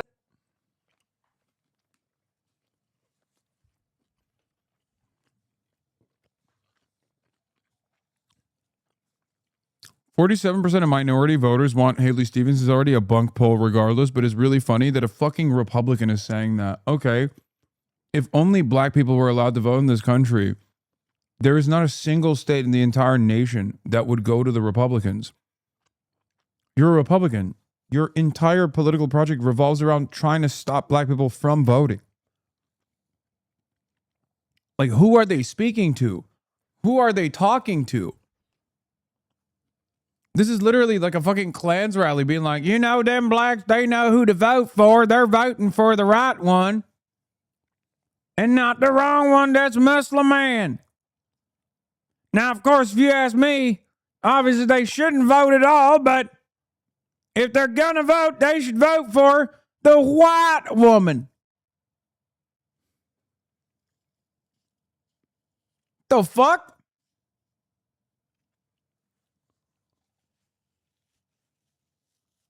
What are you talking about? Who are you talking to?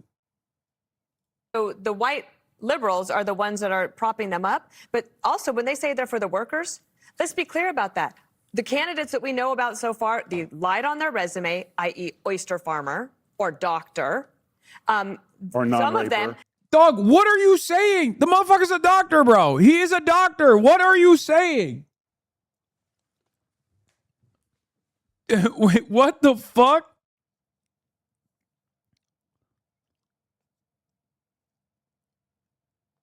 God damn, I hate these people so much. They just live in an alternative universe and they're so smug about it too. Have never had a job. They've been in college their entire time, but they're for the Workers' Party, and that is why it has very little to do with economic socialism.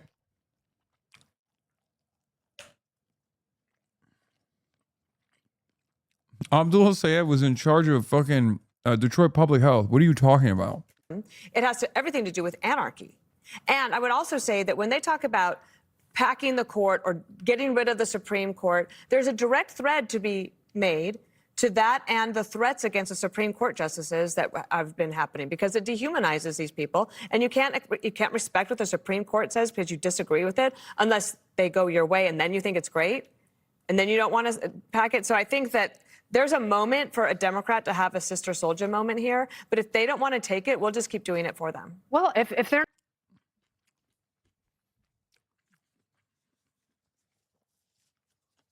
Yeah, peak relevant commentary. The Sister Soldier moment. Yeah, that's all you need to know. These guys are still talking about the 90s, man. Like, they're demanding Democrats disavow democratic socialists, people like myself. And if any of them are stupid enough to do so, by the way, if any of them, especially right now when this is a change election and people are hungry for a change candidate, good luck. Good luck winning anything from that point onward. You'll unironically cook yourself for no fucking reason. It's just your inability to read the goddamn room is going to cause your own demise. Thankfully, Democrats haven't done that. not going to grow a spine, they're going to lose their party. Like, it is going to fracture in two. And who does that benefit? Jesse Waters, when he runs for president. Be sure to like and subscribe for all the Fox News latest on YouTube. Again, very funny that they're talking about like the future of the Democratic Party. But to our top story of the day, as the U.S. fights foreign threats like the Iranian Oh my regime God. abroad. Oh my God. The entire fucking... Is the entire Fox News rundown about socialism? What the fuck's happening?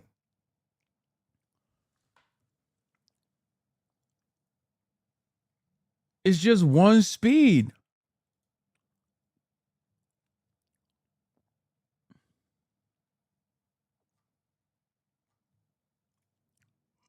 My God, these people need to be put out of their misery, so they want to overthrow the government established by the Constitution.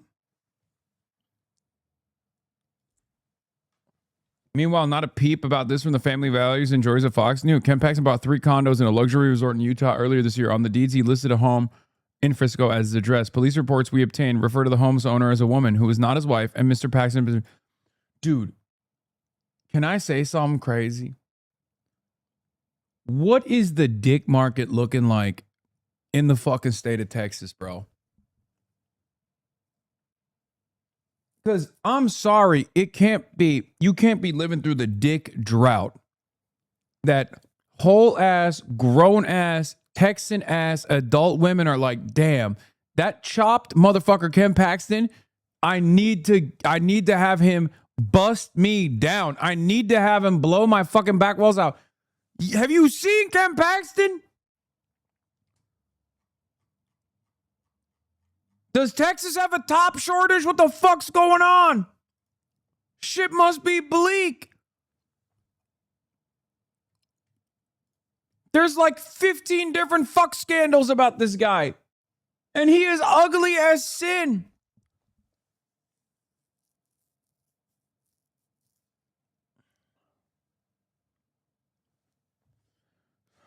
Texas is now officially the England of America.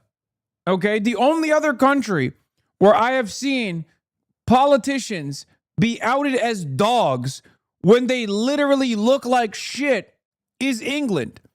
That's the only other time I've ever seen politicians that are so goddamn ugly get outed for having like constant sex with women that are not their wives. Boris Johnson, Keir Starmer, and now Ken Paxton.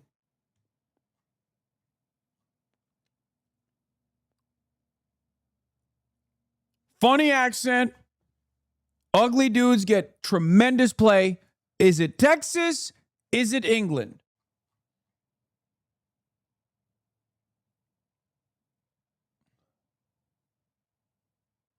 As a Texan, you are right, but I don't like it. I don't understand it.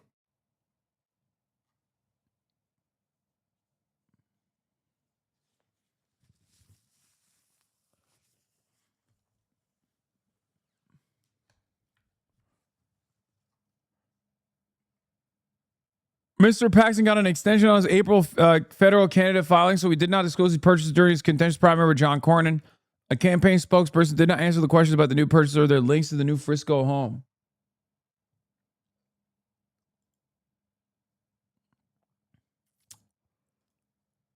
Yeah, we got the L-Side campaign. Don't worry, we're going to get to that in a second. Ugly people fuck better for reals. Okay. The Ossoff stuff is peak Hasan derangement syndrome. He's never been on the show or said anything about Hasan. He just didn't condemn him after Hasan listed him as a good 2028 candidate.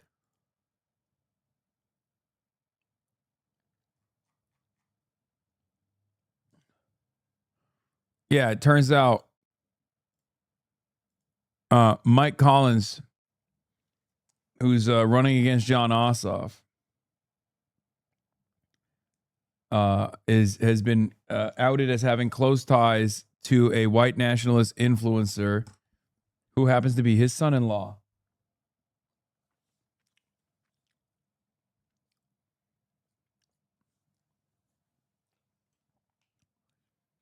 Least surprising news story of all time. NBC and ABC refused to air Trump's primetime address. People are still talking about ugly people fuck better. In the chat saying that this is here, let's talk about anti-Semitism in the least expected places, okay? Hollywood. That's right. I want to issue a trigger warning real quick before we get started on this. This is going to be very troublesome, okay? You're going to hear, neo-Nazis are everywhere all around us. And you might be thinking, oh, Patriot Prayer, Nick Fuentes. No, neo-Nazis are famously in Hollywood productions. That's right. I just want to briefly touch on this. It's a touching story. Let's take a look. The way anti-Semitism can show up, God damn, that's loud, in Hollywood does have some nuance because it's not always obvious, you know. I'll just share 3 examples. One was my own and then 2 from friends. Mine was doing press for a movie. A Jewish reporter shared with me that the publicists of certain Jewish actors would come in before the interview to say, don't ask about their trip to Israel that they took when they were a teenager. Don't ask about their time in Jewish summer camp, and basically just don't raise the issue that they're Jewish. Okay. There is varying degrees here. Don't ask them about their summer trip to Israel is very different than don't ask them about, like, I don't know, going to Jewish camp or whatever, which I don't think anyone will ever fucking ask. I was about to say, I've never heard anyone ask that in any of these junkets, but I guess because the fucking PR people are doing their jobs, I guess. That's why no one's ever asking. Otherwise, hello, I'm a journalist, and my number one question is, which Jewish camp did you go to when you were a child?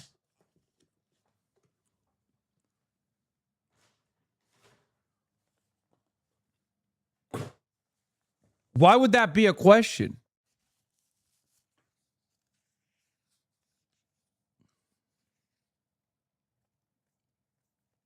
I think he just added that on there to be like, oh, I have to hide my Jewish identity, when in fact, it was about the Israel thing. Because I could totally see a press person being like, don't talk about Israel. You know? But I cannot see a press person be like, don't talk about this Jewish actor's Jewish background. And it's really funny because they will, people will then turn around and be like, oh, Hasan, you're like undermining their lived experience. It's like, come on, man. We're talking about fucking Hollywood actors, dude. Really? Like, you're going to make an argument that anti-Semitism is manifesting in Hollywood? That's sincerely the argument you're making? They're packing up people and they're shooting brown people on the fucking streets right now. Like, get a fucking grip, dude. Name one Jew in Hollywood. True, I can't. You got me. You fucking got me. I can't, because Hollywood, very anti-Semitic. And that's a shame, because I'm a proud Jew and I'm always very happy when it comes up to talk about it. Camp Ramah. Camp Ramah, yeah, exactly. Whatever it is, I'm happy to. My bar mitzvah. But then there was a friend of mine named Adam Shapiro. He had an experience on the movie Mank, which was directed by David Fincher, where Gary Oldman, who is playing Herman Mankiewicz, great writer, wrote Citizen Kane. This is my former co-host and peer's grandfather. Ben Mankiewicz is, I think, grandfather or father. Yeah. He wrote Citizen Kane. Hollywood royalty. People who watch like TCM, is it TCM Classics? Will recognize him. Ben Mankiewicz from TYT.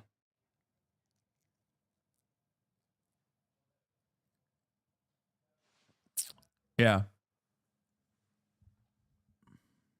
And there's a moment, and he's Jewish, and he's delivering a line where he's saying, no, that guy's just a kibitzer.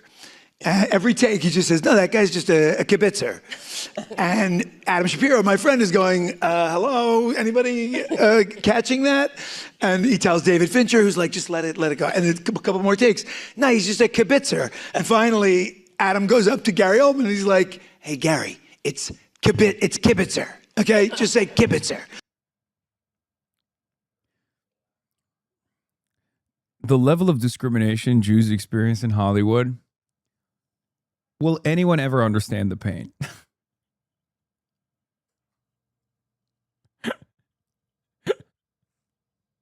I'm sorry, man. Come on, dude. Really? I mean, that's crazy. Like, this comes across as so out of touch. And so finally he got it, but like that goes into another conversation about representation and authenticity, which we're not going to solve right. There isn't Jewish representation in Hollywood? What planet is this guy living on, man?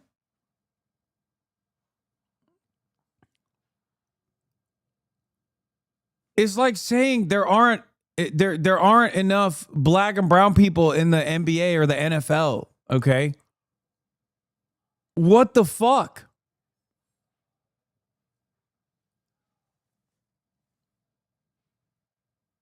Is Ben Mankiewicz cool? Did you know him from the TYT days? Yeah, there's not enough people there's not enough black representation on BET. Not enough gays in West Hollywood.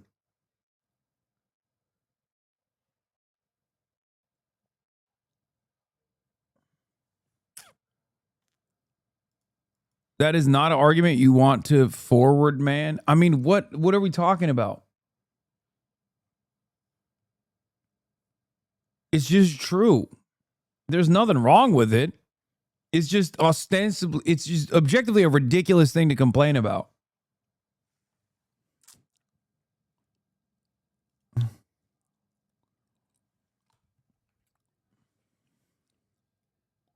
Now, but it's a subtle thing. And then lastly, my friend Jamie Denbo, who gave me permission to share this with you, is a brilliant comedian, but also a great writer, and was in the writer's room of Grey's Anatomy, where after October 7th, things got real tough for her in that room. A very left-wing room in general, a lot of Free Palestine going on in there, but which is, whatever. But she's... Which is, whatever. Huh. Interesting. Okay.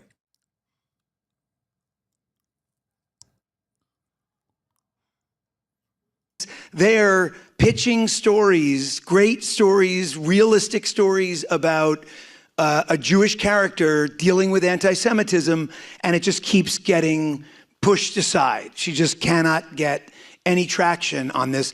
And finally, one day, she was mentoring another writer on the staff, and her mentee pulls her into a room and says, you know that when you talk about Israel, like that it's an apartheid state.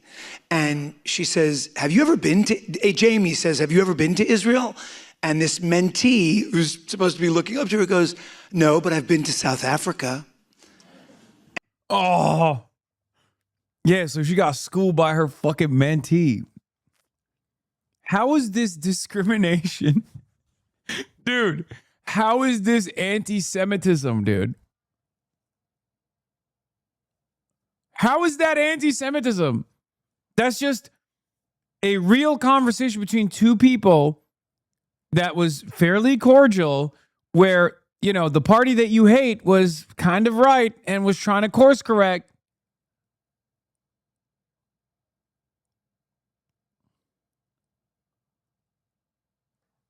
And Jamie was like, okay, so she went to HR to report this. Like, she's not just going to sit and take it, you know, willingly. And wait, you went to HR? You went to HR to complain that someone told you the internationally recognized truth that Israel is an apartheid state? What the fuck? Stop the presses, dude.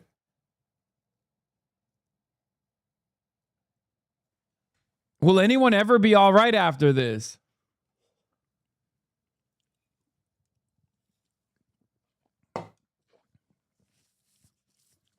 My good friend on the Grey's Anatomy writer's room was having a conversation with a mentee who was like, you know, Israel's an apartheid state. So I got her fired. Sick. It's extremely funny that if you let a liberal Zionist speak for long enough uninterrupted, they will eventually say that Jews are treated worse than black people in the United States. It happens 100% of the time. Yes. It's awesome.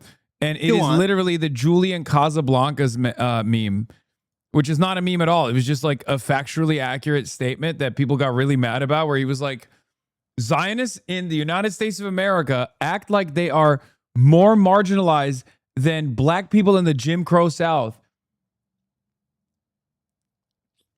Straight up. Straight up. It's the greatest clock.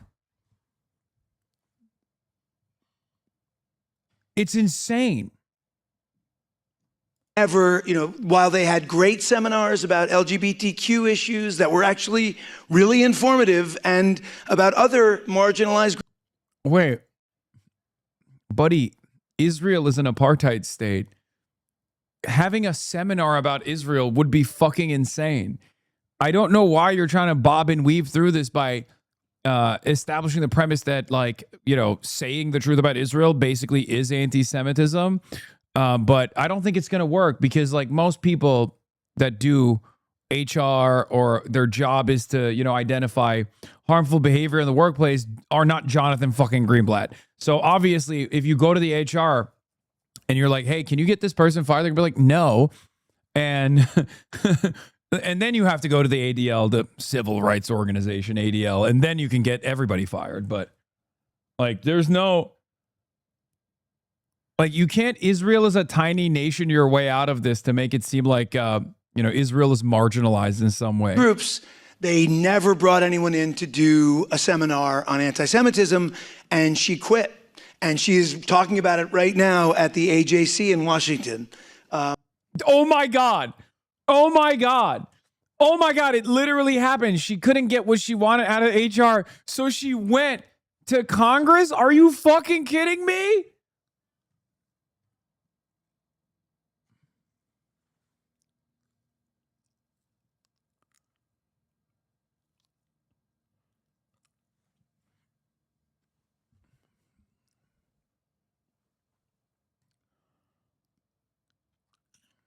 And we'll be happy to come anywhere anybody wants her to talk about it.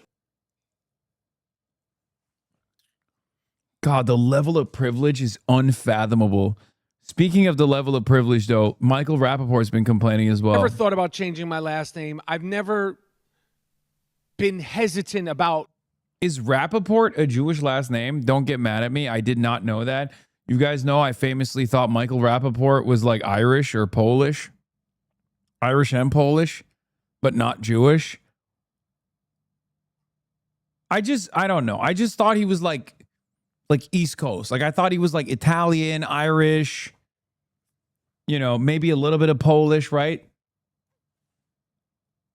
It's an Ashkenazi name? Wait, really?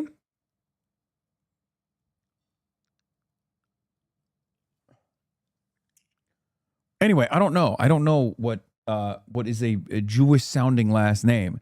I just never thought, like, him and Bill Maher always read to me as like drunk Irish, maybe Italian pieces of shit. You know what I mean? Yes, Michael Rappaport. After October 7, I found out that he's actually Jewish because he became the #1 defender of Israel and Israel's genocide. But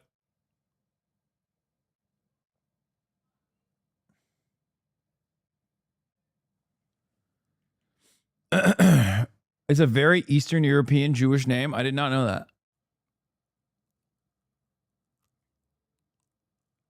Yeah, for those who don't know, Bill Maher found out later in his life that he's Jewish, but he was raised, I think, Roman Catholic.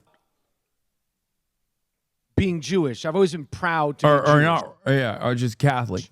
I, to be totally honest, have only played one role that was quote unquote Jewish. I have lost roles or not gotten roles, I'd say 5 or 6 times from things that I felt like I was right for and qualified. Dude, this is my favorite. This is officially my favorite Michael Rappaport story because he's like, all right, let's just finish this and then I'm going to explain it to you. Because they said, you don't seem Jewish enough.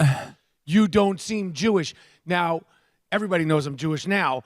But in Hollywood, the presentation is dark hair, bent over, big nose and keeling. Dude, that's so funny because one, he just immediately does anti-Semitic tropes.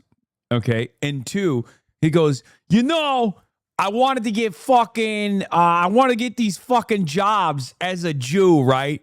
But unfortunately, I'm too sexy. I'm not like the stereotypical Jew guy who's keeling over. I'm too hot. I'm too hard body. I'm too tall. I'm muscular. Unlike these fucking Jews in Hollywood. That's anti-Semitism. That's anti-Semitism. That's awesome. He literally just hit like multiple anti-Semitic tropes and then said, me, I'm not like that. Me, I'm not like that. I'm sexy. And the problem is, no one wants to hire me for a Jewish role because I'm too fucking hot and hot body. You came in when you came in Hollywood, you weren't typecast, so to speak. Yeah, I don't think that people don't think that 6'3", blonde-haired. Now it's a little gray. Don't tell anybody. But blonde-haired, strawberry blonde, 6'3" Jews. Big ass penis, constantly having sexual intercourse with people.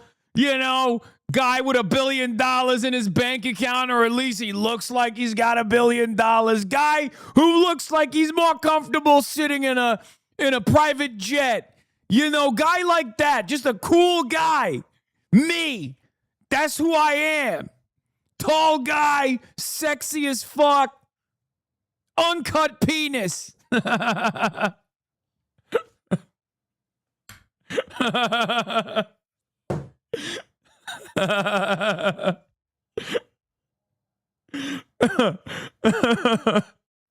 He's so funny to me, man. Exist. And that's why when I would audition or meet for role, they'd be like, he doesn't seem Jewish enough. I'm like, what are you talking? I'm 99.9 Ashkenazi. I took the test with the spit and everything. They did cast Bobby De Niro as a Jewish person in Once Upon a Time in America. I mean, no, you mean Casino. Robert De Niro is Jewish in Casino. Goated role, by the way.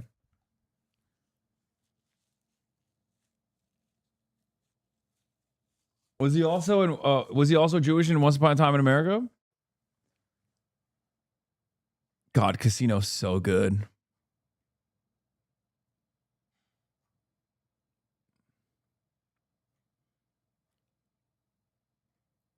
Casino over Goodfellas, I said it. I mean, Goodfellas is great too.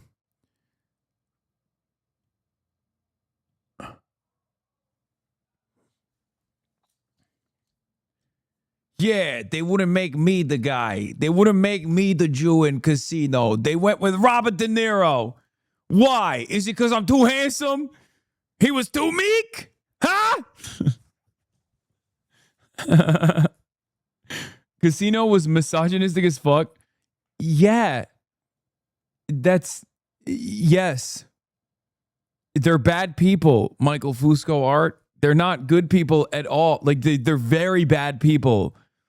That's kind of the point of the movie. I don't know if you figured it out, but everyone was bad. Like every person involved in the movie was really bad. Like they were all pieces of shit. They murder people all the time. They're constantly fucking one another over.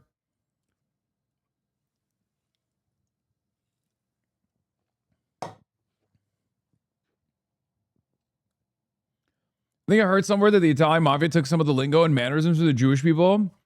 Yiddish. But I think that's also because there's a lot of cross-pollination at the time.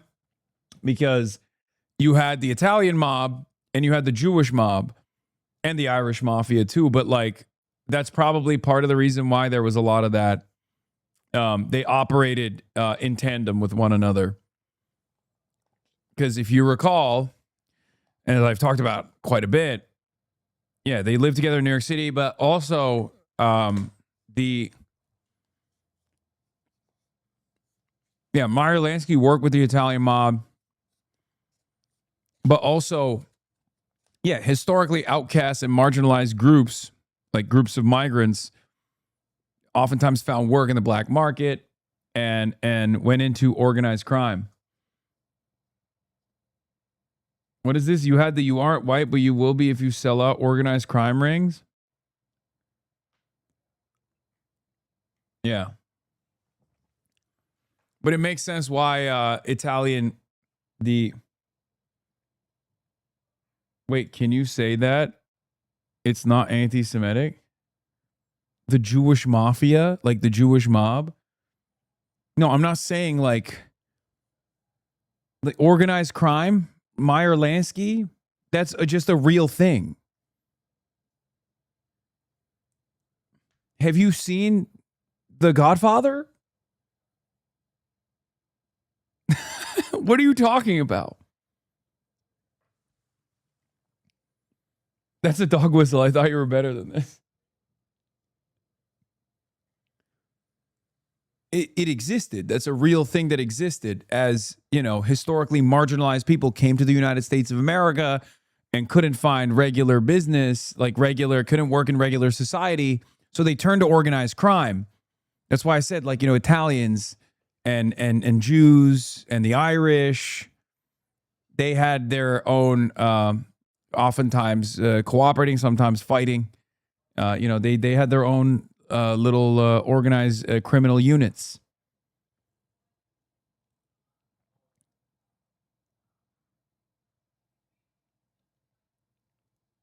You forget people don't read too good. True. Yeah. Meyer Lansky specifically is very impactful because he also played a big role in American foreign policy to a certain degree. I mean, Cuba, pre-revolution Cuba is run by the Italian mob and Meyer Lansky. Yeah, Bugsy Siegel opened Vegas' first casino. He was Jewish and from the Lansky outfit.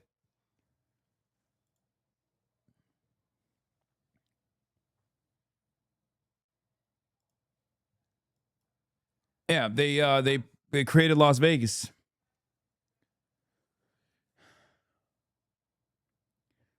Lansky provided money and guns to the early Israeli militias. That too.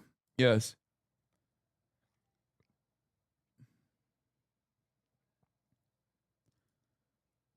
Have you seen the trailer for... What is this? I don't want to say the name of it. Everything changes. You know, one day you're a cat. Just take a little taste for daddy. Come on, sweetheart. Or a king. Next day you're just ashes in a box. How long would you say she has? Between 2 weeks and 5 minutes. Mr. Rockwell, my name is Sandy Clarkson. Yeah, Sandy. How you been, buddy? You're the man with the 5-foot crap. Now, glacier over there in Greenland, it shifts 5 feet. Now, this desk in front of me is bigger than 5 feet. Mr. Rockwell. My dick is a tenth of that size. What do you want me to shut down a $1 billion platform over something that's 10 times the size of my dick? Oh, I don't believe you understand what's happening, sir. What did you just say? Sorry, sir. Well, I know perfectly well what's going on there, because I'm paying for the whole thing. I'm paying for your fucking 90% Hungarian goose down winter jacket. I'm paying your salary. You want to shut her down? Well, say it! Mr. President, we're utterly unprotected against a disaster of this magnitude. What's our worst case scenario? $18 trillion, sir. Why is it like... What's up with the... I mean, it looks dope, and I will watch the fuck out of this. Tom Cruise is Bob Odenkirk. Is this McKay? Is this a McKay joint? But why is it? Why does it look like this?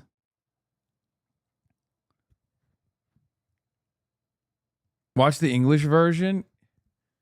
Color grading was not done by Boots Riley. No, I kind of like the color grading. It's in Aritu. Got all the bad fucking news. Oh, there's the nuclear waste, too. Oh,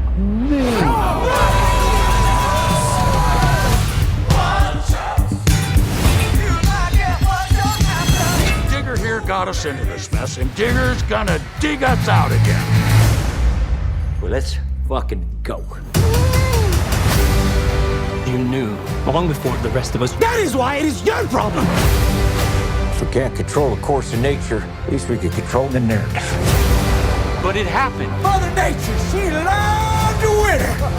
You're gonna save the world. All right, fellas, Mother Nature wants to fight. Is he okay? Mr. President. Mr. President? Fuck this iceberg, let's dance! Puppy-shaped story. They already know the story. They know the facts. The story has yet to be told. Okay, this is fire. This is goated. I mean, I'm very excited. It looks like the U.S. has boarded an Iranian tanker ship. What the fuck? Is this a Telegram channel? The U.S. boarded an Iranian tanker ship, or the Iranians boarded the U.S. tanker ship? What is happening? I don't know what the fuck's going on here. I don't know what I'm looking at, chatter.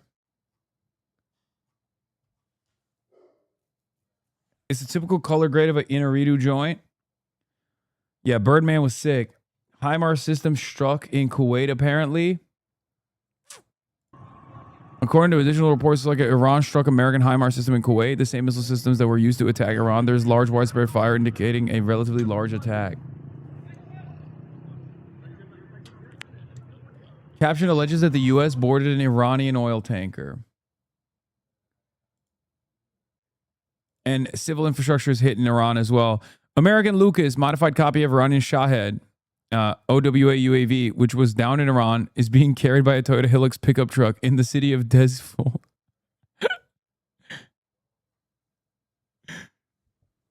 Ain't no way. Bro. That's awesome. Breaking. U.S. strikes 3 bridges, railway, and airports in southern Iran and overnight attacks in civilian infrastructure. Oh boy, here we go. The United States struck at least 3 bridges, a railway junction, an airport, and a telecommunications tower across southern Iran on Thursday night, part of a widening bombing campaign targeting the country's transport and coastal infrastructure, according to regional military monitoring channels on Telegram. The reports have not been independently verified. Bandar Kamir Bridge. U.S. missiles hit an overpass on the route connecting Bandar Abbas to Lar, a city about 200 miles inland, with cars on it at the time, killing at least 1 person and wounding several. Bandar Kamir is a small port town in Iran's southern Gulf Coast near Keshem Island. A third bridge, which the monitoring channels named Gariveh, was struck in southern Iran, killing at least 1 person and wounding several. Bridges are vital for moving people, fuel, and supplies across Iran's mountainous south. Bandar Abbas Railway, a strike hit the junction west of the city where the line connects Iran's Shahid Raja'i port, its largest container hub, on the Strait of Hormuz, wounding 2. Bandar Abbas Telecom Tower. Precision-guided missiles from fighter jets struck a communications tower, damaging nearby homes and causing civilian casualties. Iran Shar Airport. Missiles hit the civilian airport in Iran Shar, a city in the southeastern province of Sistan and Balochistan near the Pakistani border. Explosions were also reported across southern and southwestern sites, including Keshem Island and Shirik near the Strait of Hormuz, Bushehr, and farther west in oil-rich Khuzestan province, Ahvaz, Behbahan, Hamidiyeh, Suzangard, and the Karun area. The attacks followed President Trump's threat made Tuesday to begin destroying Iran's civilian infrastructure. We're going to knock out all their power plants. We're going to knock out all their bridges unless they get to the table and negotiate, he told Fox News. Oh, buddy. Oh, boy.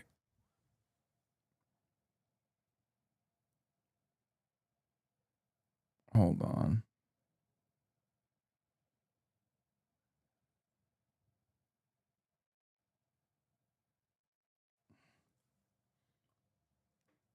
U.S. is preparing for a ground invasion of Iran.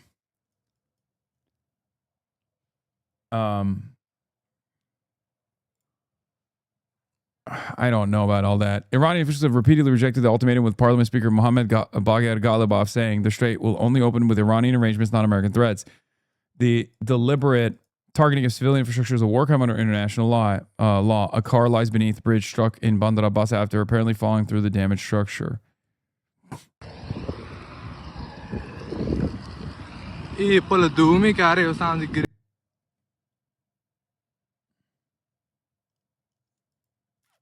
Dan Goldman is critiquing Haley Stevens. Yeah. Emerging take on Abdul Twitter, though not from Abdul himself, is that if Stevens beats him, progressives can stay home and let Rogers win. I hate this narrative. I don't even think we should be saying stuff like that in the primary right now, because it's, the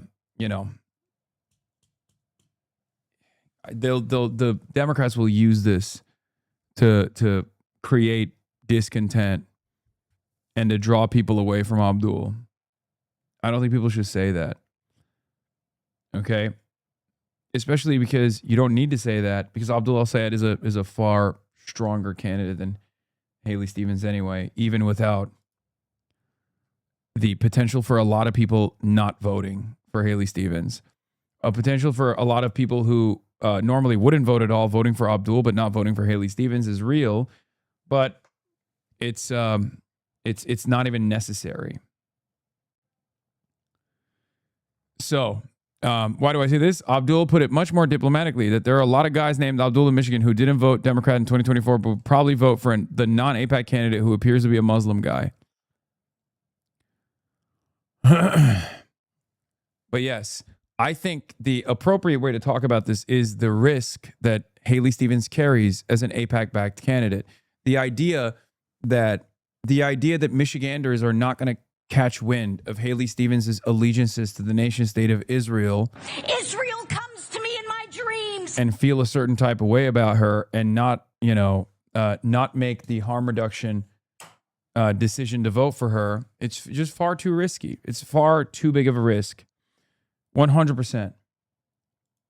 DMFI hopping into the Michigan Senate primary. Also, by the way, speaking of which, Democratic majority for Israel jumping in with 31,000 digital ad buy in support of Haley, which is nothing, obviously. UDP is going crazy. Yeah. Speaking of which, 4.1 million from AIPAC Alert, 4.1 million supporting Haley for Michigan and opposing Abdul al-Sayed in the U.S. Senate in Michigan. putting Haley Stevens' confirmed Israel lobby total at now $24,807,340. Israel comes to me in my dreams.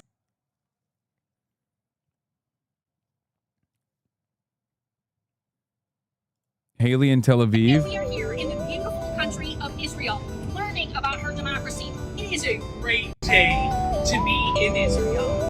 Wanted to thank AIPAC and the pro-Israel community. Israel comes to me in my dreams. And we are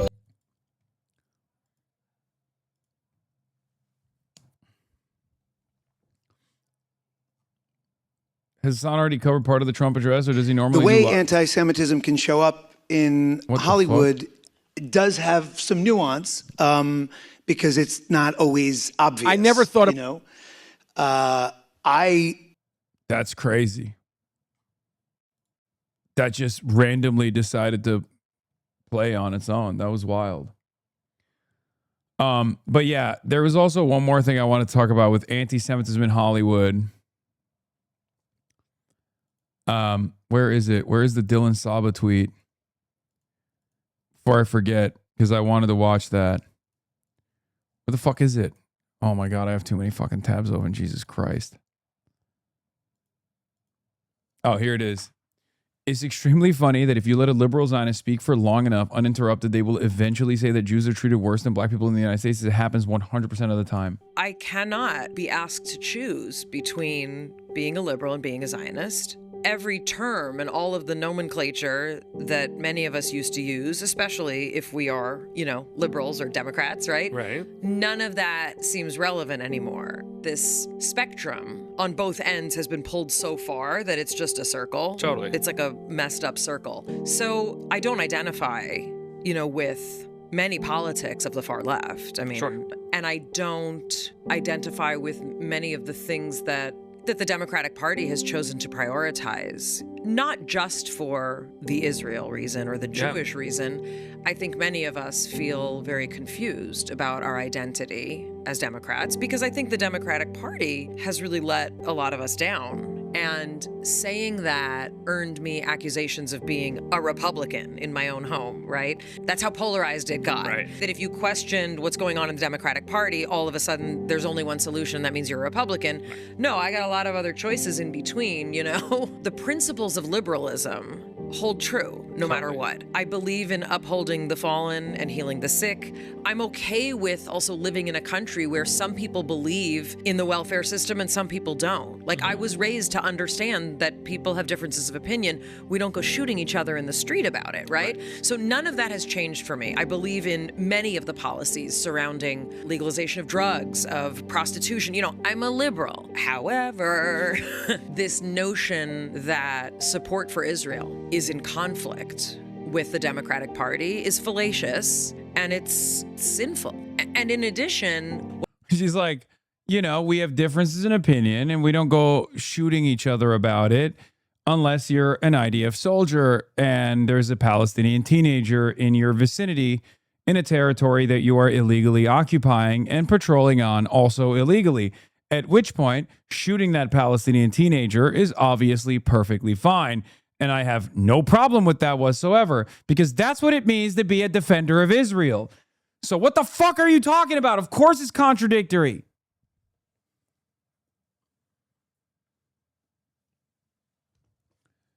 Jake Tapper book right above her head. Nice touch. Couldn't have set dressed that better. She said that accusations of being a Republican come from within her own home. Further evidence that her kids fucking hate her. Yeah, it's awesome. It's awesome. Her kids are right. And they want what's best for her, which is to shut the fuck up about this Israel shit. But nope, no, she can't do it. She gotta fucking keep going.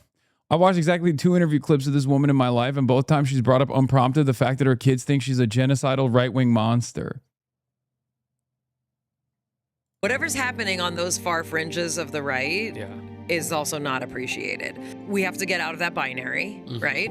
Absolutely. And this country is young, and whatever experiment we were doing seems to be revealing that there's something about this binary system that is not meeting my needs, certainly, as a liberal Jew. There's a lot of moral ineptitude. It is egregious to treat one minority population with such disdain, hatred, disrespect, and intensity. When, if any other minority group received this kind of attention, there would be blood in the streets. That is the most suspicious aspect. That's awesome. Not only are Jews marginalized to the same degree, Jews are not even marginalized to the same degree as other minority groups. Jews are marginalized far worse than other minority groups, actually, and no one seems to care. Jews are the most marginalized population in modern American society in 2026. I mean, at this point, who are you going to win over with this? Like, this is such a crazy fucking, like, what the fuck is going on?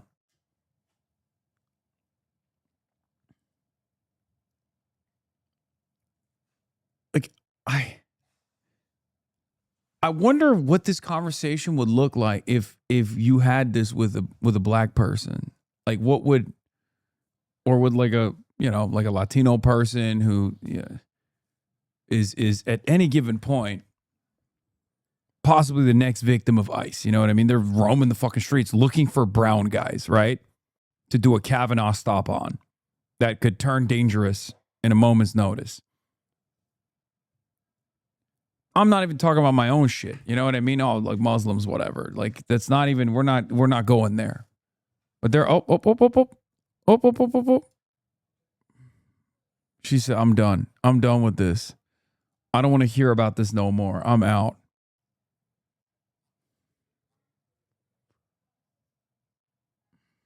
Aspect of what is going on. And this is what I tell my children. We don't have to. She has a medical PhD in scientific research and she's anti-vax still. That's beast mode. Respect. She knows more than you do. To agree on everything, but there's something conspicuously suspicious about the attention being paid to Israel. Yeah.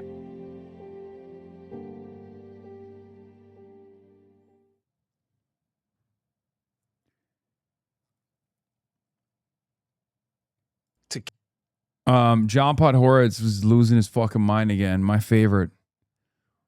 God, I love John Podhoretz.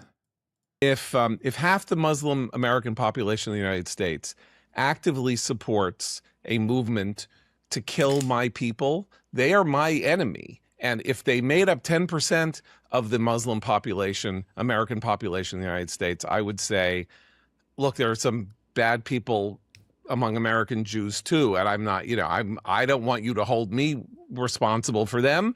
And I mean, I just wouldn't. Just not the best argument when we talk about percentages of like demographics supporting certain countries. I wouldn't bring that up. I just wouldn't bring that up. As a matter of fact, when people bring that up to me, I'm like, well, doesn't matter. It's not monolithic. It's kind of a wild thing to say here, John. the wildest of things to say.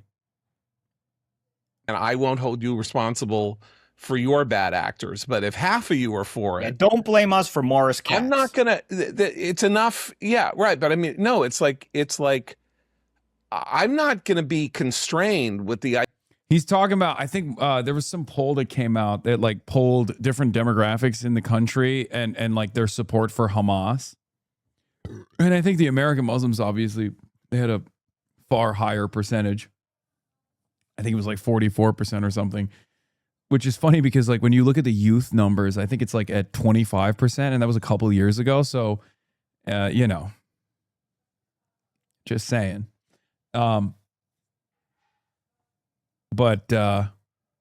he's saying like, oh, I have an example of a Jewish person saying it to a black person. Wait, what?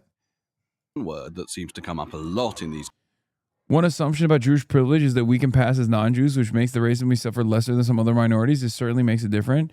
David's niece, Donna, it's interesting to me as a biracial person. I can't hide the fact that I'm black. My dad can hide the fact that he's Jewish. In America, my mom gets stopped by cops in her car. I'm a little bit more worried than I am if my dad gets stopped in the car by cops. No type of racism or discrimination should ever be acceptable, but this type of racism is what Diane Abbott was referring to when Labor decided to spend her again. Why is David Baddiel able to acknowledge this distinction, but UK Labor chose not to? Conversations is privilege. And one assumption about Jewish privilege is that we can pass as non-Jews, which makes the racism we suffer lesser than some other minorities. It certainly makes it different. I needed to talk about this with someone else, someone closer to me. So... Oh, wait, that's the football's coming home guy, right? Football's coming home guy. He's coming home, he's coming. He's like anti-Corbyn. He was like a big... Wasn't this guy like a big... Corbyn is an anti-Semite guy?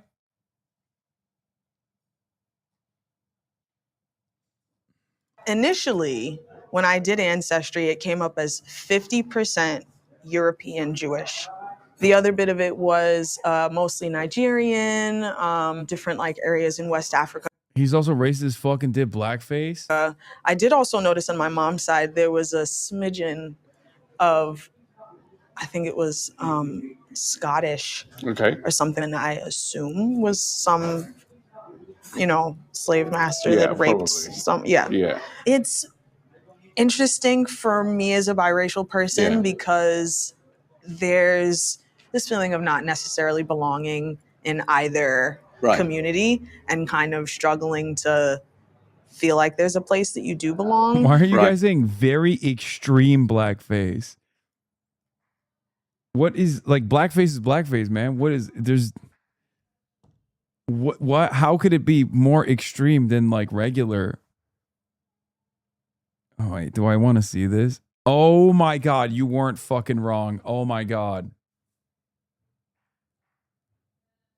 Oh my god. Oh my god, that's not you that is extreme. That's crazy. That is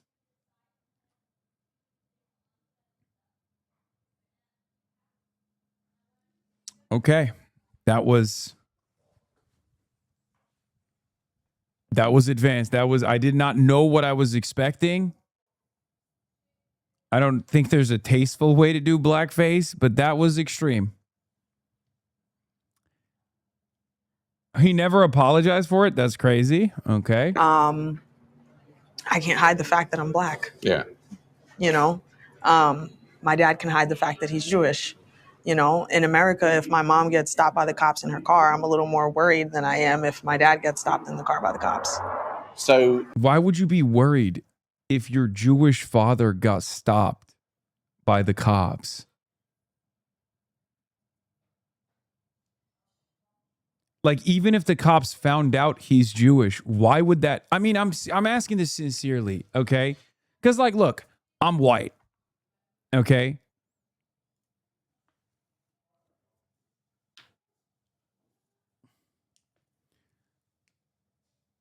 That's what she's saying, dude. I know, but she's saying that in a conversation that is about Jews having privilege because they can hide their Judaism. Okay?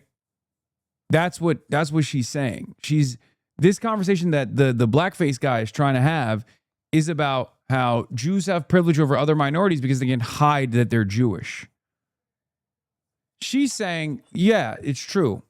My Jewish father has more privilege than my black mother because my black mother is black. She can't hide that she's black. Let's hear what he has to say. I accept that that there's an element of privilege in being able to pass. At the same time, it's kind of complicated as well. That's his point. This is from a Channel 4 show he did about how anti-Semitism isn't seen as racism. That's him dressing as a football player who's been asking to apologize for over 30 years. He still hasn't apologized. No, that's the point.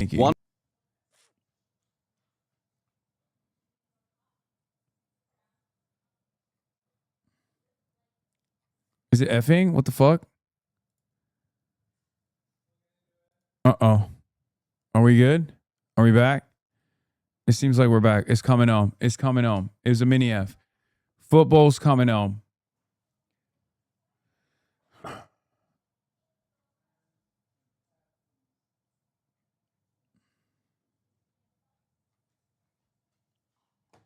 What I don't understand, what I don't understand personally is like, if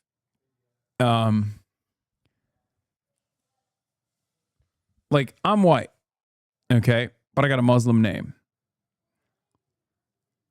And I guess in the initial interaction, until they see what my name is, then it's fine. And sometimes it's even fine after they see what my name is, right? Because I'm white. But I feel like if a cop stops a Jewish person and then assumes they're white, but then they find out that the person is Jewish, like what changes in that dynamic? In the United States of America, maybe it's different in England, but in the United States of America, I feel like if you're Jewish, overwhelming majority of American Jews are Ashkenazi too, so I guess that also plays a role in this. But if you're Jewish, you're just seen as white. Like, it's not that different than, you know, having an Irish name or an Italian name.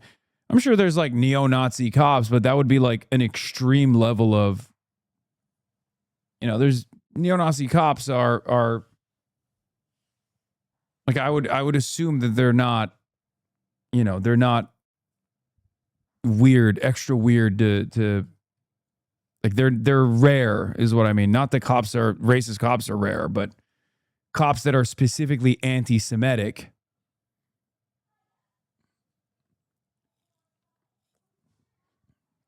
And then on top of that, react to anti-Semitism. I guess maybe in the South.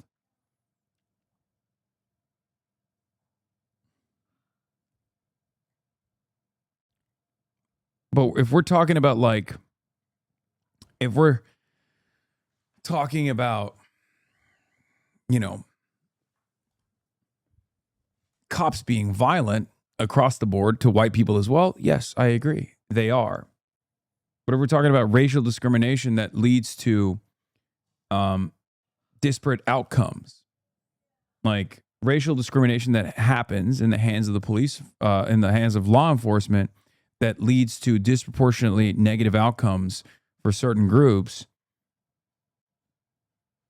I wouldn't put myself in that situation. Nor would I put like an Ashkenazi Jewish person in 2026 in that situation. Casually forgetting cops helped lynch Leo Frank. Yeah, I'm not talking about being a Jewish minority during the era of Leo Frank. I'm talking about right now. What are you talking about? Obviously, systemic discrimination against Jews definitely existed throughout time, and certainly in the United States of America as well. But we're talking about right now. Like, Jews are discriminated against, but it's not the same level of systemic discrimination that like black people face.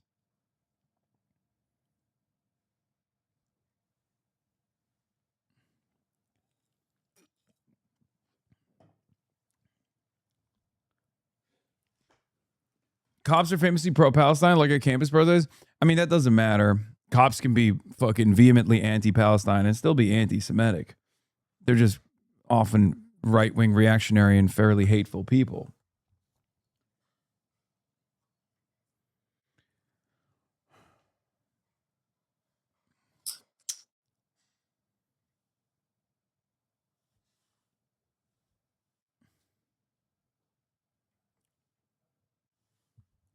It's like other non-visible minorities, like being gay. Normal people assume you're straight until proven otherwise. So she's saying she would be more scared of discrimination as a black person than a Jewish one. Yes.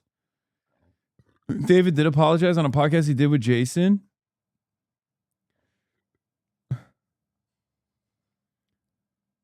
White people needed more whites to be accepted, so they moved away from ethnic discrimination to just skin color. There's an argument for that.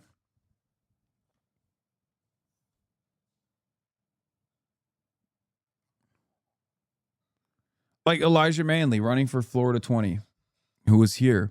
He's black and Jewish. I feel like if I were to ask him, like, what is the most common form of discrimination you've experienced, I doubt that he would say anti-Semitism, right? Like, he's black. This is even during the civil rights movement, like when people were far more homophobic, there were obviously gay, black civil rights activists and advocates that would openly say that their primary form of marginalization still ultimately comes from being black.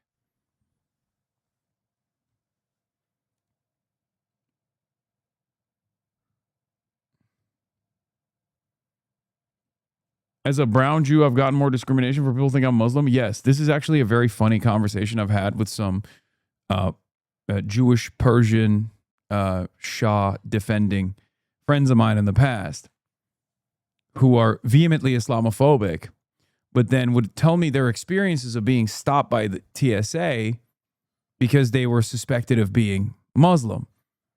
And I was like, why do you think that's happening? Like, don't you realize that you're defending that with some of your other commentary?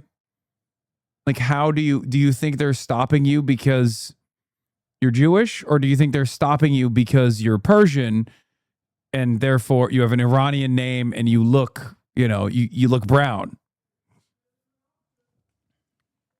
How did that happen, you think? Just walk through it real quick.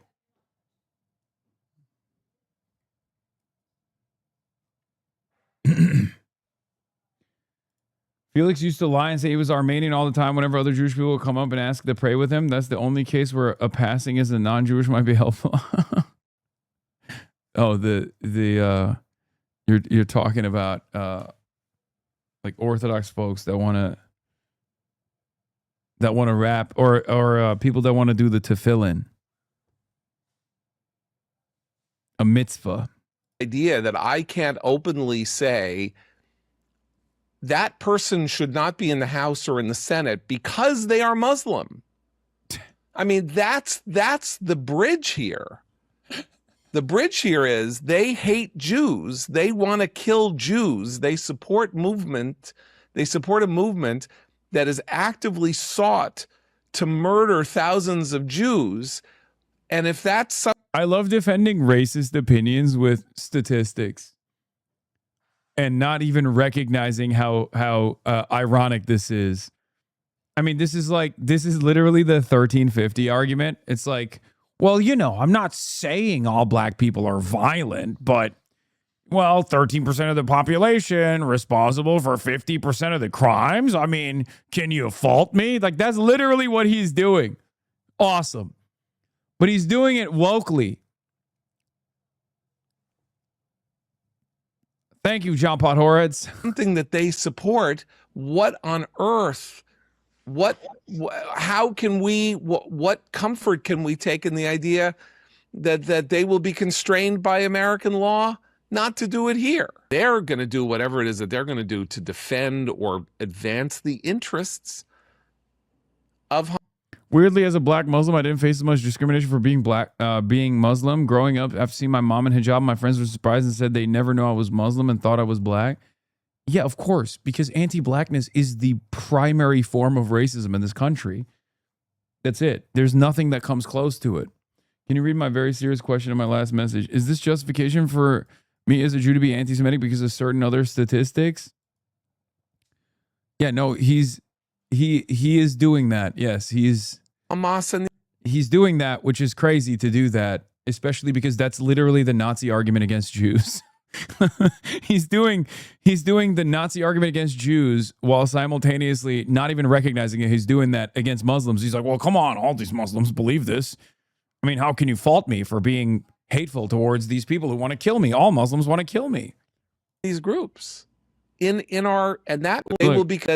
they will be constrained by American law not to do it here. They're going to do whatever it is that they're going to do to defend or advance the interests of Hamas and these groups and that means we can't pretend we're not allowed to talk about who they are and what they want. and we're not. We haven't. I mean, people do, but there is still this kind of like barrier, which is, of course, I'm not. John Podhoretz, upset that people can't be hateful enough openly to Muslims in a 2-minute conversation where he is being unbelievably hateful to Muslims.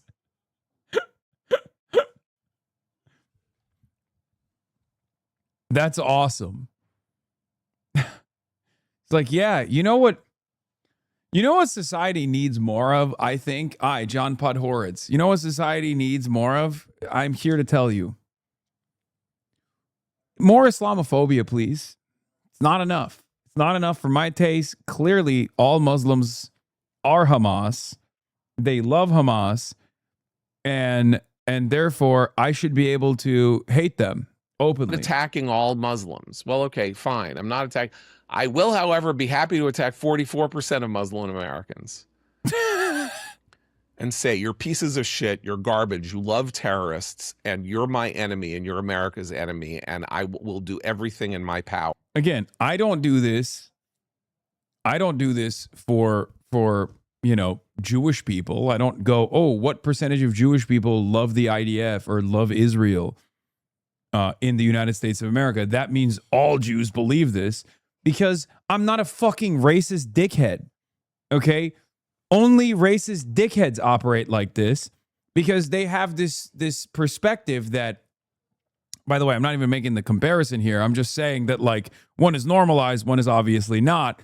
But that's how racist dickheads operate. The idea that, like, if you meet, yeah, also the pro-Israel Jewish percentage is a bit higher. Exactly.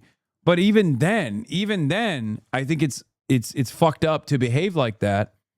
It's fucked up to operate like that. It's fucked up to assume that that is the case, especially because positions are changeable, right? People's perspectives can and do change all the time with new information as they reprogram their previous social conditioning. So the idea that like positions are unchangeable for all people across the board and forever is inappropriate. Making a calculation that people are monolithic off of that, an entire group of people are monolithic in their understanding and their approach to Israel is also inappropriate. Well, John, on the other hand, of course, is very comfortable being a race piece of shit. Main debate is live. Deploy the Toyota. Special election comes down to one thing, electability. And my performance in last month's gubernatorial shows that I am the candidate that's best positioned to bring the fight to Senator Collins and defeat her this November. Jordan Wood. Thank you for hosting tonight's debate, Phil and Rob. Thank you, everybody who's watching at home. Why is this guy on here? I was in second grade when Susan Collins was first elected our senator. Get off the fucking stage. Who are you, bro? She's helped build a political system that is failing us. I served as the chief of staff. I was barricaded at the Capitol on January 6th. I know the threat that Donald Trump poses to the future of our democracy. In the past year, I've held more than 40 town halls listening to Mainers. We support Medicare for all, universal child care at $10 a day, a billionaire's tax. And we need a senator in Congress that is fighting for those priorities. As senator we can trust. And that's why I don't take any money from corporate PACs, lobbyists, or real leftist. Our next nominee has a very tough task. I am the only candidate on this stage who can separate themselves from Graham Plattner, the candidate, from our progressive movement to change Washington. Last October, when I didn't believe Graham was telling us the truth about his past, I spoke out, and it cost me politically. But if I'm your nominee, I promise I will be able to separate him from Susan Collins and the need to defeat Donald Trump and his agenda, which is wreaking so much havoc on our state. Thank you. Let's turn to our first question. You've mentioned Graham Plattner. Let's begin there. He withdrew from the race after his campaign flamed out. But along the way, he really attracted a lot of enthusiasm, generated a lot of enthusiasm among Democratic voters. He offered a lot of plans, a lot of proposals. My question is, and I'll begin with you, Troy Jackson, what is the idea from Graham Plattner that you Deploy heard the Toyota that you will use to move forward with your campaign and try to win votes? Well, I think that's pretty clear. I mean, what Graham talked about is something that I've been fighting for since I got into politics. health care, Medicare for all. I mean, people in this country deserve to have health care. We deserve to have people in government that are not giving tax cuts to the ultra wealthy in this country on the backs of health care. This is something that I believe strongly in. I fought consistently in the state legislature for. I've tried to pass a whole bunch of bills for prescription drug coverage, making it easier for people. I've certainly supported main care expansion. And that's the thing that I think that Graham did the best, was talked about Don't call him Graham. fighting against the healthcare industry and the prescription drug industry to make Troy, sure call that people in this state and this country had Don't call him affordable Graham, quality Troy. healthcare. Nothing else matters if you don't have a good healthcare. Nirav Shah. There are a lot of areas where Graham's policies and mine overlap. One that I think is Okay, particularly everyone's calling him relevant Graham. this week is the need to finally abolish Is the ICE. meta to, I mean, Maine is so tiny. I guess everybody knows everybody, but is the meta to be like, I'm the closest to Graham at Plattner? the Is that what they're hands trying of to Donald do? Trump's masked marauders before we finally agree that now is the time to abolish ICE. Now, rather than abolishing it, what Susan Collins has decided to do in recent years is increase the budget to a staggering $70 billion. That's more than 3 other federal law enforcement agencies combined: the FDA, the DEA, and the U.S. By the Marshals. way, if this guy wins the fucking primary, this like special primary, he's gonna get fucking destroyed by Susan Collins. Even though he's like fairly good as a communicator, sure, he has like a bunch of bad positions like privatization of schooling and whatnot, but he's just like a cookie cutter, somewhat progressive center left Democrat, let's say. The problem is his background is horrifying. His decisions in Illinois and public health department led to a bunch of veterans dying of Legionnaire's disease, which he covered up, which is why I think it was a senator who came out and was like, do not fucking vote for this man. And one thing, I've been very involved in human rights work. I've been protesting the need for Palestinian statehood, a 2-state solution. I care deeply Yeah, I think about the Duckworth. people in Yeah, Gaza, Duckworth came out and was when I like, got into this race, I was do very not. hesitant to use the word genocide. Or was it Baldwin? To me, when you make that commitment, you have to be ready to go all the way. Was it Duckworth or for Baldwin? the need to put conditions on any future aid to Israel. Graham got into this race saying this is genocide. And I learned that it is so important in these moments to draw those moral lines. Oh, Durbin Voters are too? looking Dick at Durbin you to also? see what is Jesus going on Christ. in Gaza, the genocide that Israel is committing, and the need to speak to that. And it's going to be difficult, but it is one thing that I took from Graham that I embrace that position now, but I learned it from him. Oh my God. They're all single fucking. idea from Graham Plattner that spoke most deeply to me. Bro, they're is that talking he's about right. like he died, bro. The democracy that we thought we had has been deeply corrupted by those in power in Washington, the billionaires and the massive corporations. Oh But it's God, a Maine false choice that politics, should be man. won. Oh my God, Because they're all he so energized ruthless. a movement that's always been there. We don't have to choose. It's about Medicare for all. It's about getting ICE out of Maine. It's about seeing the harm of October 7th and seeing the harm that what Netanyahu is doing in Gaza is genocide. And that we can hold both of those ideas and we can speak the truth, not try to figure out which talking points will win. I'm Brian Kilmeade. I'm I'm going to ask a new question. Go to Dr. Shaw first. If you're chosen as a Democratic nominee, everyone knows you'd be running against Susan Collins as she seeks a 6th term. We learned this week she's got $11 million of campaign cash in the bank. There are independent groups that have pledged tens of millions of dollars to back her. And Mainers are familiar with her, as well as the money she brings to the state. You guys elected for Newsom, by fire the way? stations. Dog. Gavin Newsom is only charisma. What do you mean? His whole shtick is he looks like he should be the president in a B movie. What are you talking about? You're right. The He's one a argument that monstrous piece Senator of shit Collins for has his made over and over policies, for her re-election, but he's is that she brings in unbelievably funding to the telegenic. state. The question and the approach is to take that argument head on. Sure, she brings in about $300 million to the state of Maine, but what do we lose for having her as our senator? We encounter a situation where there are tariffs right now, where the average Maine family is spending an extra $1,000 a year. We have a war in Iran, where Senator Collins has done nothing other than make basic statements about how she doesn't agree with it. And that war is jacking up diesel prices and making diesel fuel for loggers and lobstermen much more expensive. It's jacking up fertilizer prices. So is it Not long ago, when there was a vote on standing there? Tax credits, Senator Collins voted no against extending them. She ushered through a bill that gutted funding for nutrition. I'm a Mainer, and these young fellas have great charisma. And so sure, she brings in money to the state, but the question we should ask ourselves is not what we can do or how we will live without her. It's whether we can afford to live with her for 6 more years, because net of net, we lose money. Of the wing of the party. What is happening? That was hoping that it could. What the fuck is going on today? Relying on us. I think, and a lot of people across the state agree with me that yes, Susan Collins does bring back appropriations funding for projects that are important in all communities across the state. But this is a different moment for our country. And we need her to step up and meet that moment. To have the courage to stand up and defund ICE, abolish it, prosecute the agents who have committed a murder in our state on Monday. We need a senator who has the courage to say no to a HHS secretary like RFK Jr., who she voted to confirm.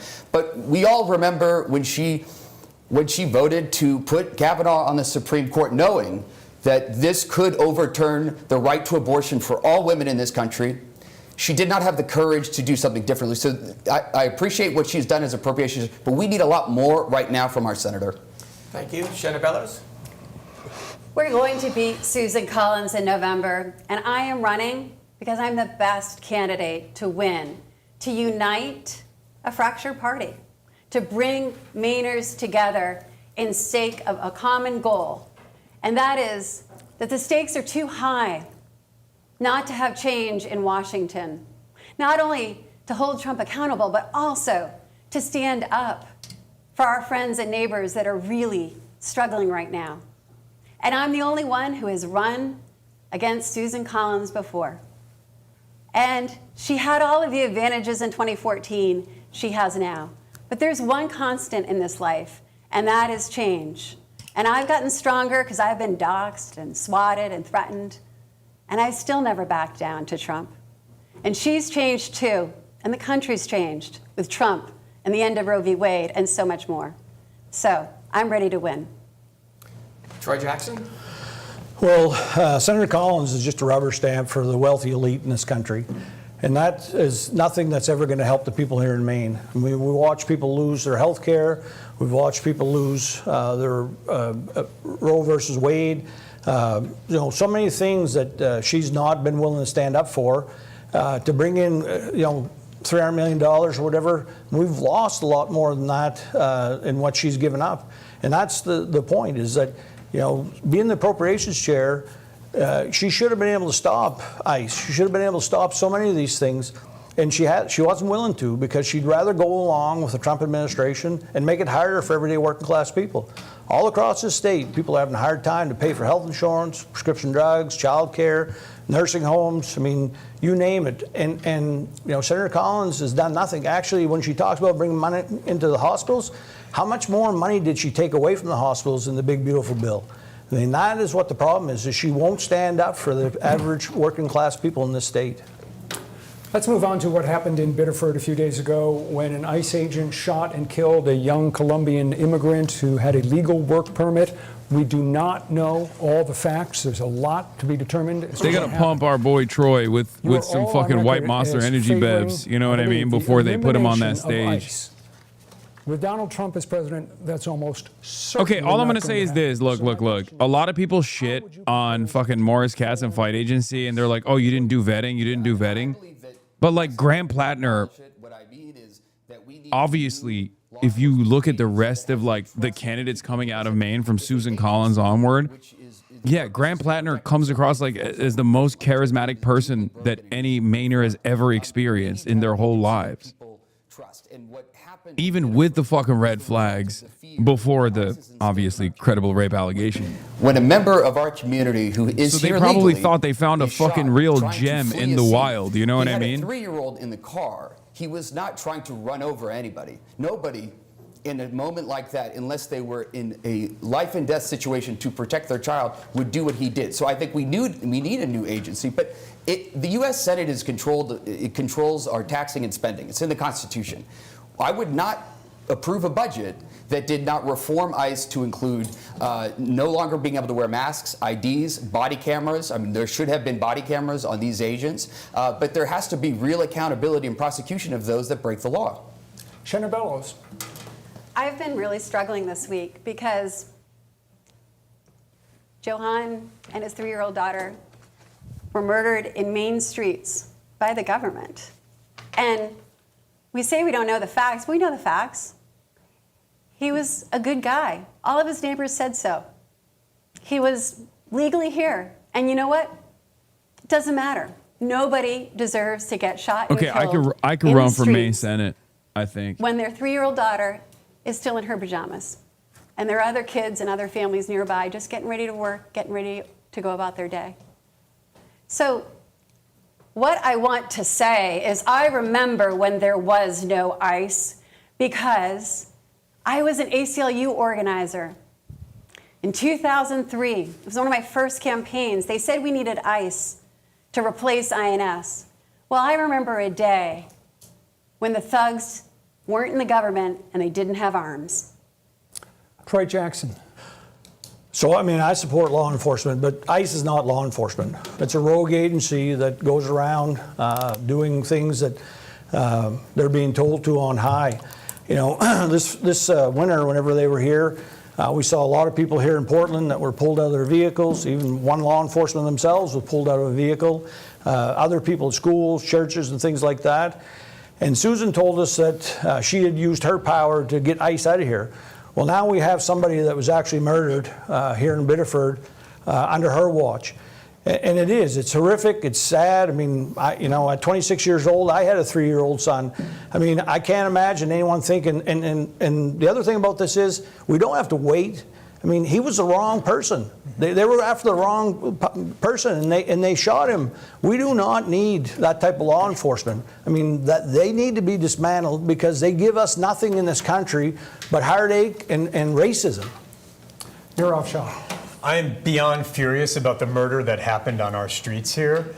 And that is in part because it reminds me of my own family. My parents were immigrants to this country. Again, it's not great that the most charismatic orator on that stage has the worst policies out of the top 3 contenders here. Troy's the best, for sure, policy-wise, background-wise. He has the experience. So yes, I'm absolutely furious. But, and Rob, you asked about how we would but reform the it. most charismatic one is a guy that Tammy Duckworth and Dick Durbin have openly come out Is that going to take some time? and warned Perhaps, against. But that must be our goal. What are the interim steps that we can take? Well, first thing, we have to acknowledge there's a reason why Susan Collins has not reformed it, and that's because she's been bankrolling it since the agency's inception.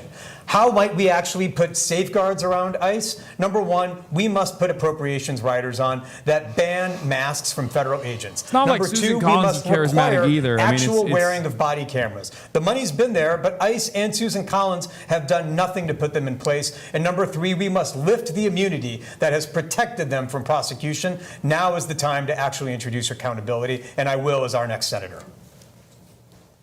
Thanks very much. So in 2018, as some of you alluded to already, Susan Collins cast a decisive vote to confirm Brett Kavanaugh as a Supreme Court justice. She's told us twice this year that she does not regret that vote. He was in the 6-3 majority in the Dobbs decision, which overturned Roe and the constitutional right to an abortion. So are 3 other Collins confirmed justices, Samuel Alito, John Roberts, and Neil Gorsuch. So that's where we are. Looking forward, what would you do as a U.S. Senator to restore and protect reproductive rights in the Senate, or otherwise reform the Supreme Court, which some people say is ideologically out of balance? Let's start with you, Jordan Wood. Yeah, I'm 36-year-old, like Graham, I am a millennial, and the deep anger that young people have towards our Congress and our government in many ways is because we have watched this court strip away rights like the right to abortion, and a politics that has not solved that problem. And Susan Collins has campaigned in the past as being pro-choice. But what it means today to be pro-choice in the U.S. Senate I is saw the background the earlier. filibuster. Dropsite was reporting on it. ICE officer who shot Columbia man in Maine has a history of threatening behavior and mental illness, family and court documents say. Yeah. Unbelievable levels of lawlessness coming from ICE, as I've said already. His fucking ex-wife outed him. Okay? The ICE agent who shot and killed 26-year-old Johann Sebastian Duran Guerrero in Biddeford, Maine, on Monday has been identified as David Michael Brulliet, a 37-year-old former Maine law enforcement officer, Army veteran, the Portland Press Herald reported. Brulliet was first identified Wednesday by ICE-List, a public database of ICE officers run from the Netherlands, which cited 2 people who knew him personally. His ex-wife confirmed it the next day. His ex-wife, Ashley Brulliet, said he admitted to the shooting and asked her to lie for him. She said she reviewed footage of the scene and disputed his account, saying nowhere in there does it show that this man charged at you with a car. Ashley Brulliet also said her ex-husband was abusive during their relationship and that she had previously reported concerns about his mental health to his military superiors. DHS has refused to identify him. Brulette? Okay, thank you. Yeah. He was a former jail guard and a cop who abused his ex-wife. Great crop of talent out here.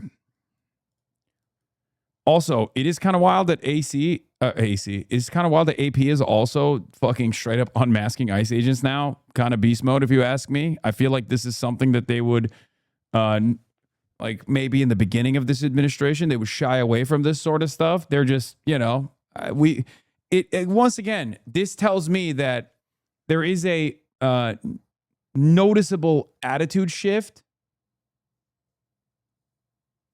There is a noticeable attitude shift even amongst mainstream media at this point where they're just, openly revealing this kind of stuff. And that's a good thing. Yeah, sirens active in Bahrain now. By the way, fires broke out in Kuwait on the border area with Basra following a series of strikes. Unclear what was targeted, but some people suspect that this is where the missiles were recently fired from, like HIMARS.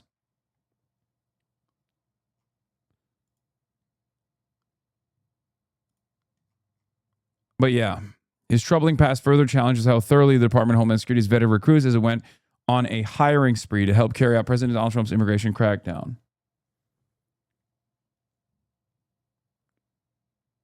Stock oil market is not doing well. Hasan, help.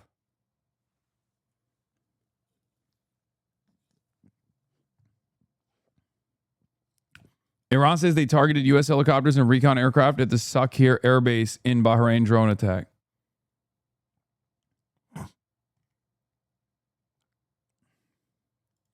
Secondary explosion we're seeing it in a video, so it's definitely a depot or a launcher.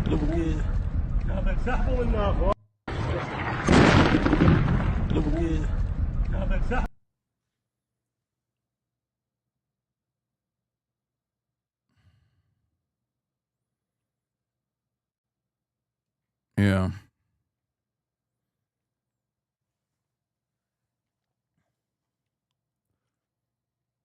It's just another sequence of laundry fires. Have you ever heard about Trump's election integrity army? Auf mein Gott. Welcome to the Bürgerreich, I guess.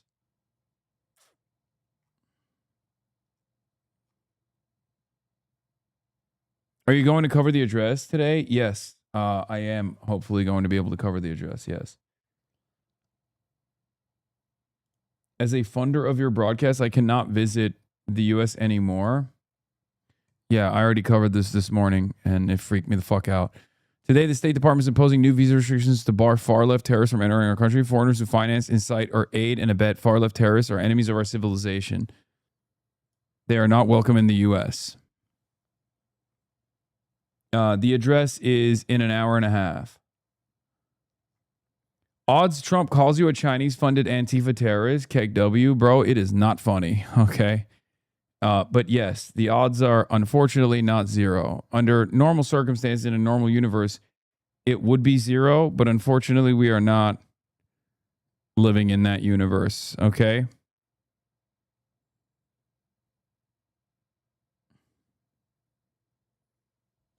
We're living in this one. But the Piker Broadcasting Service is sponsored by you, the people, for you, the people. If you no longer want to see, if you want to support independent media, obviously there are no ads on the Piker Broadcasting Service. But if you still want to fund the show, support the show, all you need to do is subscribe. And at Level 10 Hype Train, PBS carries the flame. You know he won't speak till 9:30 to 10. He loves to make people wait. I hope not. No, sometimes it's pre-recorded. Anyway, Fox, Democratic Pennsylvania Senator John Fetterman threatening to desert his party if the party deserts Israel.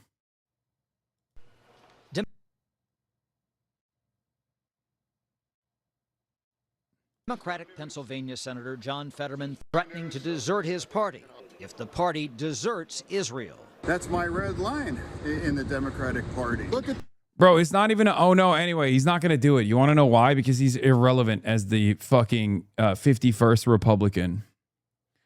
But in a 50-50 situation, he stays in the Democratic Party and maintains his position as a fucking spoiler, which is why I keep repeatedly explaining to people that you have to go beyond. Until 2028, you have to push far beyond that. Like we have to win everywhere, okay? Because right now, in order to flip the Senate, it's already a tight race. You need Maine, right? We're not going to make it to fucking 2028.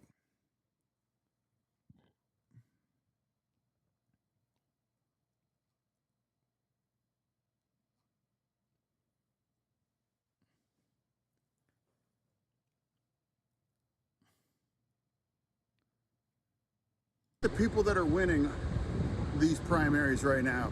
They're not just, I'm just pro-Palestinian. I am deeply anti-Israel. The amendment. Yeah, I mean, John Fetterman sucks. Summerlee. Michael Fusco Art, thank you for the 50 bones.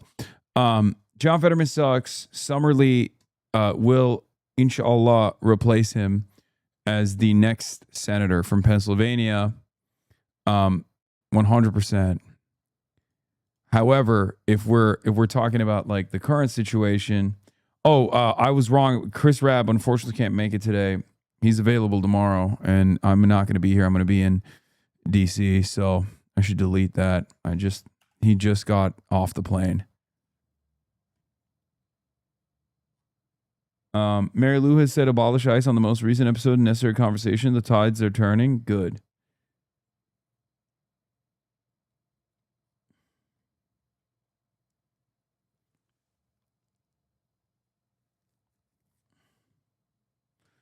Rumor is that tonight Trump will claim 278,000 non-citizens are currently registered to vote. What's in D.C.? I'm in D.C. I'm going to be delivering a speech to the College Democrats of America. I don't know why they invited me, but they did. And of course, opportunities like that, I will always take advantage of. Every time I explain it, people go, what the fuck? Level 4 hype train, by the way. Level 4 hype train. I mean, CDA is cool. College Democrats were in favor of Maylot Quiros. I still think that this is Neera Tanden. And Neera Tanden invited me to kill me on stage.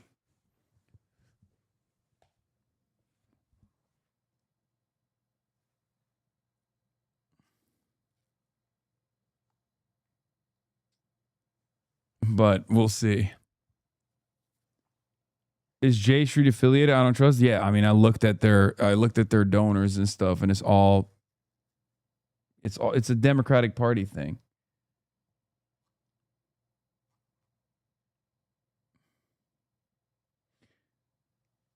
Bring protection, Second Amendment. Yeah, bring a weapon to DC, to the College Democratic Association, College Democrats of America National Convention. That's what your suggestion is. Are you okay? In DC, Washington, DC. Matt Mary Lou, former Hasan guest, ICE. finally says it. Abolish ICE.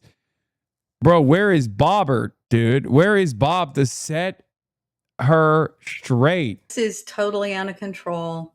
They need to shut it down. It's ridiculous. They're killing people now. I see it. Now I do see it. They're killing people they shouldn't kill. It needs to be shut down. Holy shit. You're saying, correct me if I'm wrong here, you're saying abolish ICE? Yes. What the f? Are you kidding me right now? I don't like people getting murdered that shouldn't be murdered. That's ridiculous. That's terrible. It's terrible. Please say this. Please just on this camera right now say abolish ICE. Abolish ICE. Oh my God. I wish Haley was here. I'm getting chills.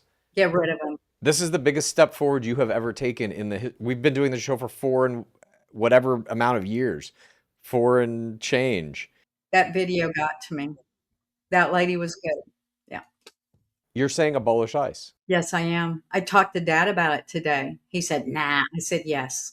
Wait, is Dad on the side of the ICE agents still? Of course he is. Yes. Oh, and so how does he justify this?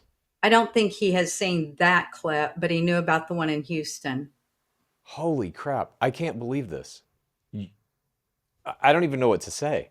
You're literally... It started out, I talked about this last time. It started out where they were doing, I thought, good. Getting only the bad guys out of here. Only the bad guys that shouldn't have been here, that have come and gone and done crimes, the criminals. I thought that those were the people that they were taking out of our country. But now look what they're doing. This is not good for anyone. They need to stop.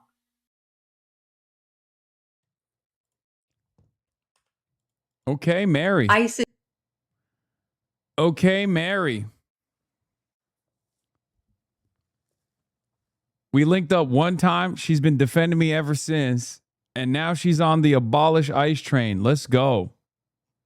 I think she's secretly a HasanAbi head. She's not a secret. Not a secret at all. Not a secret at all. She's openly taken oppositional positions against the Trump administration when the Trump administration has come after your boy.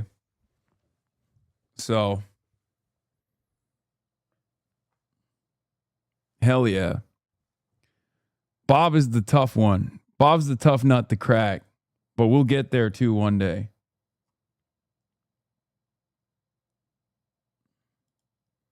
Another brief moment of Republican conscience. What is this? Watch this Trump voter realize what ICE is doing to our country and understand he's been lied to all along.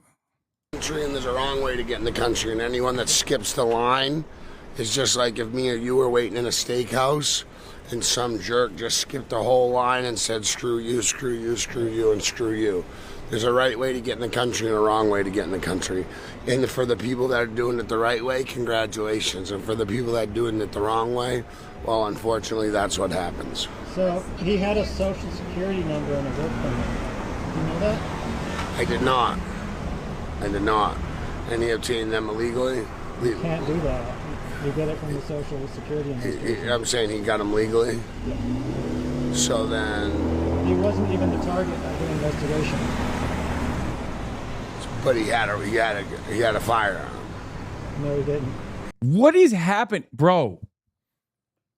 Bro's going through the steps. He's like winding down. He's like, well, there's got to be a reason. There's got to be a reason. You had a gun? What's up? It's like, no, man. No, he didn't. He didn't have a firearm.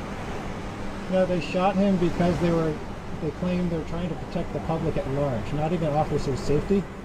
It's more understandable if you're shooting someone driving a car at you. Yeah. See, I didn't know the whole scope of it. Yeah, a lot of people don't. I appreciate you. And that's fucking sad then. So he did it the right. What do you mean? Even if he did it the wrong way, that would still be sad. This guy's out of his mind, dude. I'm sorry. I mean, he's better than you guys are fucking your level of maybe some of the people are right about this community, okay? Your level of like, wow, W character growth is crazy.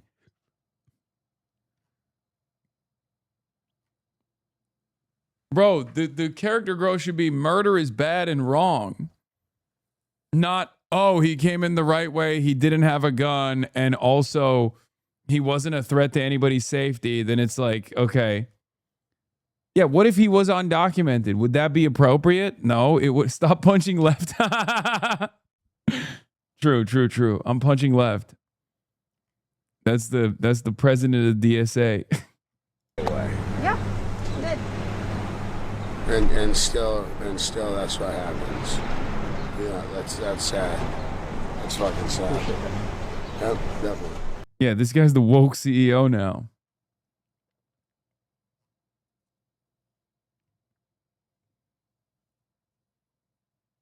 As someone who grew up in a very conservative environment, my dad is basically Bob. These clips are definitely character growth. This is what growth looks like to these people. Oh, God. All right, great. Fine. Sure. To each their own, to each their own, to each their own. But like his initial argument as a justification for why he died was a comparison to skipping the line at a steak restaurant. Is that the way to deal with people who skip the line? Do you shoot them at the steak restaurant? You're like, oh, I've been waiting for the steak. I've been waiting for my fucking ribeye meal for the last month. And now I'm in this fucking line and you skip it? Fuck you. Take the gun out. Boom. Blammo. Fucking dead.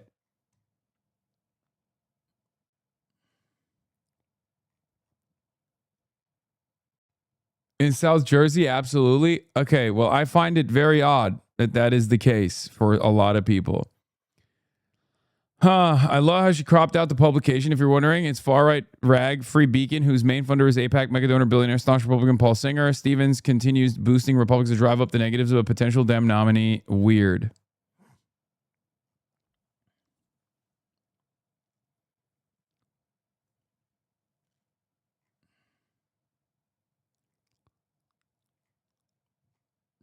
Every time she posts something, people just post how much money she gets paid by AIPAC in the replies.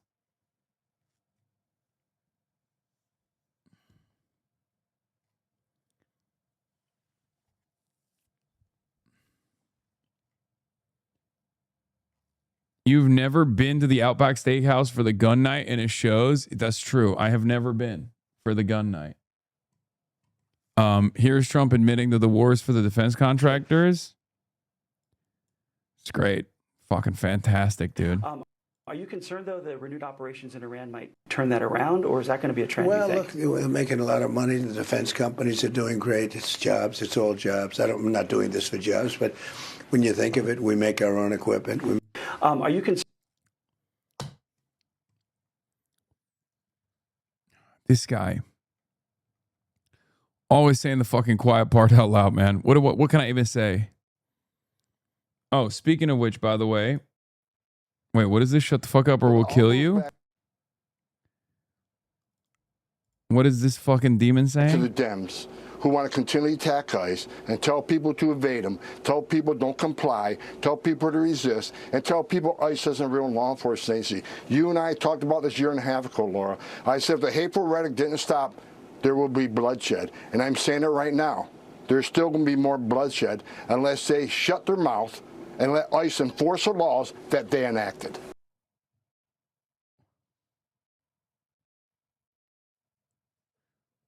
Oh my God.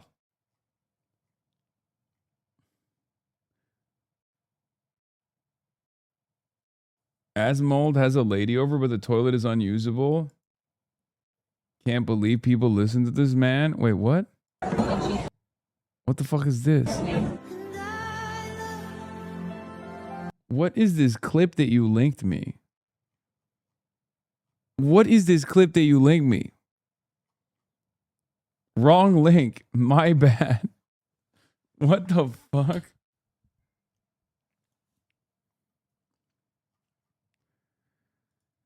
Oh my God. Republicans, man. Republicans. Just more evil by the day.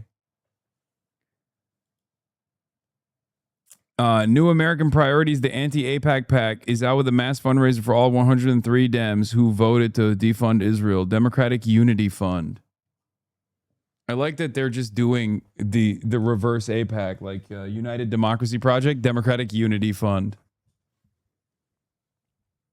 APAC, but instead American Priorities PAC, AP PAC.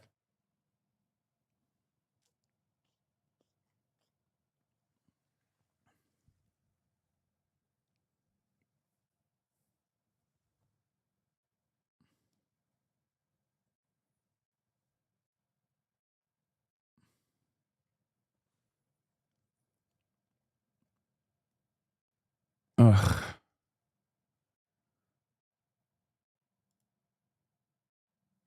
What? No, this is fucking memes, dude. Fox News would never not show a Trump speech. Wouldn't the real Democratic Unity Fund be uniting around the vast majority of Democrats who voted against the funding? There is a... Oh, you need an anti-AI APAC? An anti-crypto pack? That's going to be tough. Or anti-AI pack? That's going to be tough.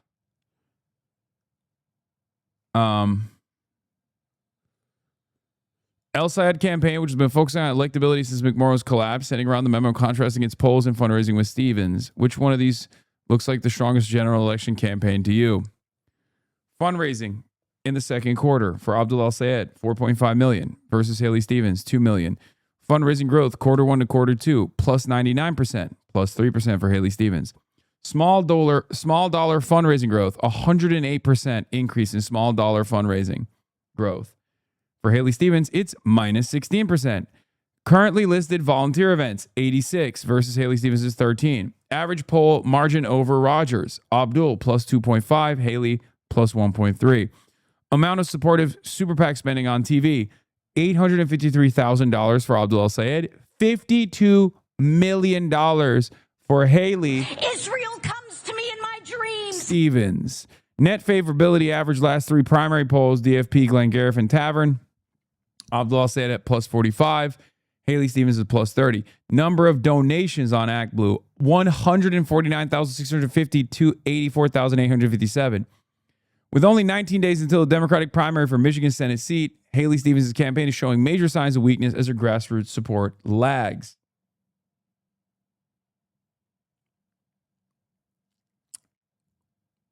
Between the massive amounts of outside spending by corporate billionaires, AIPAC, and Trump donors in a barren ground game, Haley seems to be content letting corporations buy the election for her, a clear sign that she struggled to engage voters in a general election matchup. Yeah, Michigan donations, by the way, for Abdul, 39,498 versus 22,090. In addition to comparisons above, Abdul is the number one Democratic fundraiser. ActBlue's leaderboard says he's raised more in the past 7 days than James Talarico, John Ossoff, and Sherrod Brown. His public availability. Abdul has attended 475 events, public events to reach voters, answer questions, and invite press. Abdul El-Sayed has more than 10,000 volunteers. Team Abdul is converting a powerful message on the ground to on-the-ground enthusiasm from more than 10,000 volunteers. They send you your talking points for the week and you're dutifully obeying. These are indeed talking points from a campaign. I won't pretend otherwise.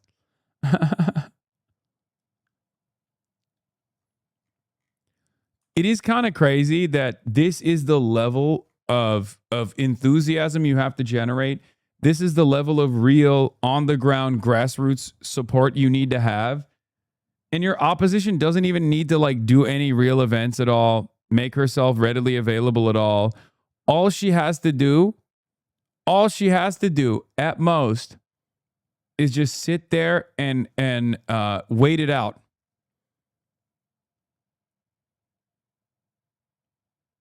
What is this? Asmongold went viral after a guest on his live stream called out the streamer's bathroom conditions, describing the toilet as unusable due to the massive stain. You want to get the one, not that one. That's a piece of shit. That's the good one. This one? Yeah, that's the good one. No. Where is this from?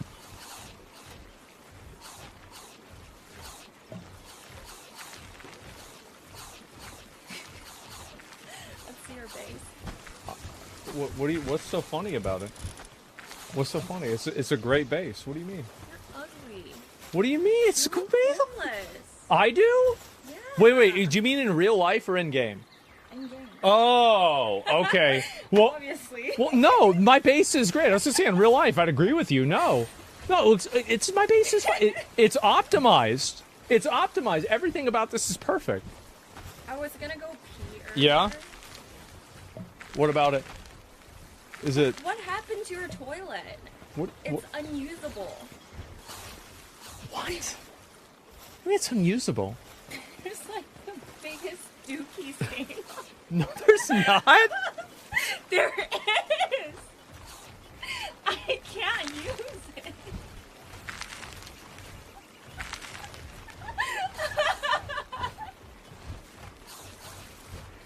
Am I allowed to say that? Are they not supposed to know? They know. You guys know, right? They know.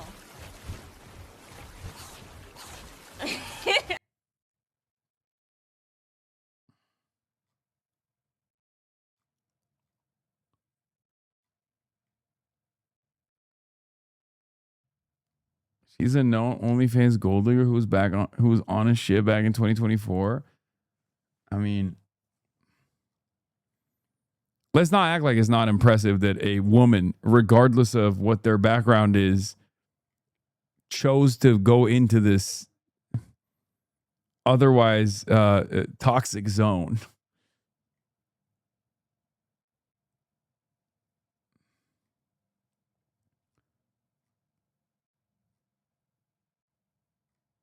It's kind of unbelievable.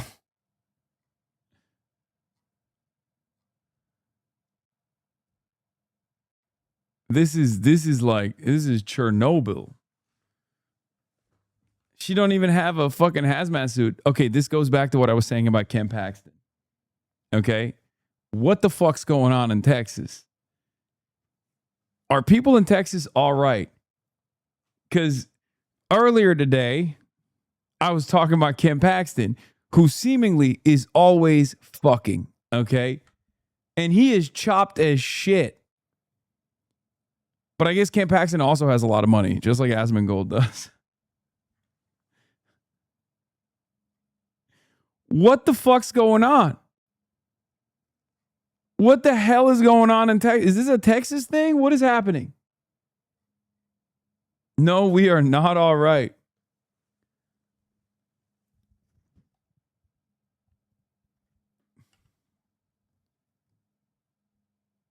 Respect women, let women get their bags. I mean, I think there's probably more respectable ways of getting your bag than that, but you know, what do I know? What do I fucking know? I don't know anything. Okay, don't listen to me for advice, right? I don't know anything. I'm just a dumb guy.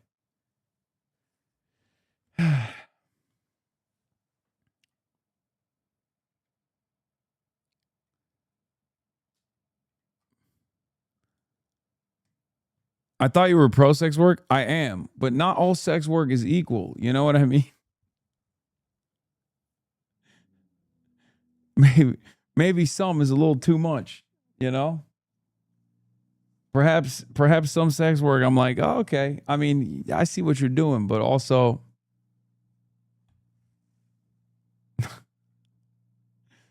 there's more respectable ways of doing it.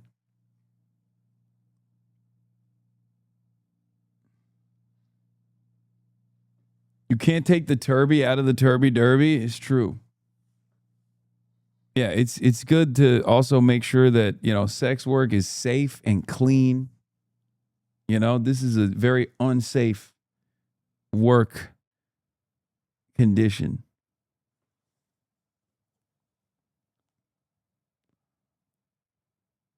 I like going on your stream, for instance. It would go a lot smoother. No, I'm not.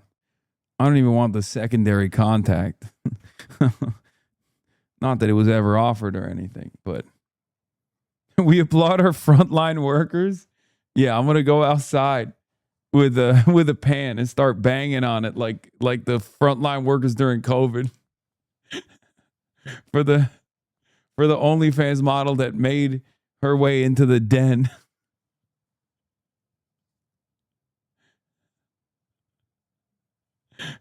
I'm going to pull a Haley Stevens, put the gloves on,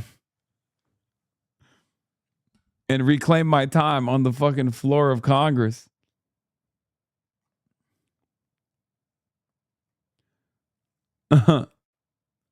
Yeah. Oh, there's a really funny story here, by the way. Truth Social will sell Wall Street firms quicker access to market-moving posts from President Donald Trump, the company said on Thursday. This is jaw-dropping. The company said faster access offering would help add to Trump media's revenue stream. It serves as the latest in a growing list of examples of the president blurring the lines between his business and his White House duties. Truth API delivers a direct license, real-time feed of the platform's most market-moving truths while advancing on a strategy to monetize proprietary assets through a high-margin recurring revenue stream. Bro said, dude, every part of this administration is farming. He said, bro said, we're going to do a Bloomberg terminal, but just for Trump's words. Why don't you just cut out the middleman? Why won't Wall Street firms just directly pay Trump to boost whatever fucking stock that they want boosted? I mean, just cut out the middleman, right? Who cares? This is just as illegal, right? I mean, there's no way to get this through an ethics committee. Not that it matters. There is no ethics commission whatsoever, but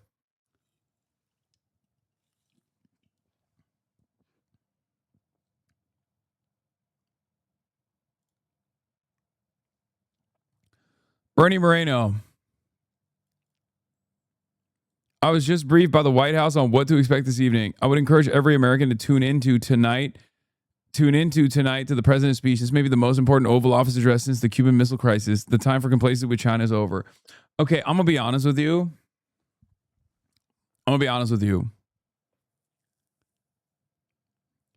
They've hyped up previous Trump speeches, and many of them have been duds. Okay, so I don't really think that this, I mean, who knows? Are we going to war with China? We are not, dude. Oh my God. It's never been more over if we go to war with China. Dog, after we dumped all of our peer adversary munitions in some fucking facility in Isfahan, the idea that we're going to now wage war with China. No, he's just going to say China stole the 2020 election. And then he's not going to do anything about it. And instead, he's going to basically say every American communist is Chinese. And then he's going to try to arrest every person that has ever said Donald Trump sucks. He's just literally going to turn around and be like, from Nancy Pelosi to Hasan Piker, they are all Chinese and they're all going to prison. Okay? That's probably what's going to happen. Because let's be real. We don't have that kind of motion no more. Going to war with China? Okay.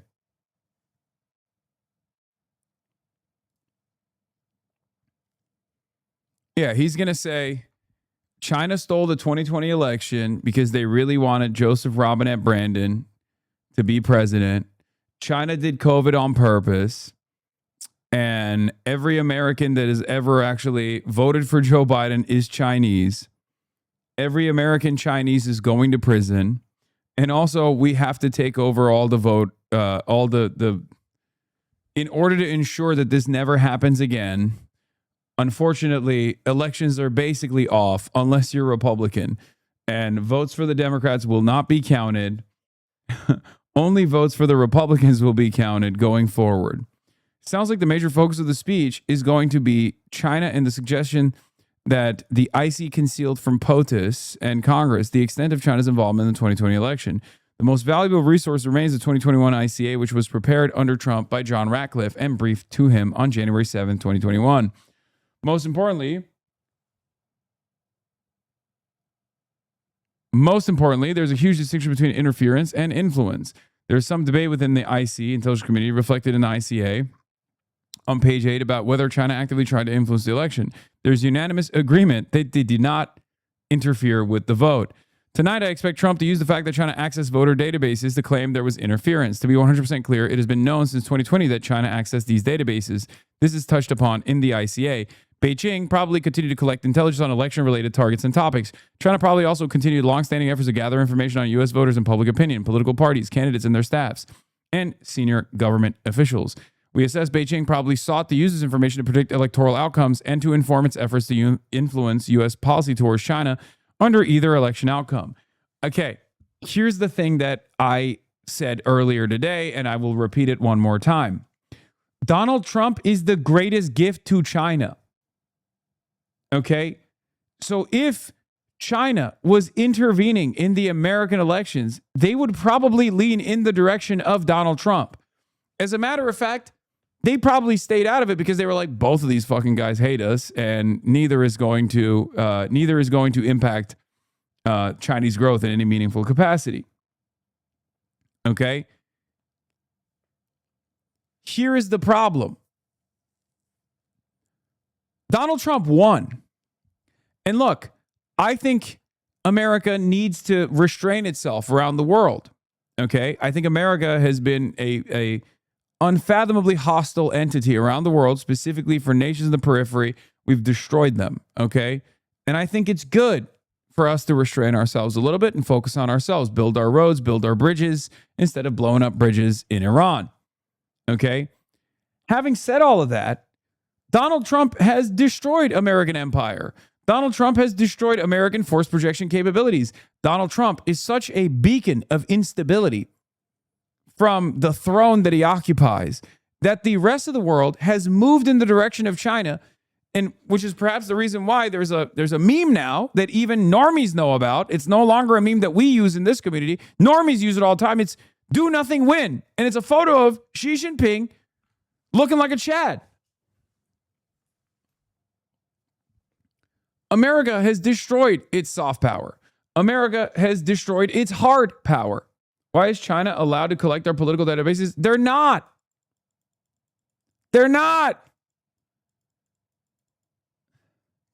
But if you're talking about election interference, you have to actually have a reason to intervene in the elections. And Donald Trump won.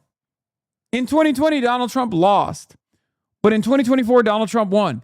And since Donald Trump won, the rest of the world has literally turned in the direction of China. Countries that for decades saw China as a major threat to their existence are now welcoming China with open arms. So if China wanted to interfere in our elections, they couldn't have gotten a better candidate than Donald Trump.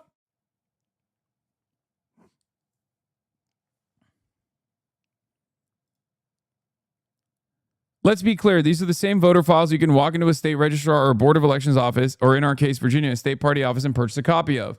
In Georgia, for example, these cost $485. This is not the same as interfering with safe and secure administration of an election. Trump's own CISA called the 2020 election the most secure in American history. It is also important to note that Russia has also done everything Trump will accuse China of and more, but Trump doesn't want to talk about that because of all their influence efforts, which far dwarf China's in 2020, according to the ICA, were done on his behalf. So you're saying China did interfere in our elections? That's weird. They'd blame it on China and not just the Democrat. Every country does that anyway. We do that in China, Lamau. No, they did not interfere in our elections. There's only one country that successfully has interfered in our elections to great degree. That country is Israel. Okay? There's another country that has actively tried to interfere in our elections. It's Russia. But the extent of their interference, the extent of their interventions is marginal. Liberals, on the other hand, greatly overemphasize Russian interference. Yes, China has, I already covered this earlier. Yes, according to the Pew, China is officially now more popular than the United States of America around the world. Donald Trump did that.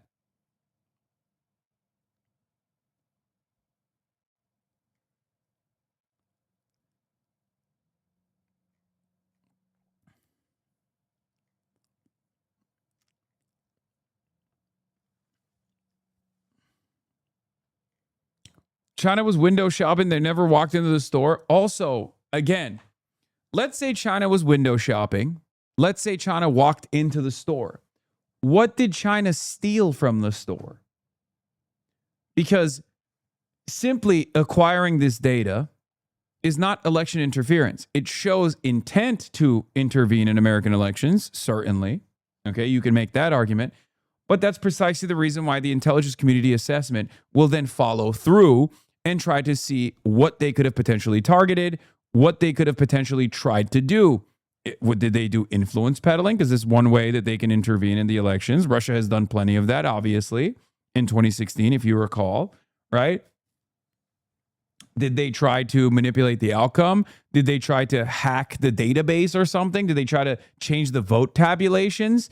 They didn't do any of that. And I know they didn't do any of that because Russia didn't do any of that either. Okay? You want to know why I know they didn't do any of that and neither did Russia? Because American elections are unbelievably safe. Okay? We get a lot of things wrong in this country. We get a lot of things wrong in this country.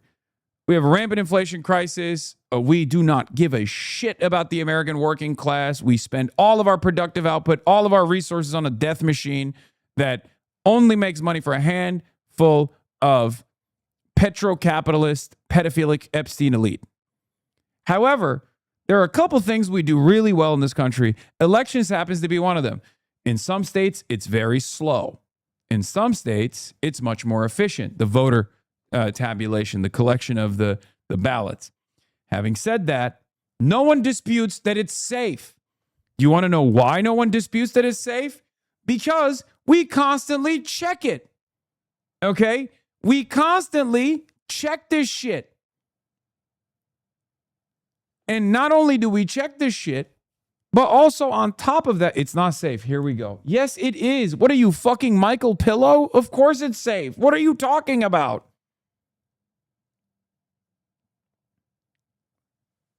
In the United States of America, there is no issue with too many people voting. There is an issue with not enough people voting, okay? We've never had a tricky situation where we're like, wait a minute, are too many people voting? Then there are actually registered? Is there like some real voter fraud? No, there isn't. The most comprehensive data on voter fraud comes from a multi-decade tracker from the Heritage Foundation that went back to every single election, including local elections, state elections onward, for the last 3 fucking decades. And they found a collective total of 1,200 instances of voter fraud. 1,200, over 1 billion votes cast. Do you understand how fucking rare that is? 1,200 votes cannot even change one election for local county commissioner. Maybe. And not only that, but out of the 1,200 instances of voter fraud, it wasn't like all 1,200 of them were Democrats either. It wasn't all in one race. It wasn't all in one election. Most voter fraud that happens in this country is accidental. People that register in the wrong place don't know that they're not eligible to register. People that, have former, felonies or whatever, right? Ex-cons that didn't know that they were eligible to vote in the state that they currently are in, even though they were eligible to vote in another state. It's usually like that. And even then, it's unbelievably fucking rare.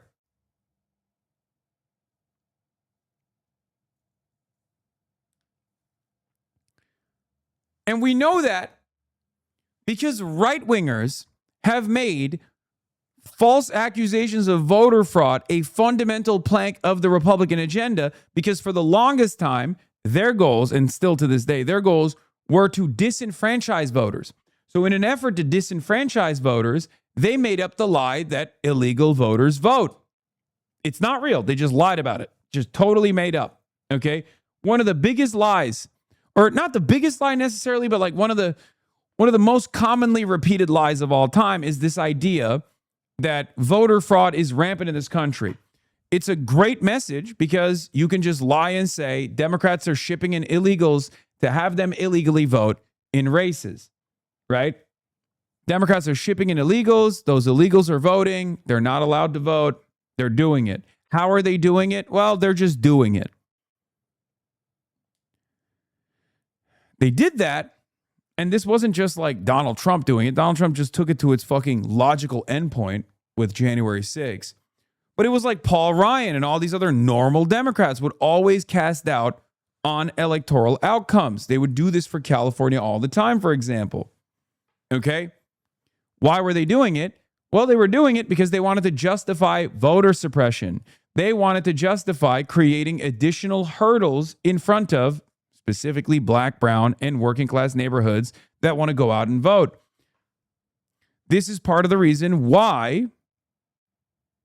This is part of the, did I say Paul Ryan Democrat? Sorry, Paul Ryan, normal Republicans like Paul Ryan. Normie Republicans like Paul Ryan also even cast doubt on the integrity of elections. That said, this is a full spectrum line of attack from the Republican Party. That's the reason why I'm bringing it up. It's not just people who are populist, right populist like Donald Trump and conspiracy theorists like Donald Trump. Regular ass Republicans have made this, have consistently cast doubt on the integrity of elections. Okay? Now, here's the thing. It's not real. It's not a real thing at all. And you know how we know that? Because there have been left-wing groups, right-wing groups, bipartisan groups, commissions that were put together by the state that have investigated the integrity of American elections every single time. And every single one of those investigations have found that voter fraud is basically non-existent. Okay? Basically non-existent. It's not real. It's not a real problem at all. And yet Republicans keep fucking chirping about it.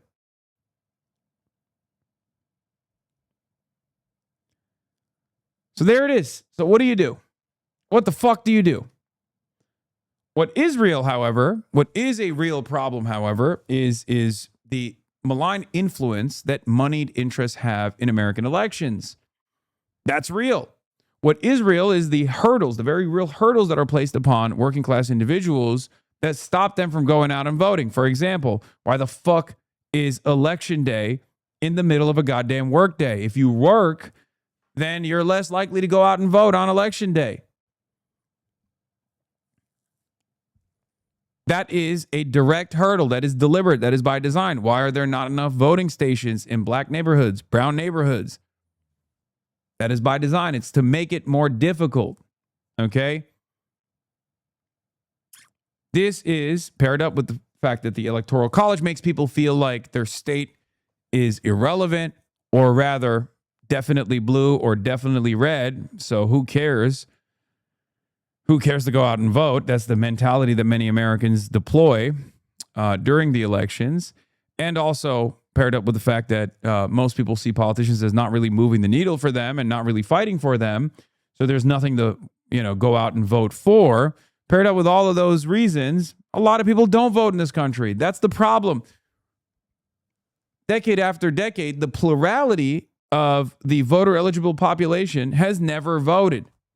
Okay, that's changed in the last two cycles, but regardless, for the most part, the plurality of people don't vote. So if the non-voters were a party in and of itself, they win every election.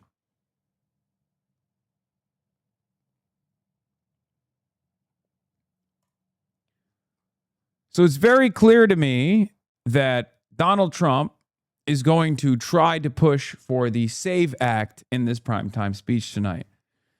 He's going to push for the SAVE Act. He's going to try to get a lot of people on board with this. It's not going to work, obviously, because the Republicans in Congress don't want it to happen. Okay? And then outside of that, he's probably going to tie this back up to China and maybe tie this back up to the counterterrorism initiative that they unveiled earlier today that ties back to the previous counterterrorism initiatives, and say basically that every, American leftist, anti-ICE person, every No Kings Rally protester, Jimmy Kimmel, Nancy Pelosi, they're all Chinese. We are all Chinese. We've done election interference by being Chinese, and we all have to go to prison. That's what I think.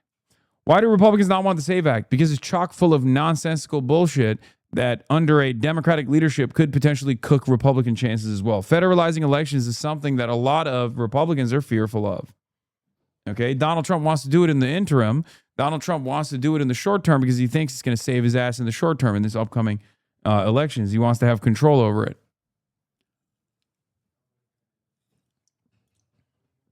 But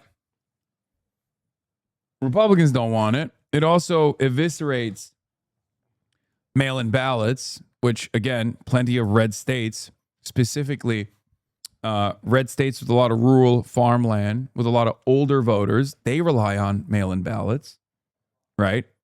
So this would actually harm the Republican safe, the Republican, the deep red Republican states would no longer be Republican, potentially. They could turn purple. Okay. So that's part of the reason why they don't want to do it. But ultimately, yeah, Never Trump conservatives, a bulwark, will pretend to care about democracy. They're just mad they're not atop the GOP. They cheer the Tea Party's voter suppression and false claims of voter fraud. This is Dark Money Jane Mayer writing about the voter fraud myth. A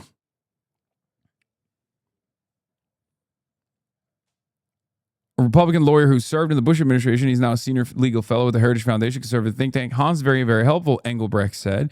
He's one of the senior advisors on our advisory council. Von Spakowski frequently appears on Fox News, the co-author with the columnist John Funn of the recent book, Who's Counting?, which argues that America is facing an electoral security crisis, election fraud, whether it's phony voter registrations, illegal absentee ballots, vote buying, shady recounts, or old-fashioned ballot box stuffing can be found in every part of the United States, they write. The book connects the modern threads with these sordid episodes from the American past, crooked inner-city machines, corrupt black boss in the Deep South. Von Spakowski and the fund conclude that electoral fraud is a spreading danger and that declare that the vote serves an obvious need. If you were online at the Tea Party years, you remember former House Majority Leader Dick Armey, then of FreedomWorks, claiming that 3% of all votes were Democratic fraud. Hans von Spakowski at the Heritage Foundation spread baseless claims about voter fraud. Non-citizen voting is vanishingly rare. According to a Brennan Center roundup of independent research first published in 2017, updated in 2024, the Libertarian Cato Institute agrees non-citizens don't illegally vote in detectable numbers. Okay?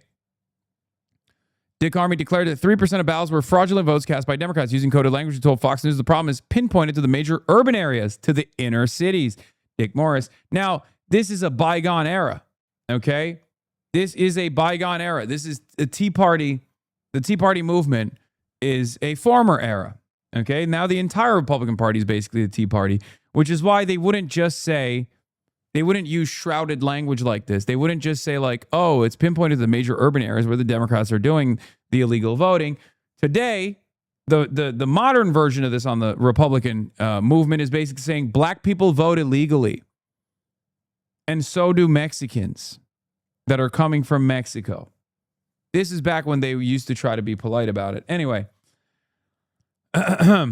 Dick Morris, a Bill Clinton advisor turned conservative pundit, and his wife Eileen McGann made the telling slip, describing poor voters headed early to the polls in Ohio. They warned photo IDs are necessary to combat this rampant voter fraud, presumably defined as poor people voting. Such imagery tapped unspoken racial fears. The University of Delaware study surveyed white voters on whether identification should be required to vote. When a photo of a black man voting accompanied the question, support for voter ID jumped 6% over a response to the question illustrated by a photo of a white voter. And also, Cato has obviously studied this extensively as well. Nationwide surveys by journalists found that non-citizen voting is practically non-existent. The SAVE Act could potentially disenfranchise more than 21.3 million people, or 9% of American citizens of voting age, per Brennan Center analysis of June 2024. Tens of millions would routinely run into document restrictions when updating registration. The real problem with voter ID is a lot of people think, oh, this makes sense, right? Except not a lot of people have driver's licenses. Some people have older driver's licenses. And if it's an enhanced driver's license, okay, for example, you need your birth certificate, you need your passport, things like that. So these are not readily available. They're not accessible in every single country.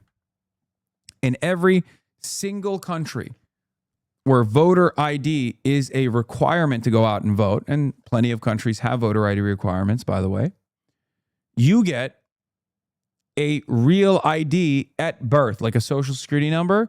Instead of getting a social security number, you actually get a real identification. It's not a driver's license. Okay, you get a national ID from the government for free. So, of course, it's a lot easier to make this requirement, the voter ID requirement, in countries like that. Americans don't get a national ID. Americans do not have a national ID system. We don't have a national ID at all. We get a driver's license and we use that as our primary form of identification. Problem with driver's licenses, it's state specific. So when you move from state to state, you need a new driver's license, for example. Driver's license also costs money. Some people never drive, so they never get a driver's license. Do you understand?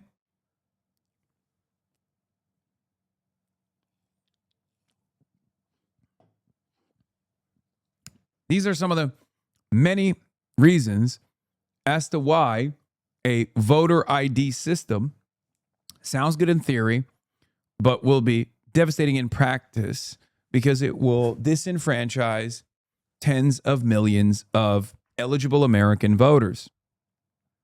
Okay? I got multiple driver's licenses. I also got a national ID and also free healthcare as well in Oman. Okay, why are you flexing, bro?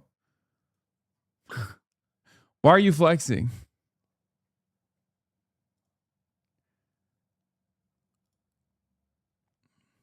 Lurker. And now you get to collect the toll alongside Iran from the Strait of Hormuz.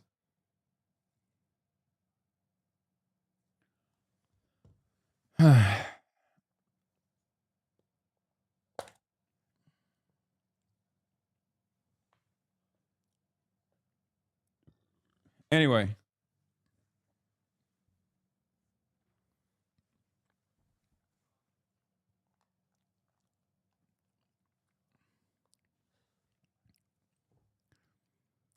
But yeah, the bill is being applauded by the Heritage Foundation and dark money funded groups tied to Leonard Leo. House Republicans are teeing up to vote on the SAVE Act as soon as next week, a bill to change voter registration policies that voting rights advocates warn could disenfranchise tens of millions of eligible voters, with one expert even calling it one of the worst voting laws in congressional history. The bill is supported by the Heritage Foundation's advocacy arm and conservative groups led by former Trump lawyer Cleta Mitchell that work to pass restrictive election laws in states. If passed by the House, as it was last year in July 2024, with a vote of 221 to 198 with no Republican dissenters, the bill would be sent to the now GOP-controlled Senate. The Safeguard American Voter Eligibility Act, or SAVE Act, will require that citizens registering to vote or updating registration information appear in person to present documentary proof of citizenship. For the vast majority of Americans, this would require presenting a passport or birth certificate, according to the nonpartisan Brennan Center for Justice.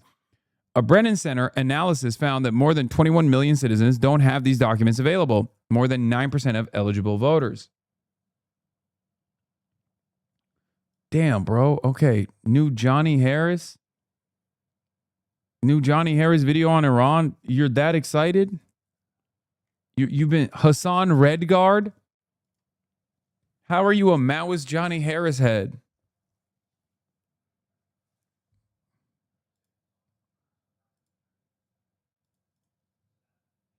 My Maoist fans of the CIA's very own essayist Johnny Harris.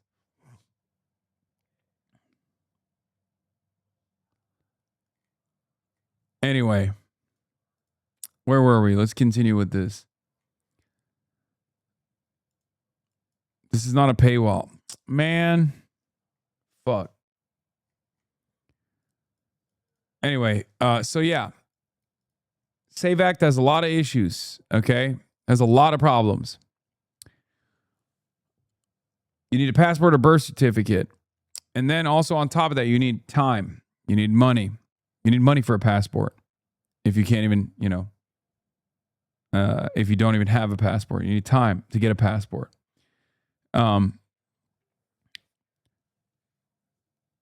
And then you also have to update your address, re-register between elections.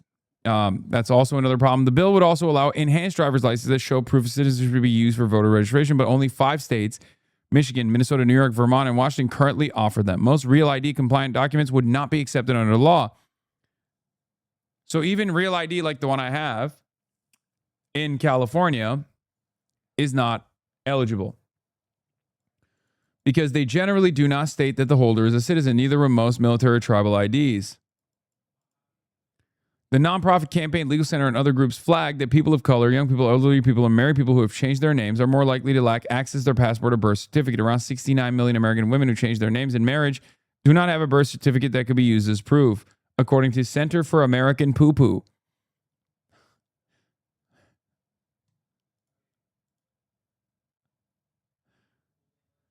The conservatives have bulwarked like these voter suppression measures, disproportionately affecting minority communities when they were enacted by the Tea Party faves like Governor Scott Walker in Wisconsin. The post-2011 restrictions paved the way for Trump 2016.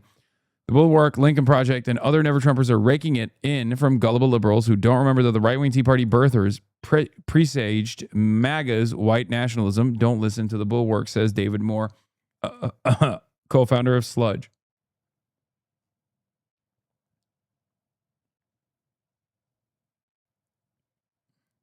As much as I hate the government in Iran, you could be homeless and still vote since we aren't required proof of address. Same thing in Iran called Shanaz Name, which is basically who you are booklet. Yeah, we have Nüfus Cüzdanı in Turkey. Your like census wallet. That's what it translates to. It's like this. It's a piece of paper that you get laminated.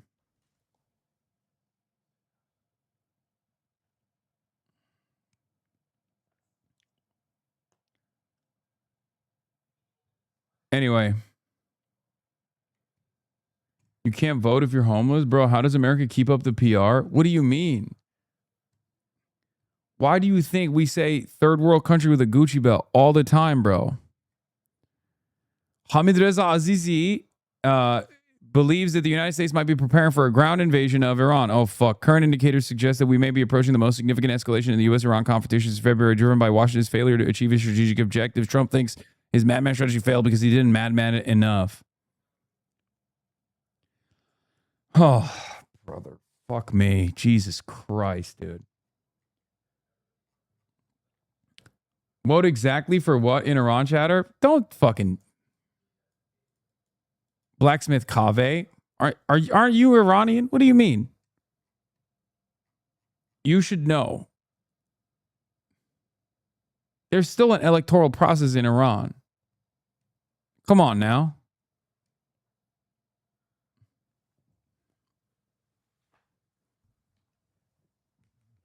I was about to yell at you, and then I found out your name is Kaveh, and I was like, all right, I think this is Iranian chatter. President is just symbolic.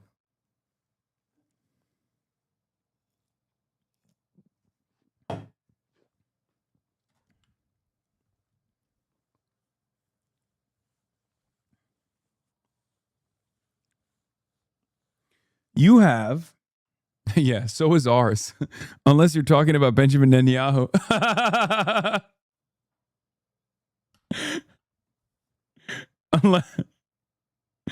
I voted on election and I regretted. I voted for Rouhani. Well, we don't even get to vote. We don't even get to vote for the Israeli prime minister who gets to be our president. I'm laughing, but I shouldn't be laughing. That's a really sad state of affairs.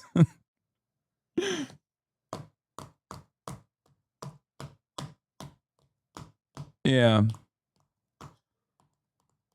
Anyway, let's continue. Oh, Jesus. Okay.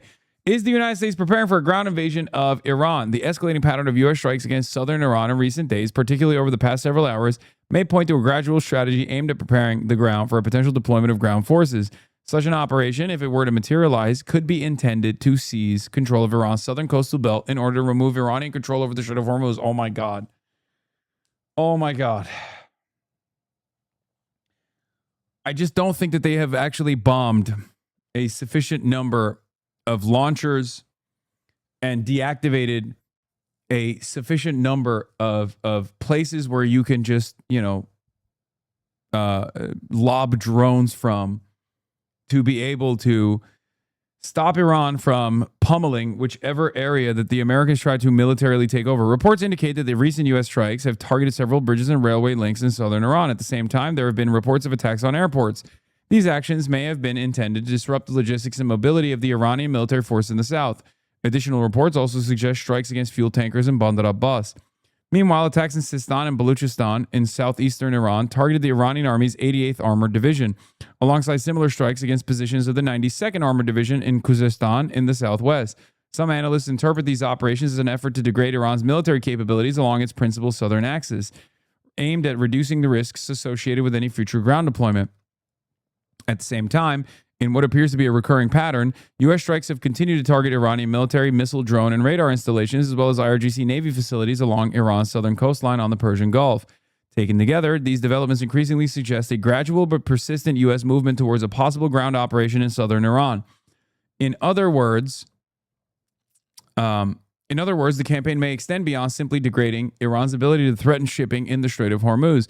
It could instead indicate that Washington views control over...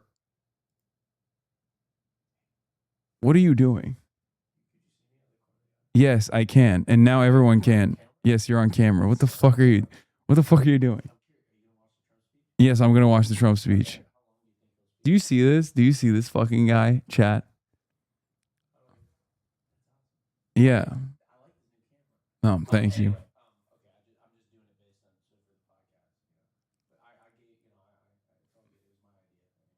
What? What do you say? What? And what? I'm just going to watch the thing. That's it. Okay. Austin says he's going to call Trump to see what he says, to see how long it's going to be.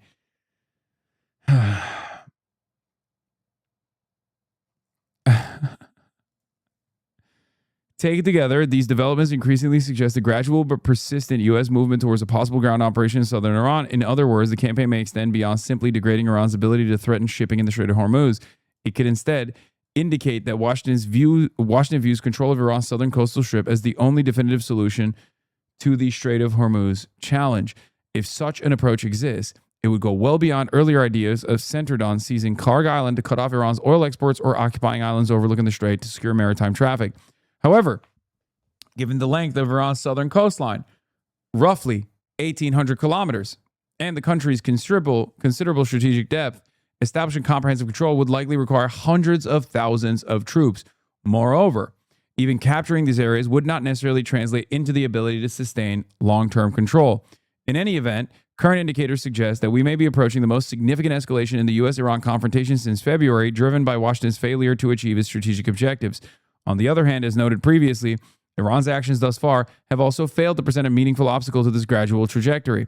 One alternative to Tehran could be to shift towards targeting regional economic infrastructure, a move that would significantly broaden the scope of the conflict and lead to a region-wide catastrophe.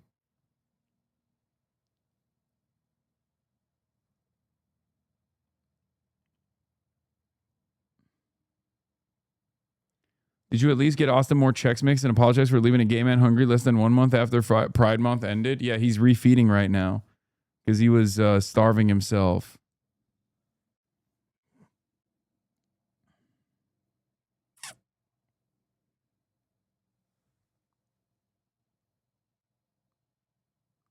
Anyway, on that note, let's watch Johnny CIA Harris. Bro needs to stop saying ground invasions won't happen.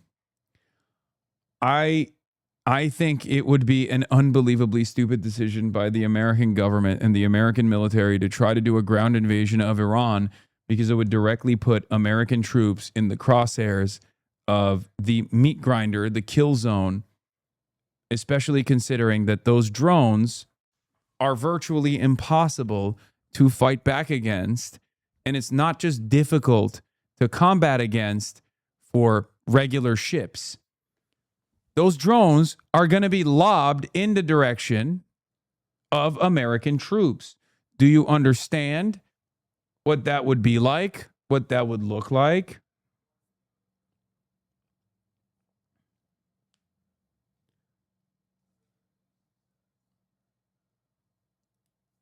Ukraine 2.0. I'm not saying I'm not saying it's definitively not going to happen. I would never make this mistake. Okay? Especially because I've already made this mistake one time. I'm simply saying it's an insane thing to do. Okay? I'm not saying it's not. Listen, I'm done with predictions. Okay? I'm done with predictions. We have moved on from predictions, especially predictions about insane people, right? Sometimes, look, for the longest time in my analysis, I always said, look, states are led by rational actors. There's no such thing as insanity in the way that certain leaders operate. You can't factor insanity because it's not a factor. It's not something that you can factor into an equation. It's just it's a wild card. Okay? And I was wrong with Vladimir Putin. I very famously was wrong with Vladimir Putin. I said he's mad. I mean, he's bad, not mad. That would be madmen behavior.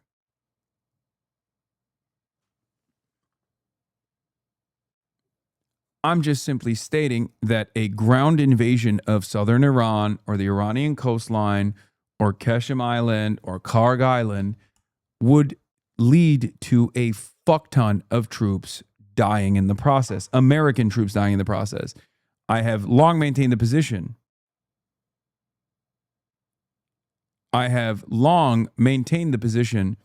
That America would be capable of defeating the ground forces through conventional means in these areas.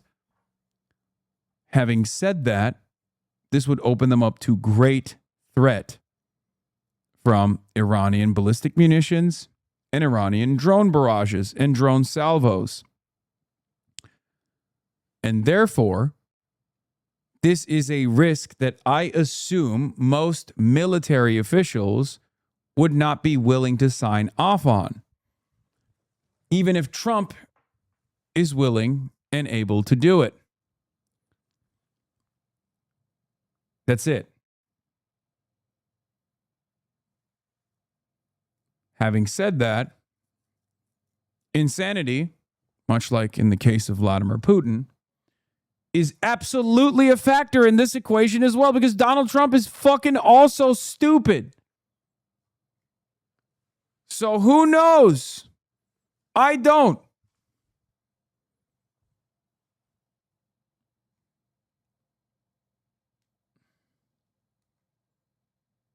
That's all I'm saying. Presidential address is going to happen in 25 minutes. We're going to watch a little bit of Donald Harris. Probably think of long-awaited Donald Harris. 65 people have been killed in demonstrations that began in Tehran almost 2 weeks ago. Some 60 Americans, bound and blindfolded, are now beginning their 6th day of captivity inside the U.S. Embassy in Tehran. So far, more than 3,000 people have been killed, according to the World Health Organization. Today, our perception of Iran is dominated by the regime that has controlled it for almost 15 years. But I want to show you a different Iran, the Iran that existed long before this regime. I want to show you what led up to it. Because understanding that Iran is key to understanding how we got this brutal religious regime and how it has survived for so long. You might think that the story of modern Iran is going to be about religion, but in fact, the story I'm about to tell you is about power and fear.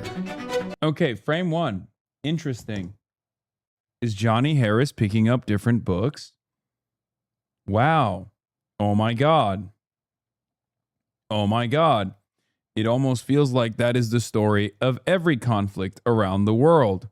It's never about religion. It's always about power. It's always about resources. It's always about who gets to have the resources and power is how you get to keep the resources, take more resources, and demand more resources. So that's good. Frame one. Because immediately he was like, this religious government. Well, and I'm like, whenever I hear that, I'm like, oh, here we go. Some fucking spiritual, holistic mumbo jumbo again. Oh, it's a religious war. Nope. It is about power. Because for most of its history, Iran was a superpower, an advanced civilization ruling over huge swaths of land Kai that responded. today we call the Middle East and Central Asia. They have been culturally, militarily, politically at the center of things for a very long time. Oh, and this was starting like over 2,000 years ago. But empires rise and fall, and this empire eventually was in decline. Stop hating on him 1 minute into the video. You always do that, and Harris videos turn out sort of okay most of the time. It's literally not true. It's the most nefarious version of propaganda. To our story, which starts here. This moment, the year 1800, Iran is ruled by a family dynasty called the Qajars, and they find themselves in between two big empires, both of them expanding pretty quickly. If you look at these empires... Excuse me. Two big empires? Two big empires, you say? That's interesting. Because I kind of see a third empire right there. Disgusting erasure, okay? Kind of seems like there's a third empire right there. And it's you can kind of see it if you squint hard enough. It's even visualized. Interesting. Interesting. You can see it right there. Look. Them expanding pretty quickly. What's that? What's that, Jonald? What the fuck is that?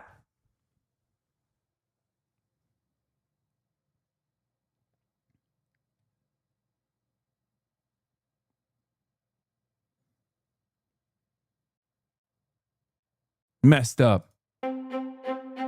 If you look at these empires' old maps, you'll see that both of them called this place Persia.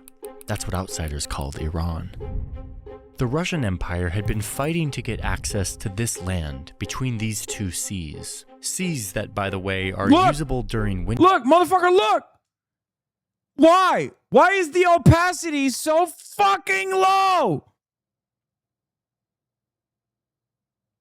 Look at this man. How are they trying to get access there? Land between these two seas. Seas that, by the way, are usable during winter, unlike Russia's other ports in the north. They're gonna have to control this land if they want to control Central Asia. Russia easily defeats Iran in a few wars, and they take the land and get access to the seas. And in doing so, Russia makes Iran sign some treaties that gives Russia exclusive military control in the Caspian Sea. The treaty also says that the Ottomans were washed back then. True, but still, they were still there. Russian merchants He fucking blurred the Ottoman Empire out. I'm pissed. Can do what they want. They don't have to comply with Iranian law. It was a lot. Oh wait, and I almost forgot, if this wasn't enough, Iran has to pay Russia back for the war. So it's still the early 1800s, and Russia has just leveled up its strategic position in Central Asia, not just by conquering this land, but by solidifying major leverage within Iran. Now, over here, the British are watching. They're watching closely, and they're getting nervous. Russia now has access to these seas, and it has leverage within Iran that means easier access to this Gulf, the Persian Gulf that leads to the rest of the world. Even worse, this land east of Iran is strategic high ground. They call it the key to India, meaning if Russia got access here, it would threaten the British Empire's most valuable colony. Iran might take this over and give Russia access. This would be a nightmare for Britain. A British general calls Russia a, quote, disagreeable and even dangerous. Where is Israel? Israel doesn't exist. It's Ottoman territory at this point. It's Palestine under Ottoman control. dangerous neighbor. So the British Empire jumps into a competition for influence in this region that would come to be known as the Great Game. They fight several wars with Iran to stop them from getting the key to India. And this is where you start to see a really important pattern that we need to pay attention to. It's the reason I'm making this video. It's the thing that explains the modern day Iran and its conflict with its neighbors. The British openly say that, quote, "We do not want to occupy Iran, but we cannot see it occupied by our foes," aka Russia. Iran is too big and mountainous to actually... Where have I heard that one before, man? That's crazy. Good thing countries never do that now. Good thing countries never say stuff like that, especially not this country that we're in. Conquer. They just need to control it from the outside. Meanwhile, the king of Iran is struggling. He needs money to run his country, so he sees an opportunity to play these two competing empires off each other by selling them different forms of influence inside Iran, like the exclusive right to control key industries inside the country, basically monopolies in exchange for cash. These are called economic concessions, and they give the empires influence in Iran without having to invade, all while making money in the process. Let me just tell you something really quick. The US and Iran signed a ceasefire agreement last month. But a ceasefire doesn't necessarily bring certainty. And the issue for most of us back home is that this is a story that's so... Stop. Ground news. I fucking... Come on, dude. Come on, Johnny. God damn it, Jonald. So awesome. Every information called different fuck things in you makes a complete link. Thanks, Ground News, for sponsoring diabolical. So over the next few decades, British and Russian engineers, bankers, merchants, and soldiers flood into Iran. Another $4 million in AIPAC money to Stevens. Oh my God. Oh my God. Another $4 million. AIPAC United Democracy Project files $4.19 million in app by supporting Haley Stevens and opposing Abdul Al Sayed, bringing their total to $19.4 million, putting Haley Stevens' updated total at $24.8 million. Oh my God. Israel comes to me in my dreams. That's right. Israel comes to me in my dreams. What gives? Israel comes to me in my dreams. Hell yeah. Maddie Maroon, Trump's biggest donor. Israel, Haley Stevens' biggest donor. Oh my God, there's fucking 3 more weeks of this shit, dude. Every week there's gonna be like another 10 million, another 10 million.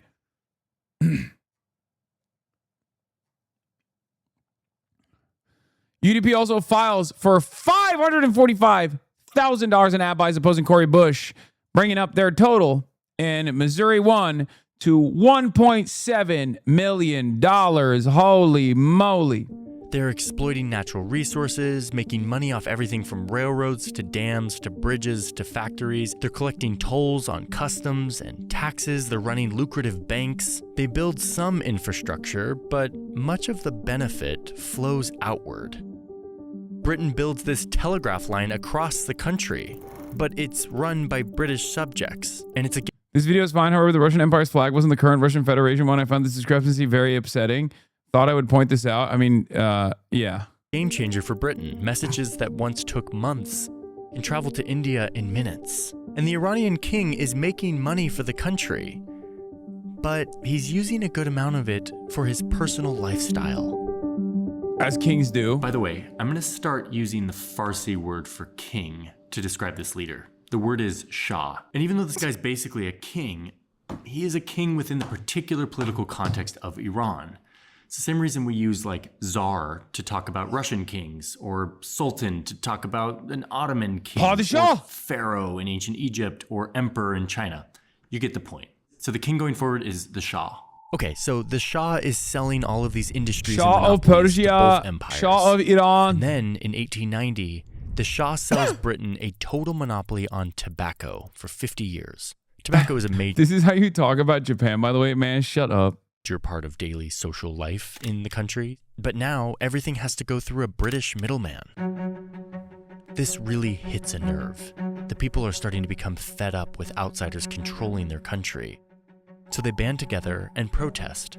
And it works. The Shah cancels the tobacco agreement with Britain. Iranians are starting to realize that mobilizing together can bring about change.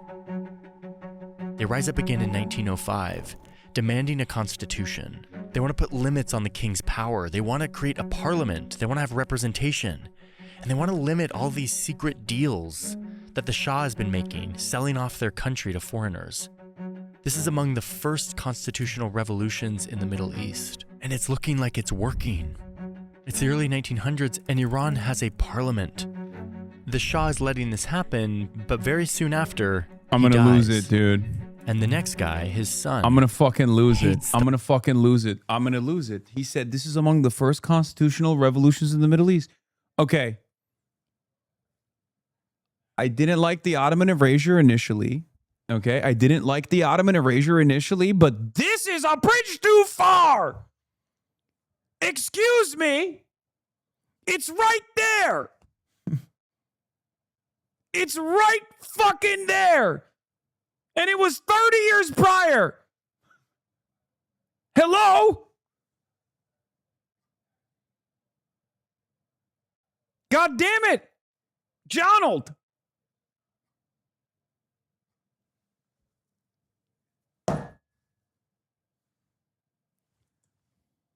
What gives? Parliament doesn't like how it's limiting his power. You know who else hates all of this democracy? The empires, especially Russia, whose influence in Iran the new parliament wants to diminish. So Russia sends in 12,000 troops to support the Shah. They show up to the parliament with a bunch of cannons and they open fire on the parliament building. They kill hundreds of lawmakers and constitutional revolutionaries. They arrest many surviving revolutionaries. Others are executed. The Shah is killing... What, Atatürk? No, bro. The Ottoman Constitution. Tanzimat. The Ottomans had a constitution before this in the 1800s in 1876, I think. I guess he just thinks Ottoman Empire is European. That's what he's... That's why he didn't fucking mention us. Probably. That's what it is. It's not Cove. It's not. I mean, it's the sick man of Europe. Still Europe. You know what I mean? Like still in Europe, sick man. Where? They don't say sick man of Asia. They say sick man of Europe. So I guess technically still European. I don't know. His own people with the help of outsiders. And unfortunately, this is something we will see again. But the Iranians striving for democracy fight on, and they gain back some power in the country. It's the early 1900s, and this pattern that we've seen for 100 years continues. The struggle for influence in strategically located Iran.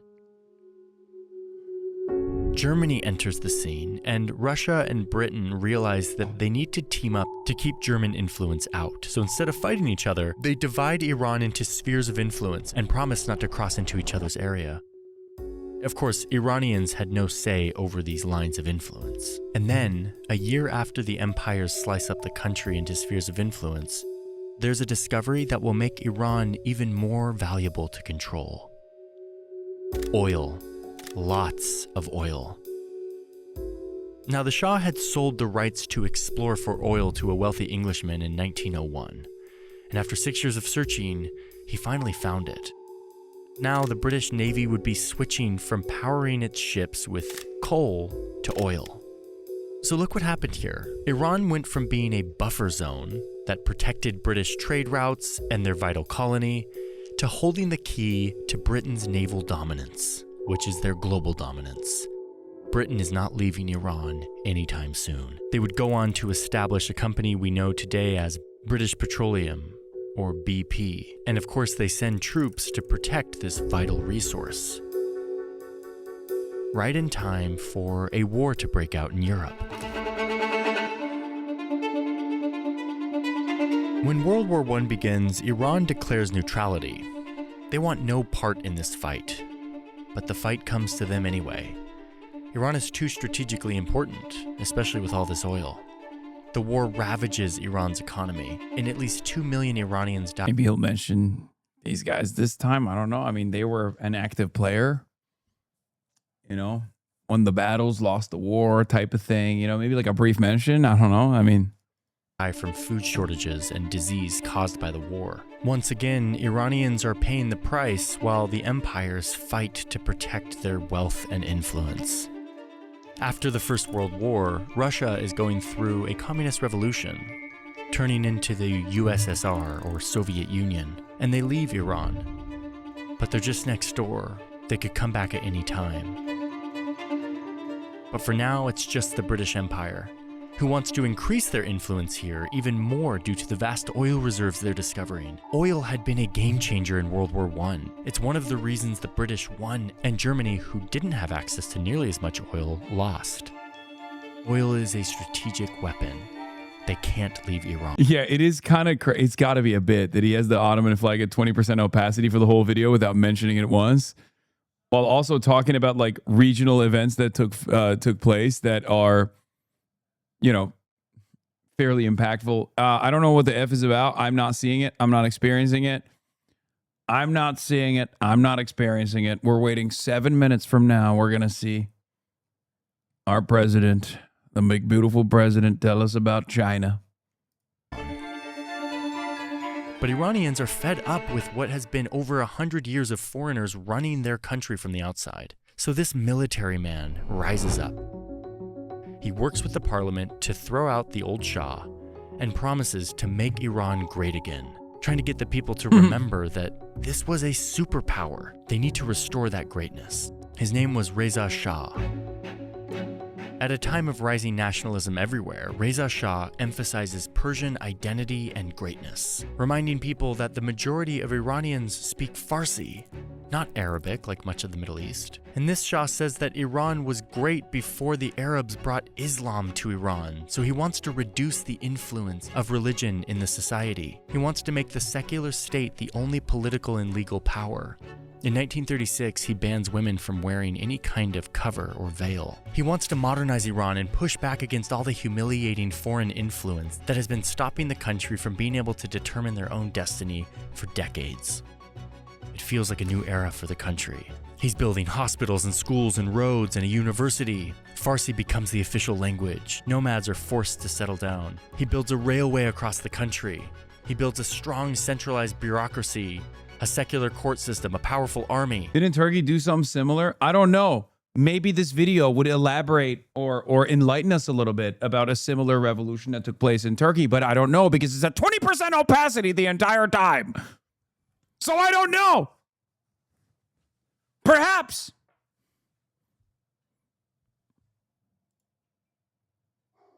Perhaps similar things, similar changes were taking place in other places. Who knows?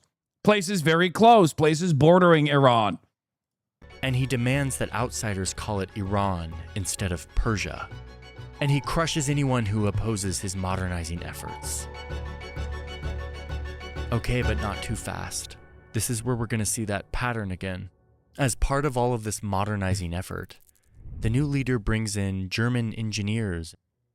And look at the date. Back in Europe, Germany just started a war with its neighbors.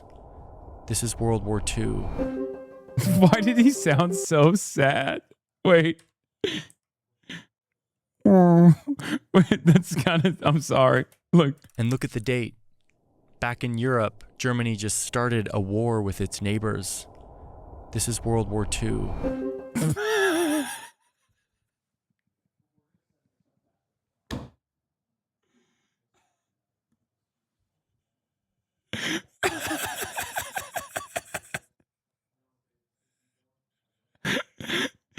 This is World War II. Sad. Sad face. So here comes Russia and Britain again. They demand that Reza Shah expel the Germans, who could easily sabotage these weapon supply lines that the Soviets need to fight back against Germany in Europe. Or maybe they could sabotage Britain's valuable source of fuel for the war.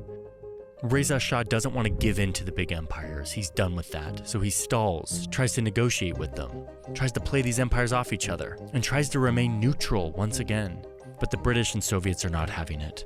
They pull a familiar act of pressure, this time invading Iran and forcing Reza Shah off the throne and into exile in South Africa. They replace him with his 22-year-old son, who is more willing to do what they want. So much for getting rid of foreign influence. During World War II, Iran is once again too weak to resist and too important to be left alone. A strategic corridor, a buffer zone between empires, a massive oil reserve, and these big powers occupy huge swaths of the country, all a part of their global chessboard. Okay, so World War II is over, and I want you to pay attention to this guy, Mohammad Reza Shah. Remember, he's the new Shah, the one that the Soviets and the British installed right in the run-up to World War II. Yeah, he's a big part of the next chapter of this story, so just keep an eye on him. Oh, and let's update his photo. He's not 21 anymore. World War II's over. Handsome. The Iranian people come out of World War II with even more motivation to... Bro just deleted the Ottomans. It's gone. No more Turkey, no more Turkey, no more It's just territorial landmass. Indiscriminate landmass all over here. Stop this seemingly forever cycle of outsiders controlling and ravaging their country. Their democracy movement is now 4 decades old, and the people are developing a stronger and stronger culture of protest, intellectual discourse, politics, national pride, but it's never been able to take root because it's always disrupted by outsiders meddling in the country. I'm not going to lie, this is low-key kind of a good summarization so far. It's like 60 minutes, and I've only been jokingly getting mad at Donald Harris for... Is Trump live? Are you guys fucking with me? He's live already? There's no way he's live early, bro. Trump has never been early to anything in his life.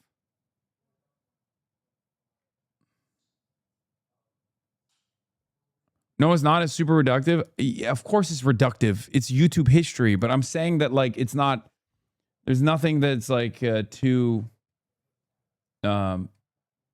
fucked up so far. Even though the war is over and the British are decolonizing around the world, they're still here, pulling huge amounts of oil from Iranian soil, protecting it with troops, and shipping it around their empire.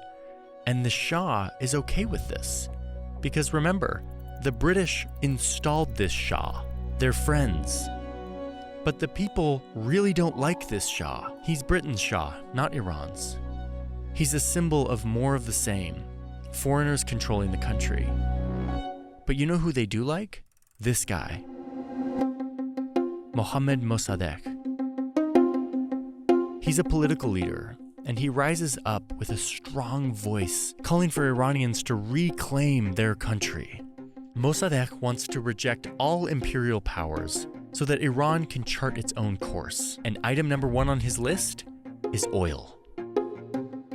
Britain is pumping loads of oil out of Iran, but Iran is only getting 16% of the company's profits. So, the Iranian parliament asks to renegotiate the oil deal to more of an even split. They want it to be more like 50-50. Okay. I mean, this Britain's is like... open to negotiation. They'll give more money, but not 50%. So the Iranian prime minister accepts this. But when he goes to parliament for approval, who stands up to reject it? Mohammad Mossadegh, who argues that this valuable resource is Iran's. They should control it completely. Uh-oh. Britain's starting to get nervous. They say, okay, fine, we'll do the 50-50 split. But it's too late. The political and public momentum towards Iran getting full control is too strong. The prime minister who was opposed to nationalization of the oil gets assassinated. And who does the parliament elect to be the new prime minister? Mossadegh. Mossadegh looks like the guy who's gonna finally put an end to foreign control, to usher in a new Iran, one that's run by the people, not by the empires. It's 1951, and Mossadegh's proposal to take back the oil company goes to parliament. All right, we're 1 minute and they late. Approve it. And now it's officially 1 minute late. Trump is 1 minute late to his speech.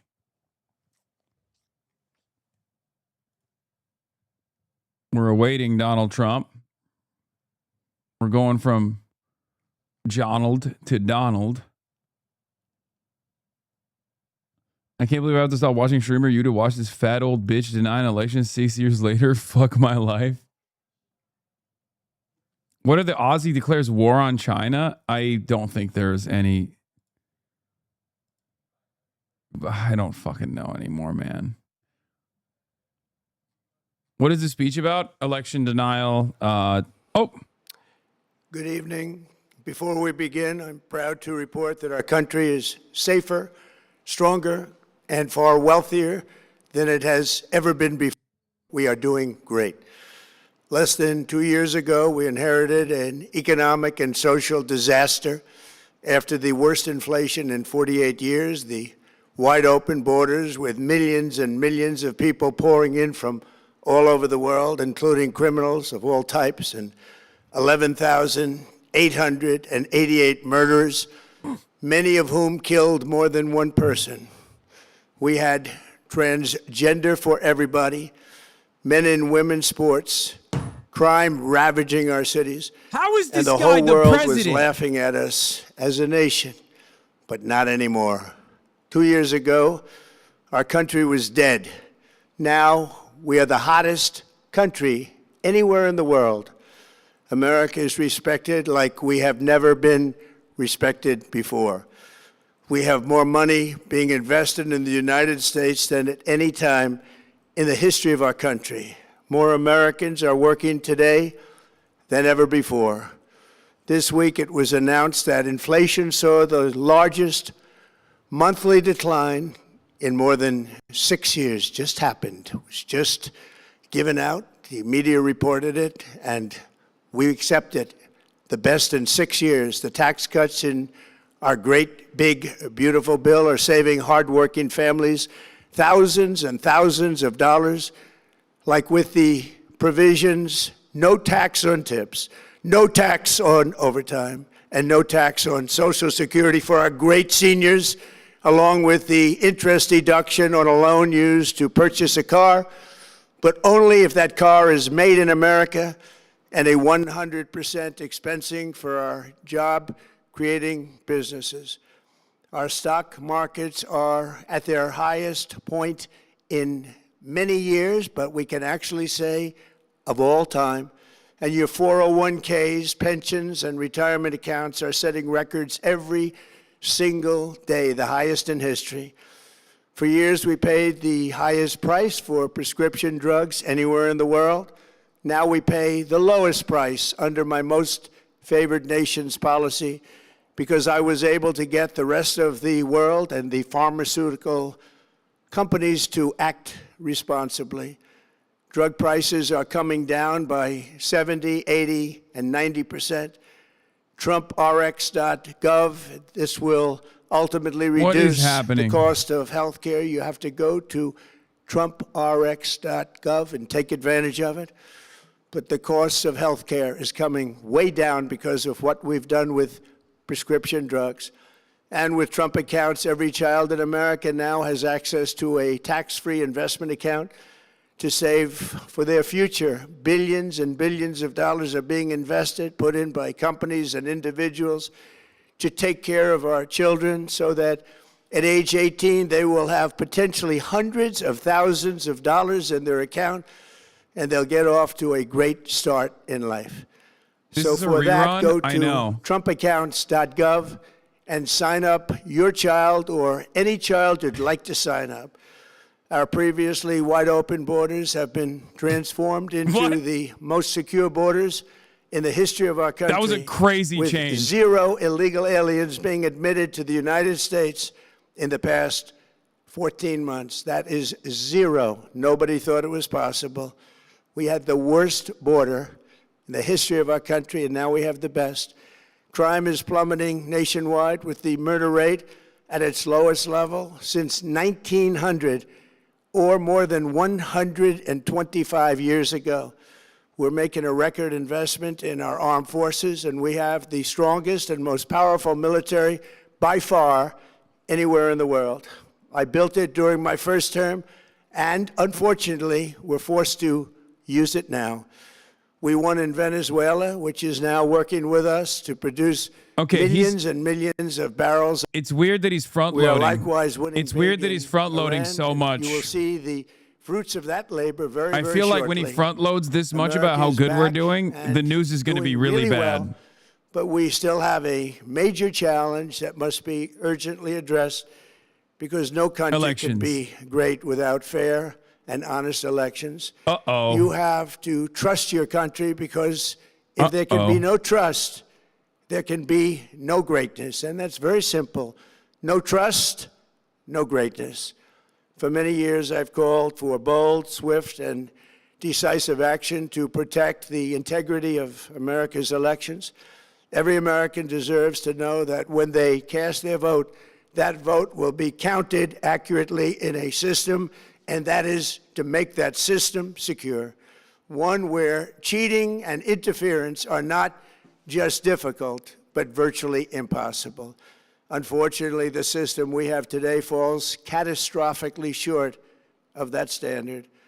Tonight, I'm announcing the immediate declassification and release of critical intelligence revealing shocking vulnerabilities in our election infrastructure.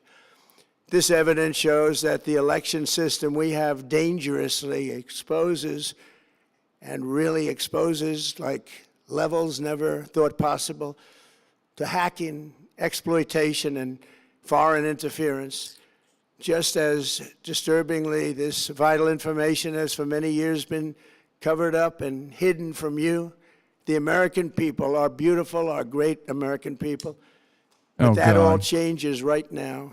The documents we will release starting tonight have been gathered by the White House Government Transparency Task Force, a great group of people, along with the staff of the President's Intelligence Advisory Board, supported by our top intelligence agency chiefs, who have all personally reviewed the findings.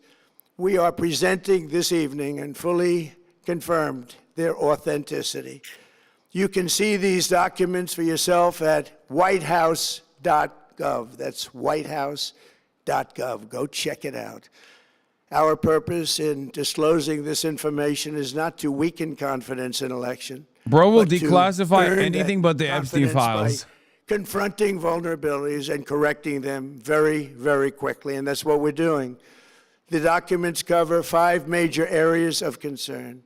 First, they show that over a period of years, starting during the 2020 election cycle, the People's Republic of China carried out what is believed to be the largest compromise of election data in history, resulting in China's illicit acquisition of 220 million U.S. voter files. That information includes names, addresses, phone numbers, political party preferences, and other sensitive data that would be needed to register to vote and engage in other nefarious activities, which is exactly what was happening. This data loss presents an unprecedented election security nightmare. The intelligence even shows that China assigned a data exploitation unit specifically to this new project. Compounding the travesty, the second set of documents we are releasing reveals that members of the deep state, very, very famous group of people, in many cases, in our intelligence agency work to actively suppress and downplay information about the extent of China's sinister election meddling, covering it up from both the president and the American people like nobody thought was possible. Did I call it or what? U.S. spy agencies began learning about the compromise of voter registration files in 2020 when they discovered that tens of millions of voter data. It was his administration. Tens of millions of voters' data in 18 states have been bought, stolen, or hacked by China. Yet those responsible for sounding the alarm instead kept the information secret and hidden. They did not disclose to me as president or to anyone else, and to the best of our knowledge, they did not inform Congress. In fact, all they kept saying is, this is the most secure election in the history of our country, a standard, very pat line that was divvied out to say the cover-up of this colossal security breach is even more disturbing in light of the additional information showing that China engaged in other election-related activities to undermine my first administration and our 2020 campaign. They did not want, and they just didn't want it. They fought like hell not to have it, Donald Trump, to win, and for good reason. As the documents we are releasing show, CIA reporting explicitly stated, and I quote, in mid-2018, the Chinese Communist Party's policy was to leverage all domestic and foreign elements that were opposed to the U.S. president in an effort to reduce the U.S. president's votes and make him resign or prevent his re-election. Isn't that nice? Also, in mid-2018, China was working to influence Adam the McIntyre, results think of it, of 20 the U.S. bones. midterm elections and later the results of the 2020 presidential election itself. Separately, in mid-2019, the Chinese government's strategy against the United States was focused on undermining domestic confidence in the U.S. president. They wanted to just make you sound like your president wasn't so hot, when actually your president has done a great job, and they did everything possible to do exactly that. Going on, this document says, and this is by the CIA, the strategy included efforts to use Chinese contacts with big U.S. companies to influence U.S. business leaders to turn against the President of the United States of America. The Chinese government sought to identify U.S. journalists who had reported negatively on the U.S. president and pay them large sums of money to write more negative articles about him, as many as they could, and they didn't care what they said. Oh, brother. Yeah, The everyone Chinese that hates government Trump is wanted actually US Chinese. He's president literally to lose doing the next it. election, and the reason they wanted called it! me to lose is because they knew I was wise to them, charged them billions and billions of dollars worth of tariffs, and built the strongest military anywhere in the world. We have the strongest military anywhere in the world. These are exact quotes from the CIA reporting.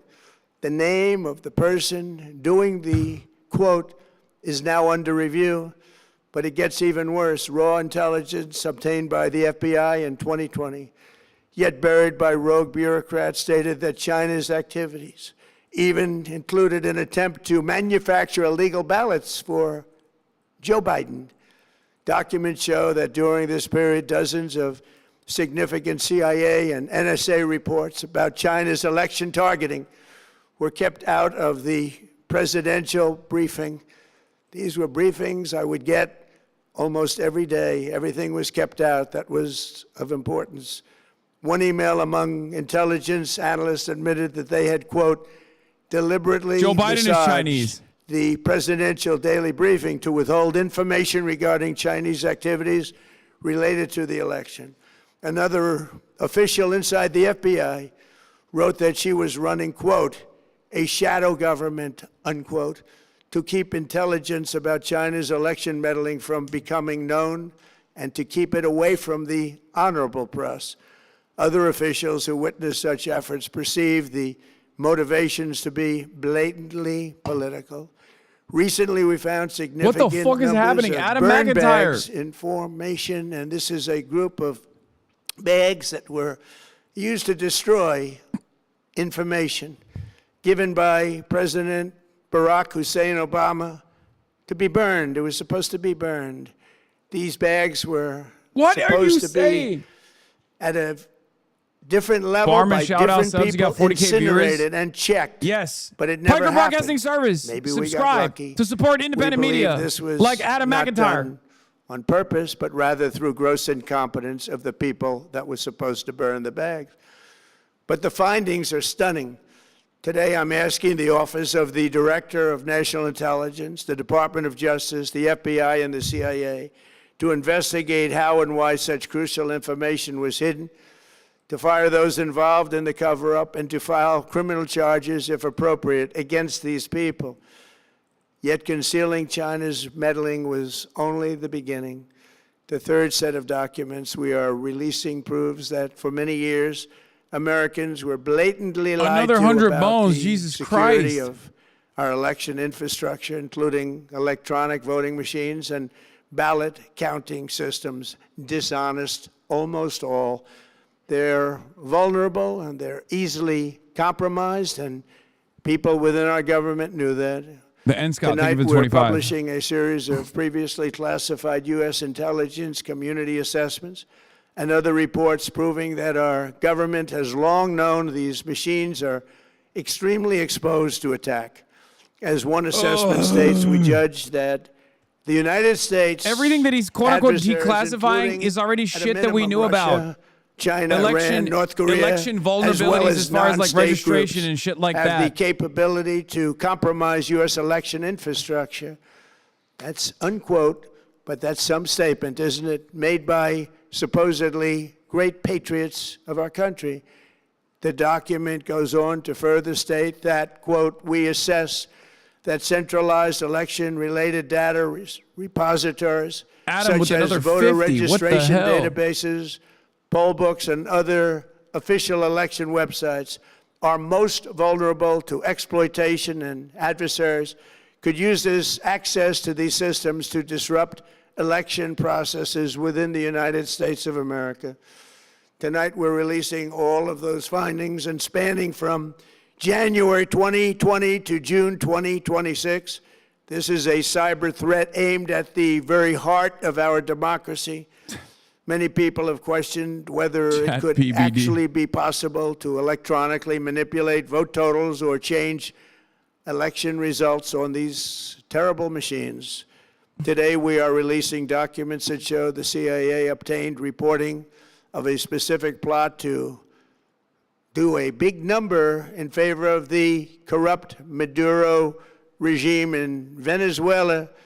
And that's exactly what happened, conspiring to digitally rig Dulcie their told own me. country's elections in Dulcie 2020. and that's what Rodriguez they told did. me personally. This She told reporting me. included precise details about methods to regime develop. She's doing pillow talk with digitally Marco alter vote Rubio. totals in ways that could not be detected even with an audit, no matter how deep Called they that went. shit too. This intelligence underscores why we must take urgent action to ensure that our own system can never, ever be hacked or compromised like it was in the past.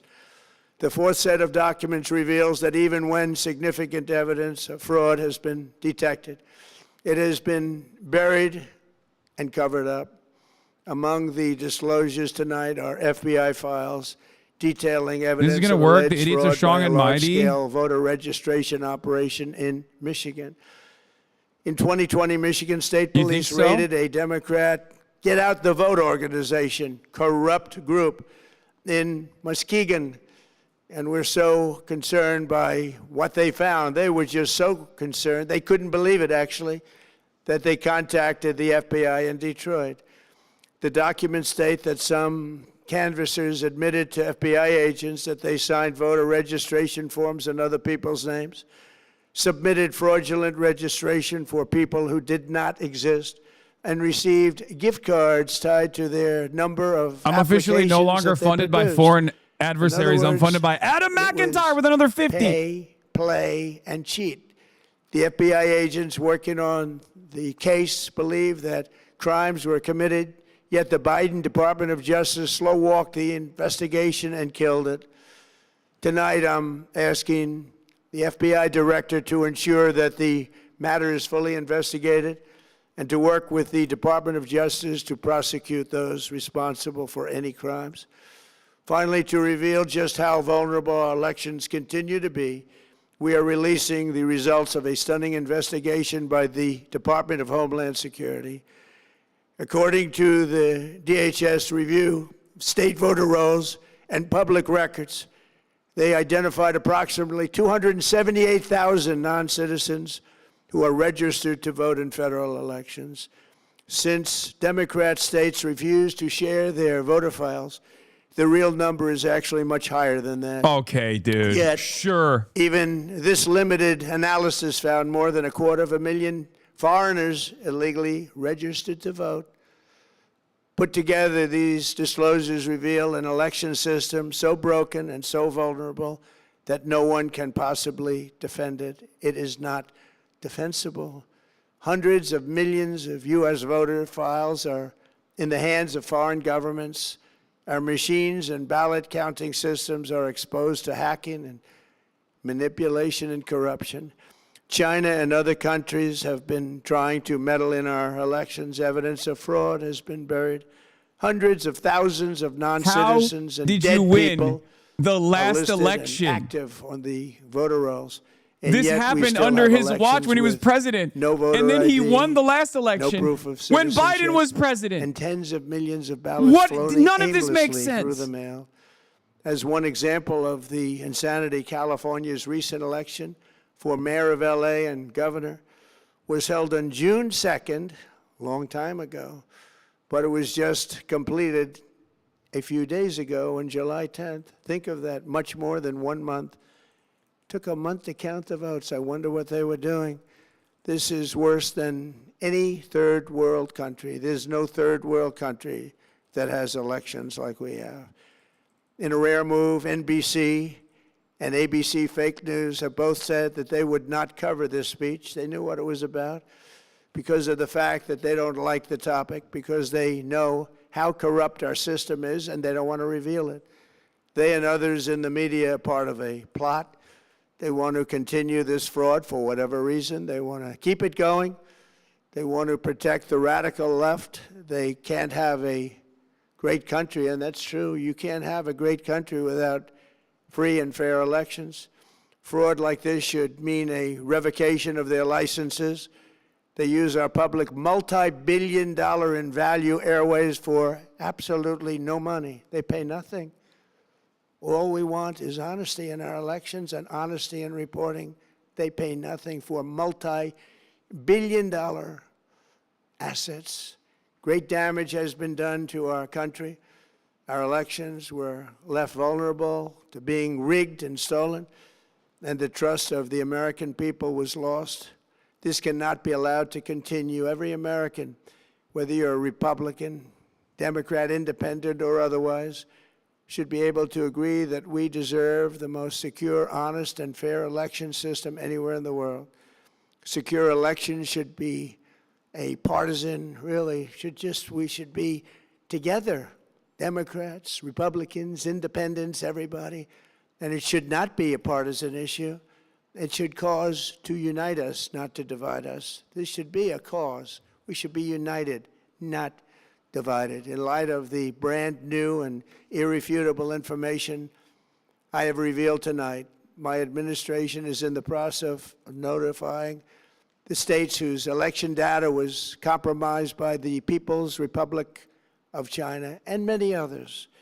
We will be working closely to mitigate any harm, and we're taking swift action to ensure that sensitive voter data is better protected so we can never be bought, we can never be hacked, and we can never watch a stolen election again.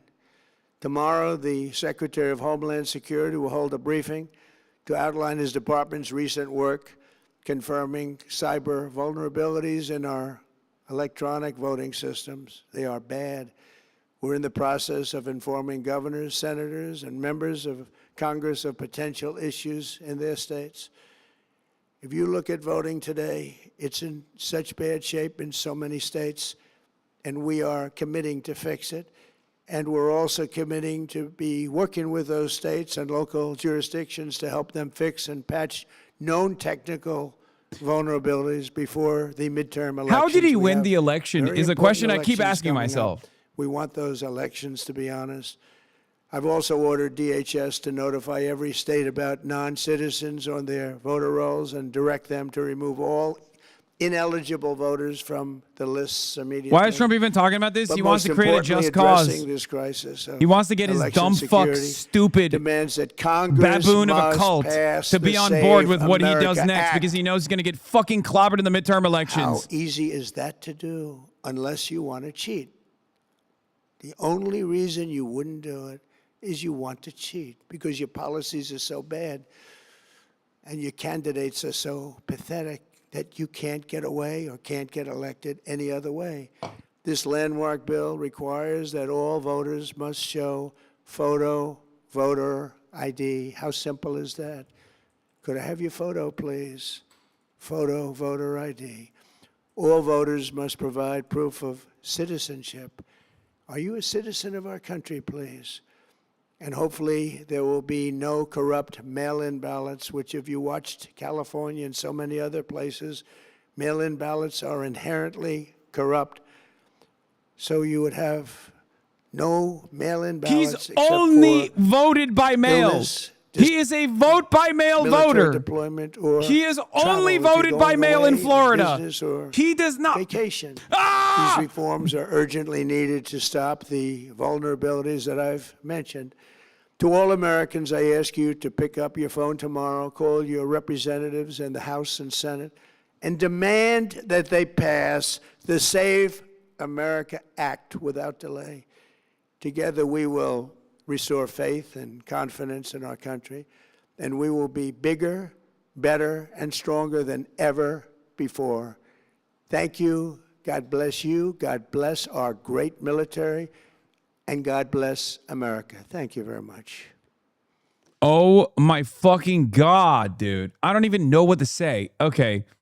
Look, I wasn't the only person who clocked it, but yes, he fucking did the everybody that hates me is Chinese, or at least paid for by China, and that Venezuela stole the election. He went back to the Dominion thing, which was crazy. Okay. Wild stuff on that front. All of this stuff has been discussed a million times over. None of it makes sense because he won the last election.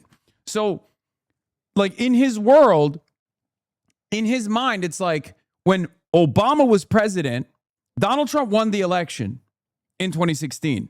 So the system wasn't rigged. But then when Donald Trump was president, somehow China rigged the election in favor of Joe Biden. And then Joe Biden became president and then unfucked the election system so Trump could win again? Like, so the elections are only rigged under Trump. Like, it literally does not make sense. If the elections were rigged and you know, Joe Biden won by cheating, how the fuck did you win again in 2024?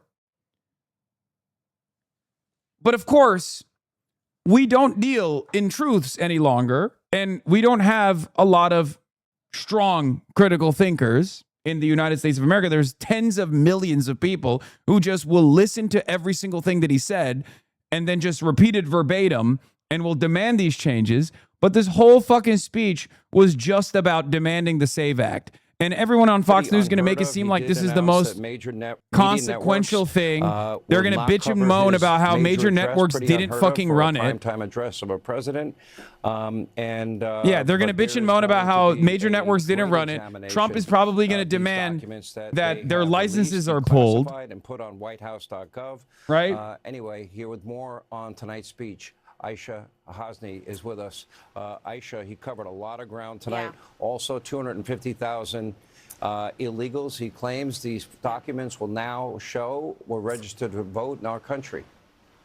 And we'll hear from the Department of Homeland Security Secretary Mark Wayne. That was the most consequential lie that he told. 278,000 like illegal voters were registered or something, and the number's probably far higher. I have no idea what the fuck that's coming from. I'm sure there's a good explanation for it. Bernie Moreno of Ohio had tweeted right before the speech, the time for complacency with China is over in regards to the allegations the president just made. The headline here is that he has announced that he's declassifying a trove of documents that he claims reveals vulnerabilities in our election system. Those documents are now posted, as you said, on the White House website.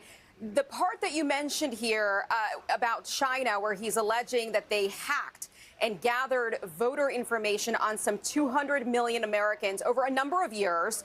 That includes names, addresses, voting affiliation. The president says intelligence officials that knew about this did not inform Congress about this. So he is asking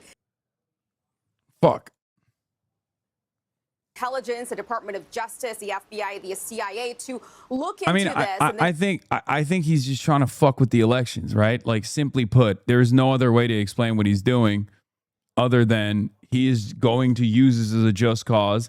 Not only does he want to pass the SAVE Act, which I don't even think he would. I don't think there is enough appetite to pass it. But let's say he does get to pass it. There's not enough time for them to implement this shit within the SAVE Act.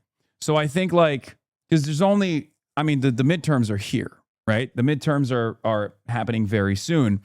So it's not even about like passing the SAVE Act and then implementing some of those new rules. It's more so about like having just cause to intervene in the elections. Midterms are in 4 months, right?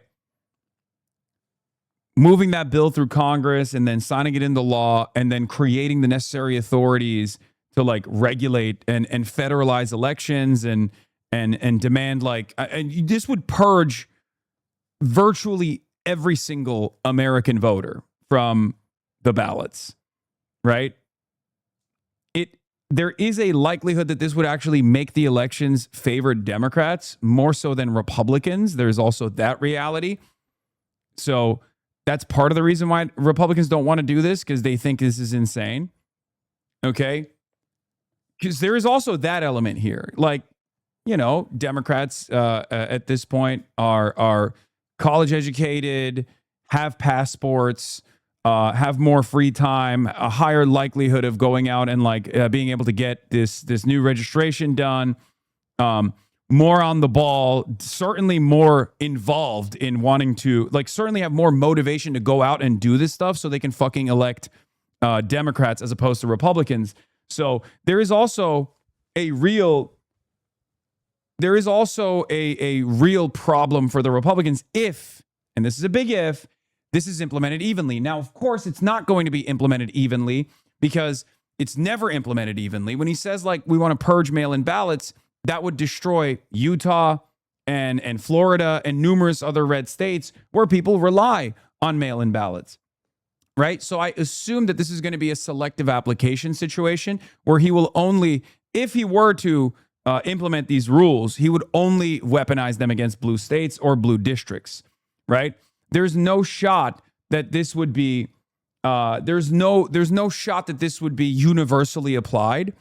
And the principle behind it, we've done this before. It's the poll tax, it's the literacy test that you had to take in the Jim Crow South that specifically targeted people who had non-citizen grandparents or non-citizen parents, as in former slaves.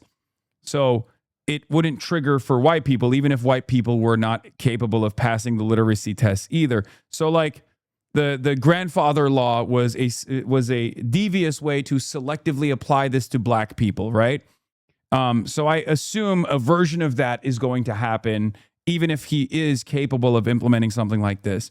But again, he doesn't have the time frame to be able to do this in the next 4 months. If he just started doing that from this day onward, he would still not be able to change the rules fast enough, right? So what I suspect is that he will just use this as a way to claim that elections are stolen, knowing full well that he's trying to cast some sort of doubt on the integrity of the process right before the midterms, where he's about to get fucking destroyed, right before the midterms where we're about to get destroyed by the Democratic Party.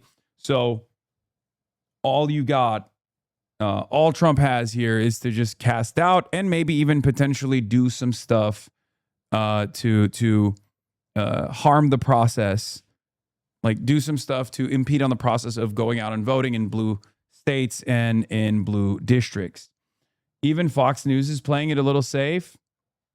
The president made claims that electronic voting machines are vulnerable and easily compromised. Fox News has not seen that evidence yet, is not in a position to evaluate the accuracy of the president's... I wonder why Fox News is not in a position yet to evaluate the accuracy. Oh, that's right, because you guys did do that and you got fucking sued into oblivion.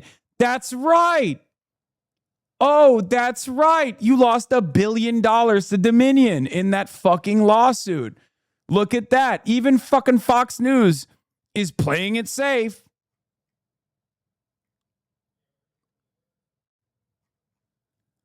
Look, man, if I was a Republican in media, By the way, Fox News has already moved on from this big blockbuster speech. They're already talking about the new fucking waves on Iran, just so you understand like how they're dealing with this, right? They briefly mentioned the fact that ABC and CNN didn't show this. MSNBC didn't show the entire speech and how frustrated they were about it. Then they said there's a lot of new information. Oh, it's groundbreaking. And they fucking moved on, which was another thing that I called. I said that it wasn't going to be as impactful as people claim it is, and it certainly wasn't. It's just a promotion of the SAVE Act. But yes, as Zachary Cohen reported during the speech, the documents Trump is referring to right now, and CNN has reviewed all of them, largely discuss vulnerabilities that have been known for years and or are reflected in the 2021 U.S. Intel Community Assessment. We looked at it earlier today. Okay? None of the declassified information supports the claim that any previous election results, including the 2020 presidential election contest that Trump lost, were manipulated by foreign interference or fraud in any way that would have changed the outcome. The documents and notes Trump is referring to in his speech were largely intended to round up everything in the U.S. government had information about that could potentially be considered per a source with direct knowledge. After analysis, the Intel community decided to either incorporate them in the 2021 Minority Report or assessed, based on verbiage in the documents themselves, were not concrete enough to view as consequential enough, the source said. So as I've already told you, any kind of attempts of interference in our elections from foreign adversaries, influence operations, for example, which is real, this does happen, foreign adversaries, Iran, Russia, China, and numerous other countries, and even foreign allies like Israel, which do it openly, will attempt to influence the outcome of American elections. We are the most powerful nation on the fucking planet. Of course, other countries are trying to intervene in our elections. They're trying to influence the outcome of our elections. It's normal, okay? This is a normal thing. However, the intelligence community makes an assessment to see whether or not there was anything that was noteworthy. If there was any influence that came from any of these countries, except for Israel. Israel's influence is very noteworthy, but we don't care about that because Israel is seen as a vestige of America, so they get to do whatever the fuck they want.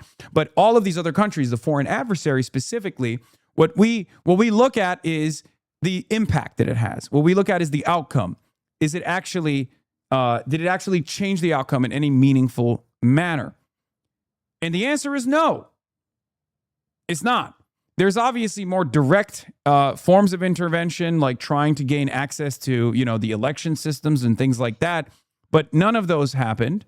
And what has only happened is like access to ballot registration, things of that nature, according to the initial intelligence community assessment from 2021, that simply showed that China was just monitoring the situation.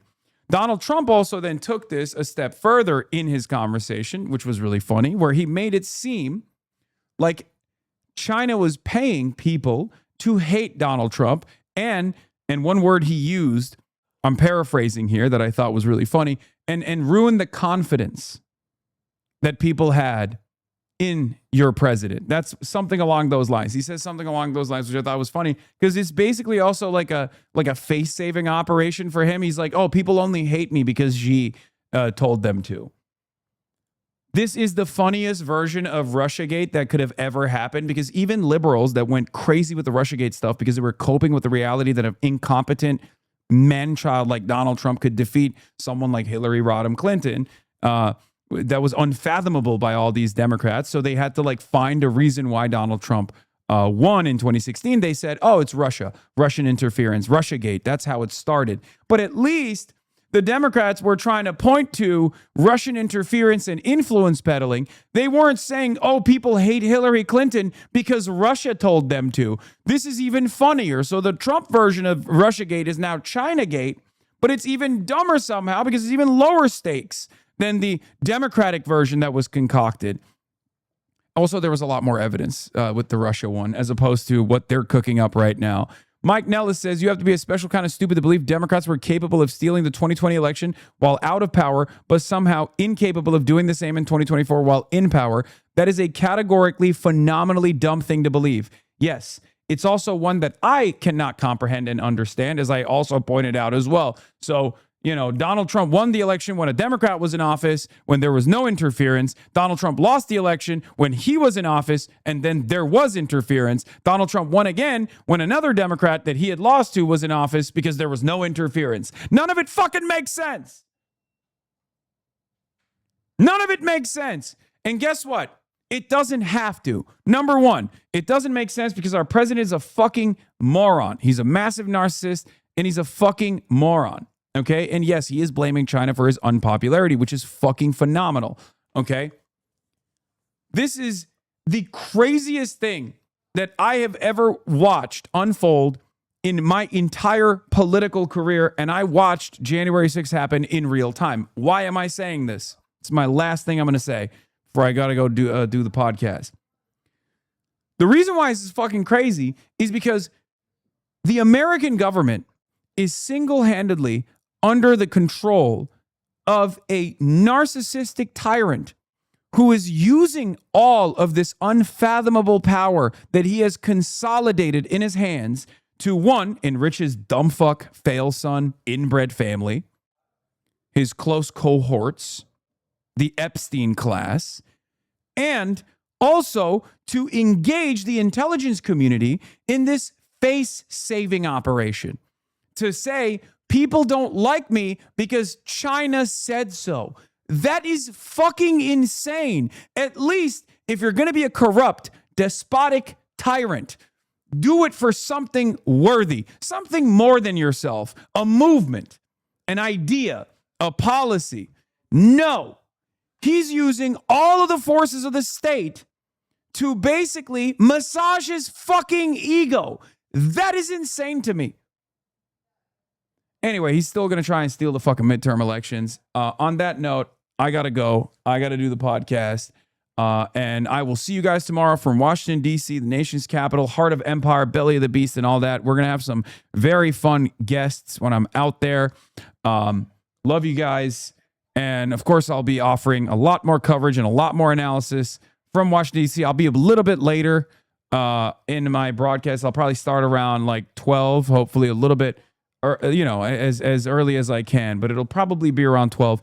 But on that note, that's all I got. And I will see you tomorrow. Peace, everybody.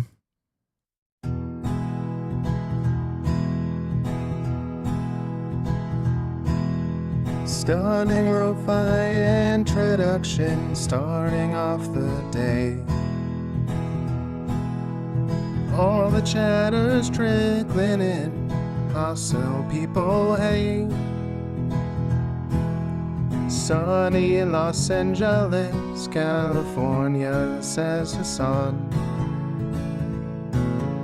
Stun luck to the stun luck to the topic's just begun. 'Cause there he is again, Hasan is streaming. Hasan is streaming. There is again, Hasan is streaming. Hasan is streaming. Reviewing a Chinese train, telling Kaya place. Sun and Asmin chatter loves, giving Greening's grace. Zoran winning NYC, woke two back with the force. The Rogan of the left, to me a dumb himbo still of course. The Charlie Kirk assassination, the Fear and Online show. 8 full fucking years of this, and plenty more to go. Doing fun stuff tomorrow, throw PBS up on the screen. A man-made horror reaction brought to you by this live stream. 'Cause there he is again, Hasan is streaming. Hasan is streaming. There he is again, Hasan is streaming. Hasan is streaming. Kicked out of the DNC, IRL with March the Goat. Combating the propaganda that shoved down people's throats. CBS Israeli news, a coup, a regime falls. A full-blown fascist takeover, and still the duty calls. Total radicalization coming out to sea. The system will always fail, it's up to you and me. On these daily streets, whether short or whether long, have helped millions of people keep it moving right along. 'Cause there he is again, Hasan is streaming. Hasan is streaming. There he is again, Hasan is streaming. Hasan is streaming. But hey, what can you say? That's BBS for you. But he'll play games real soon. Just you wait. Say, hey, what can you say? That's BBS for you. But he'll move on real soon. Just you wait. Ba-da-da, ba-da-da, ba-da-da-da-da-da. Hey, what can you say? That's BBS for you. But he'll pull your lungs real soon. Just you wait. Sha-da-da, sha-da-da, sha-da-da-da-da-da. Hey, what can you say? That's BBS for you. But he'll do jet advice real soon. Just you wait.